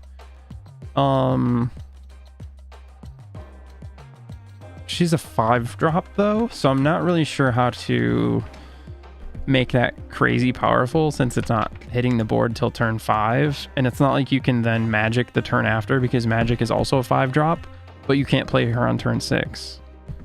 So combined with death, okay. Yeah, well, death is death is also pool 3, unfortunately. But if you check out those channels, Cozy Snap, Teddy Ninja especially, and the Hooglandia one, they show like this is a pool 2 deck, and then this is the pool 3 upgrade, but they like show matches of the deck in use too, and like I don't know, it's just super helpful. Like helps you figure out the decks, the meta, what people are doing, what to look out for, what to make sure you try and do, kind of thing, and just kind of like breaks down how the deck works and like overview, and then you can see what to progress into. And the Hooglandia one especially, I can't recommend enough, not only because he's a pro MTG player, but at least, and somebody, if I'm wrong on that, please correct me, but I'm 99% sure that he is pro MTG. I know he was doing stuff in the MTG Online for sure on like a pro level, but I believe he was also like touring and playing with like actual cards kind of thing, like on a pro level too. He mentioned MTG in one of his videos. He does, I've seen his Hooglandia has a lot of Hearthstone, but I think he rebranded recently after Snap came out, and he's maybe focusing on Snap because it's Hooglandia Marvel Snap. But if I remember right, when I was looking at the older videos, it was almost all Hearthstone, and I was like, what? But yeah, no, but yeah, I like, and I think I want to say they all do it, Cozy Snap, Teddy Ninja, and Hooglandia. But Teddy Ninja for sure has like chapters on his too, so you can like scroll through and you can see like on the timeline, pool 2, optional cards, upgrades, you know, whatever part of the video it is, so you can like find what you're looking for even quicker if you kind of already know what you're looking for, and you just sort of like, wait, what was that one card, or you know, whatever. But yeah, highly recommend those channels. I don't really know of a ton of other. Regis Kilbin is another pretty well known person in the community, I guess, and did this Dino Destruction deck, which is one of the ones I was playing. Super, super, super liked it at first, but it felt kind of finicky, and like it was too, like, I was only getting the destruction stuff or only the dino stuff, or I'd get some of each, and it just like, it felt kind of janky to me. But when it worked fucking great, obviously. But I mean, that may be the case with every deck, but these other decks though tend to not feel janky when they don't work. It's just like, well, it didn't roll right. But when it's like a hybrid deck and it doesn't roll right and it doesn't work, it just is like, I had too many different pieces that don't really fit together. And maybe that's just me, but I don't know. Well, like, it's funny because before I even saw a list for discard destruction, I was like, man, like a discard destruction deck seems like it'd be cool. Like the zoo deck was like one of the first ones I had even thought of, which, I mean, it kind of pushes you that way with giving you some of the cards it gives you earlier on. It gives you stuff that kind of pushes you towards zoo. Spectrum I wanted to try and do earlier on, but I just didn't have strong enough cards to really make it work in pool one, I didn't think. I also wasn't like looking up videos, but like I had tried a deck and it just was not working. But I don't think I either didn't have the cards to do a full ongoing deck, like every single card has ongoing, or I just didn't. I thought like maybe some of the other cards were better, which I still kind of do. Like in the Spectrum deck, I really don't like this Lizard card at all. I want that to be an Angela so bad, and she could outscale what Lizard would do, and she doesn't have the negative that if they fill up the location, it'll have -3 power. But like I said, most decks can't really, especially if they're already investing into another spot, can't really then invest 4 cards to shut off your Lizard. But then best case scenario, if they don't shut him off, he's becoming a 2/7. And what have I said repeatedly about Angela? She becomes a 2/7 minimum as long as you play her on an empty spot. She can actually get higher than that. But Lizard has an ongoing ability, so when we drop Spectrum, he gets buffed. I also, because I had Professor X bite me a couple times, took him out and put Claw in the deck, who is a 5/4, but the location on the right has +6 power, and it's an ongoing ability, so he would become a 5/6 and add 6 power to the next location. So in that instance, as long as we get the Spectrum, he's adding 12 power to the board. Pretty good, but we've got a lot of potential, and I want to try the deck as it is and learn it a bit more first before I really decide if I do or don't like something too much. And I've had it pay off for me more than I've had it bite me as well, so there's that for it too. But and I guess just as sort of a shield against the hobgoblins, because I seem to be running into more of those, and they're not going to play it before turn 5 unless it gets reduced in cost, in which case so does Professor X. So I kind of really like it, because it as long as I play where they're likely to play, and if they don't play anything there, then it's just a free lane for me. But I've also had that bite me where I tie up a lane on turn 5 and they've got nothing there, but I don't have the power in the other lanes and I don't draw what I need to get the power there, and so then I've got one lane and can't take the other 2, so it doesn't matter that I have the 1, and it doesn't matter that I took it with 1 card. Which, that's the thing too, normally if you can take a lane with 1 card, that is so powerful, and I've had that happen with him, and that has won me the game before. And I actually took I was playing against a movement deck and I shut off the left hand lane with him, and that's where all their power was in the middle. It was going to go to the left, so when they went to move, they couldn't move that power from the middle to the left, and then their right lane was where they were setting up their secondary power, and that was going to move to the middle when they dropped the Heimdall. But not only did it get jammed up so they couldn't move because the middle was full, but they just didn't have enough secondary power in that right lane to deal with what I had there. It was amazing. But like, super situational. If I wasn't playing against movement, it wouldn't have been nearly as impactful. Like this, so I don't know. Don't see Lizard run very much at all. He kind of sucks. He's super efficient. 2 energy, 5 power. Super good. If he was just a 2/5, he'd be one of the best cards in the game. Just for raw power per cost kind of factor. He'd be really fucking good. That ongoing makes him kind of bad. However, oh, it's not this one. It's the counterplay one where we also have him. If we have Enchantress, she shuts off ongoing abilities. Cosmo is on reveal.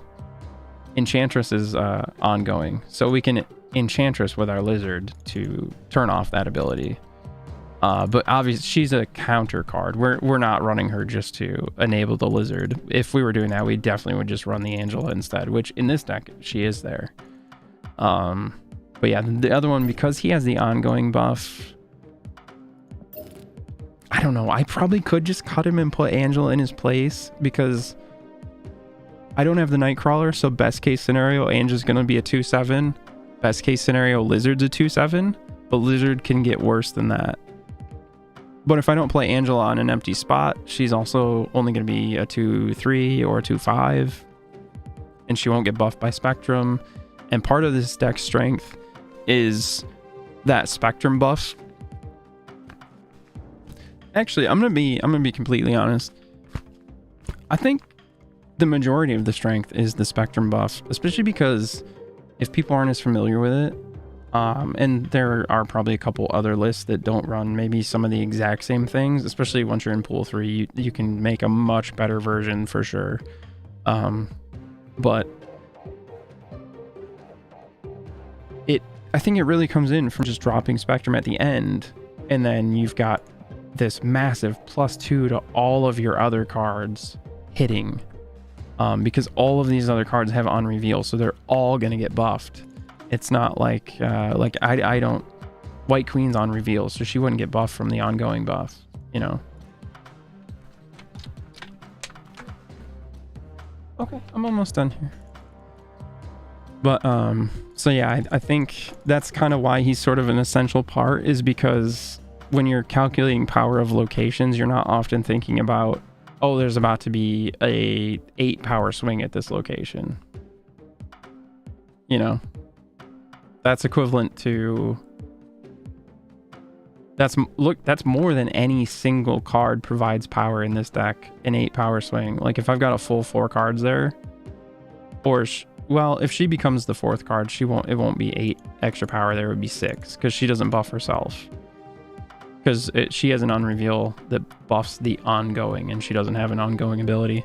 But I mean, even still, do you see a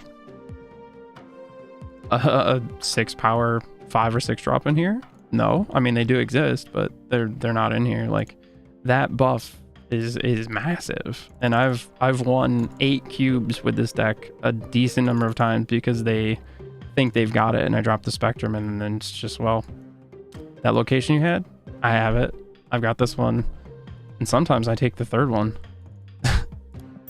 But it, especially with only having the 1/1 drop, this is one of the decks that feels kind of to me, because it feels like I often get outpaced, especially like if I play Ant-Man and then play Armor, that's a great play.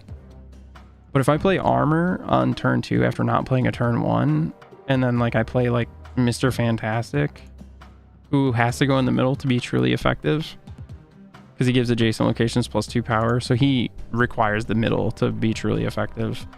But depending on the board state, sometimes you do play him off to the left or right just to buff that middle lane, and give the extra 2 power that he provides to that lane he's in. But he's really meant to go in the middle 99% of the time. I mean, all of the time ideally, but which can help you, like if it's Sanctum Sanctorum and neither of you are on movement and neither of you have a Nightcrawler, he gives +2 power to that location. Now you've won that location for free. Or if they have a Nightcrawler that they moved there, now you're matching their power, it's tied. So there is some power in that, and he is definitely a good card, but raw stat wise, 3 energy for 2 power sucks ass. Like, so that's the other thing that kind of, like, some of these cards aren't necessarily that great by themselves. This card is fucking amazing though. This card's great. It's probably second best card in the deck, right behind Iron Man. Well, I don't know. These cards are obviously very powerful too, but he's so risky. There's no risk with Warpath, you know, like Iron Man, his effect is one of the strongest in the game. Your total power is doubled at this location, but he's 5 energy for a 0 power body. You have to remember that you're putting 0 power onto that location when you play him, unless he's getting buffed by Spectrum or the location, or the next card you play gets buffed, etc., or like Wakandan Embassy and he's in your hand, he's then a 5/2. Like, so in that aspect he's weak, and I kind of don't like him, but his effect just makes him so strong. He's amazing, especially when he then does get buffed, and he's gonna at least bring 4 power because he gets +2 and then it gets doubled. So Patriot and Mystique are tier 3. Yep. Patriot's super strong. All your cards don't have abilities, so Hulk, no ability. Abomination, no ability. Any of those cards are gonna just get massive. All the rocks they're gonna give you with Korg, or if you get that location where it shuffles rocks into each player's deck, or the one where when you play there it shuffles 3 rocks into your deck, those rocks have no ability. They get buffed by Patriot. Yeah, like the Patriot is really strong, I guess. It's kind of like Zoo on crack in a way. But the Zoo cards have abilities typically, but then like this Shocker card, which normally sucks ass, if I can even find it, a 2/3, no ability, gets way fucking stronger. Korg, Patriot, Mystique deck with Sarah, OP. Yeah, I mean, that's the thing though.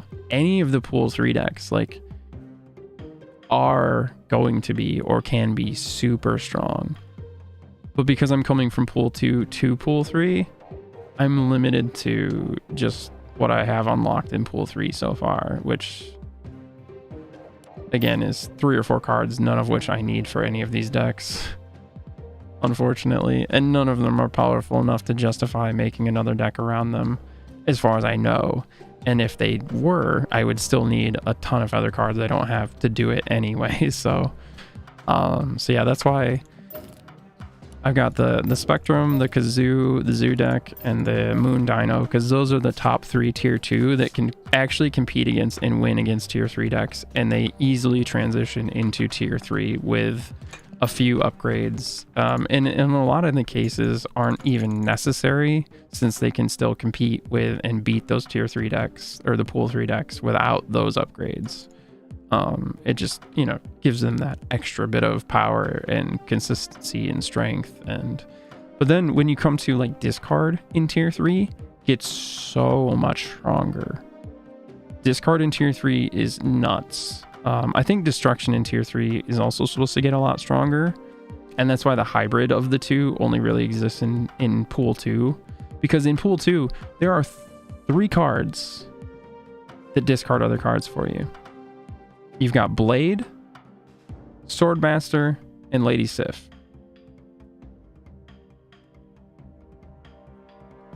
That's all you have for pool 2 for discard cards.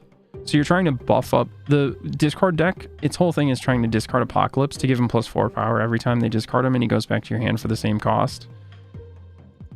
So at most, you can get him to a 12, 16, a 20 power. If you've managed to discard him 3 times, he becomes as good. Well, at that point, he'd become better than an Infinite. But on, I don't know. Where's Blade? A random card. And, I don't know. A random card. You have no fucking idea if it's going to be Apocalypse or not. So that's why you also run like Wolverine, where if he's discarded or destroyed, you play him at a random location for free. Or Sabretooth, where when he's destroyed, he comes back to your hand and costs nothing. But like, well, actually Sabretooth wouldn't matter, because I don't think his abilities when he's discarded. I think it's only when he's destroyed. So that's actually a horrible example. But you get my point. Like, it's kind of meh. Like, it can really work, but there's only a couple cards that kind of enable it. So, but like when you get to pool 3, there are so many cards Gambit is insane. It's I'm pretty sure he discards a card, which obviously you want to do because you're playing self-discard. But then I think when you discard a card, it makes them discard a card as well. And your opponent, if they're not on discard, is not going to be wanting to discard. Straight up. Especially if it's fucking at random. No thank you, sir. Get the fuck out of my face. So like, yeah, like every single deck can get like massively like power, like way more powerful in pool 3, and that's one of the things I'm excited for. I was originally going to stick at the end of pool 2 and not go into pool 3 to avoid playing against pool 3 while I'm still trying to rank up during the season, but I kept running into people with pool 3 cards anyway, even though there wasn't a location giving us a random card, or they hadn't played Agent 13 to get a random card or anything like that. And I was still running into people with pool 3 cards, so I said fuck it and went past 474 and started going into pool 3, just so I can at some point catch up. But it's been interesting because now I can definitely get matched against people who have just been playing the game since like the early access, since like the 3rd or 4th month of this year or something like that. But anyways, okay, it's not quite as late as I thought it was. It's still quite late though. Yeah, I gotta, oh wow, I streamed this for almost 4.5 hours. There's no crafting card system, is there? There is not. They should add that. Maybe, but I feel like actually one of the things that keeps it a little more fair, especially possibly in consideration of pool 3, is there's no guaranteed you're gonna unlock a card at this collection level. There's no more guaranteed unlocking of cards at collection level. It's you get a card or you get currency type stuff. So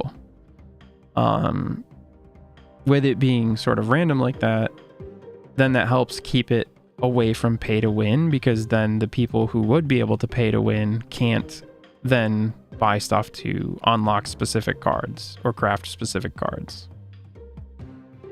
So I think it's actually probably better if they don't, unless there was a completely different resource for crafting that you couldn't purchase from the shop and you just had to like earn by playing games. But there's already like 3 or 4 different resources in the game, so that might be a little much, maybe. I don't know. There's potential for that, but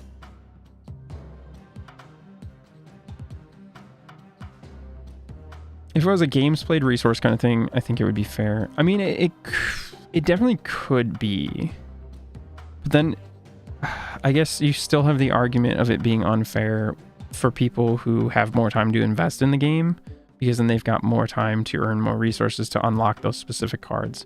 Whereas you and I, if we're both in pool 3, we're unlocking cards at random intervals, and the cards we're unlocking are also random.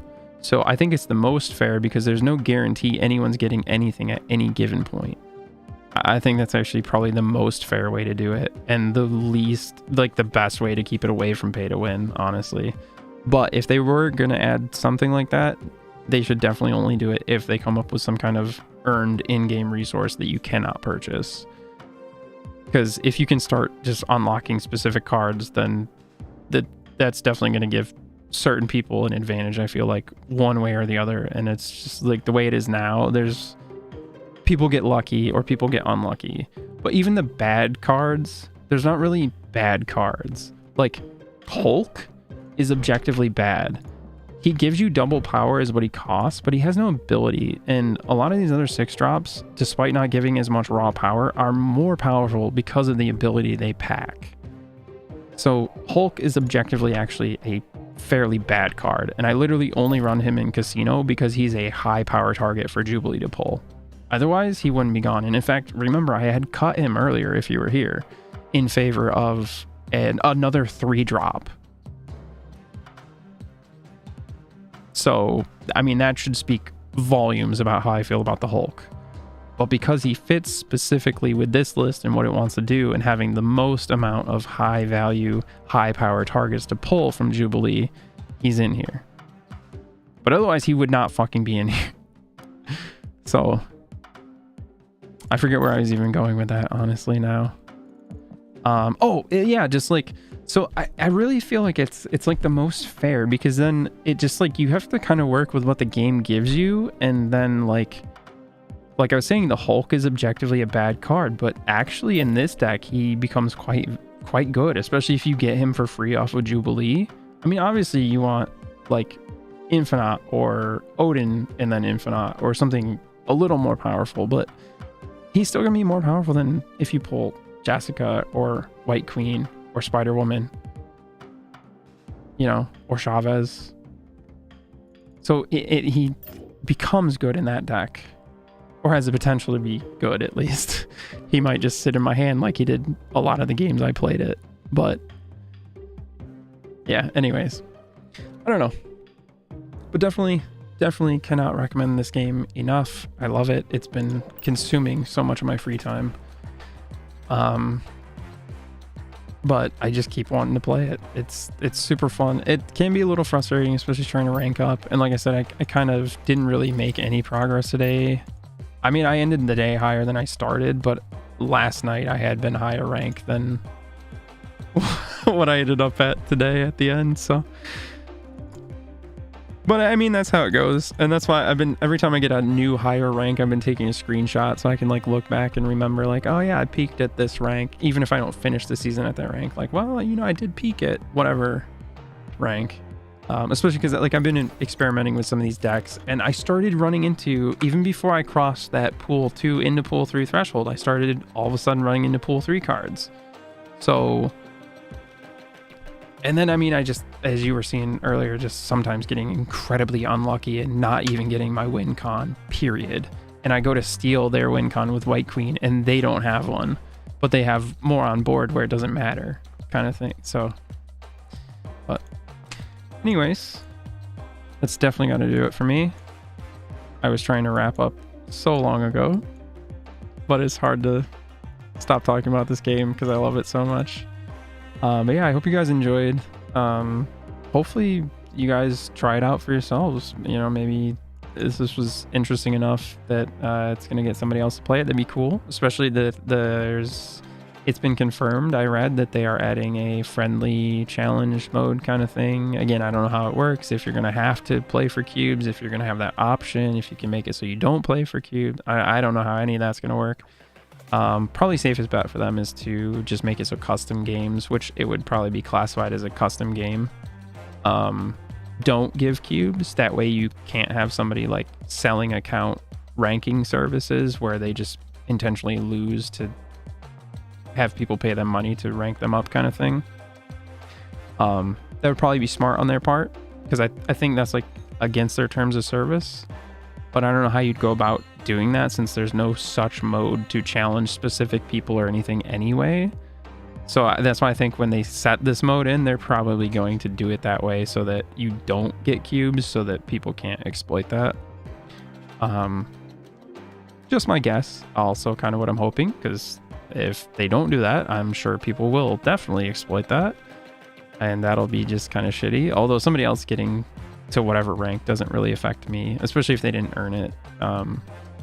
It just would suck as somebody trying to earn it and then somebody like cheats their way there, kind of thing, I guess. I don't know, but anyway, yeah, I hope you guys enjoyed, and hopefully see you in the next one, where if we're doing more Marvel Snap, you're probably going to see this Moon Dino and Answers deck that I came up with. Although we'll see, because it's on. I've got it on my phone too, so there may be changes before I stream again. Especially because I know this is only the second time I've streamed it, and the first time was just like a little preview, like 1 or 2 games or something at the end of a gameplay session. So, but it is something I want to stream. I was probably gonna wait till the season was over, or at least till I was like a little more familiar with it, and maybe fleshed out my collection a little more. But you know, I'm at the end of collection level 2. There was interest expressed in it. I was playing it anyway, so, and it's fun. And I had no idea I had even been streaming this long. So if it's gonna make streaming a little easier, then that's a plus too. Because sometimes it can be hard to stream for too long, especially if it's sort of like isn't just sort of clicking that night, or you're not really vibing with the game you're playing kind of thing. I don't know. But anyways, hope you guys enjoyed. Hope you take care, and until next time.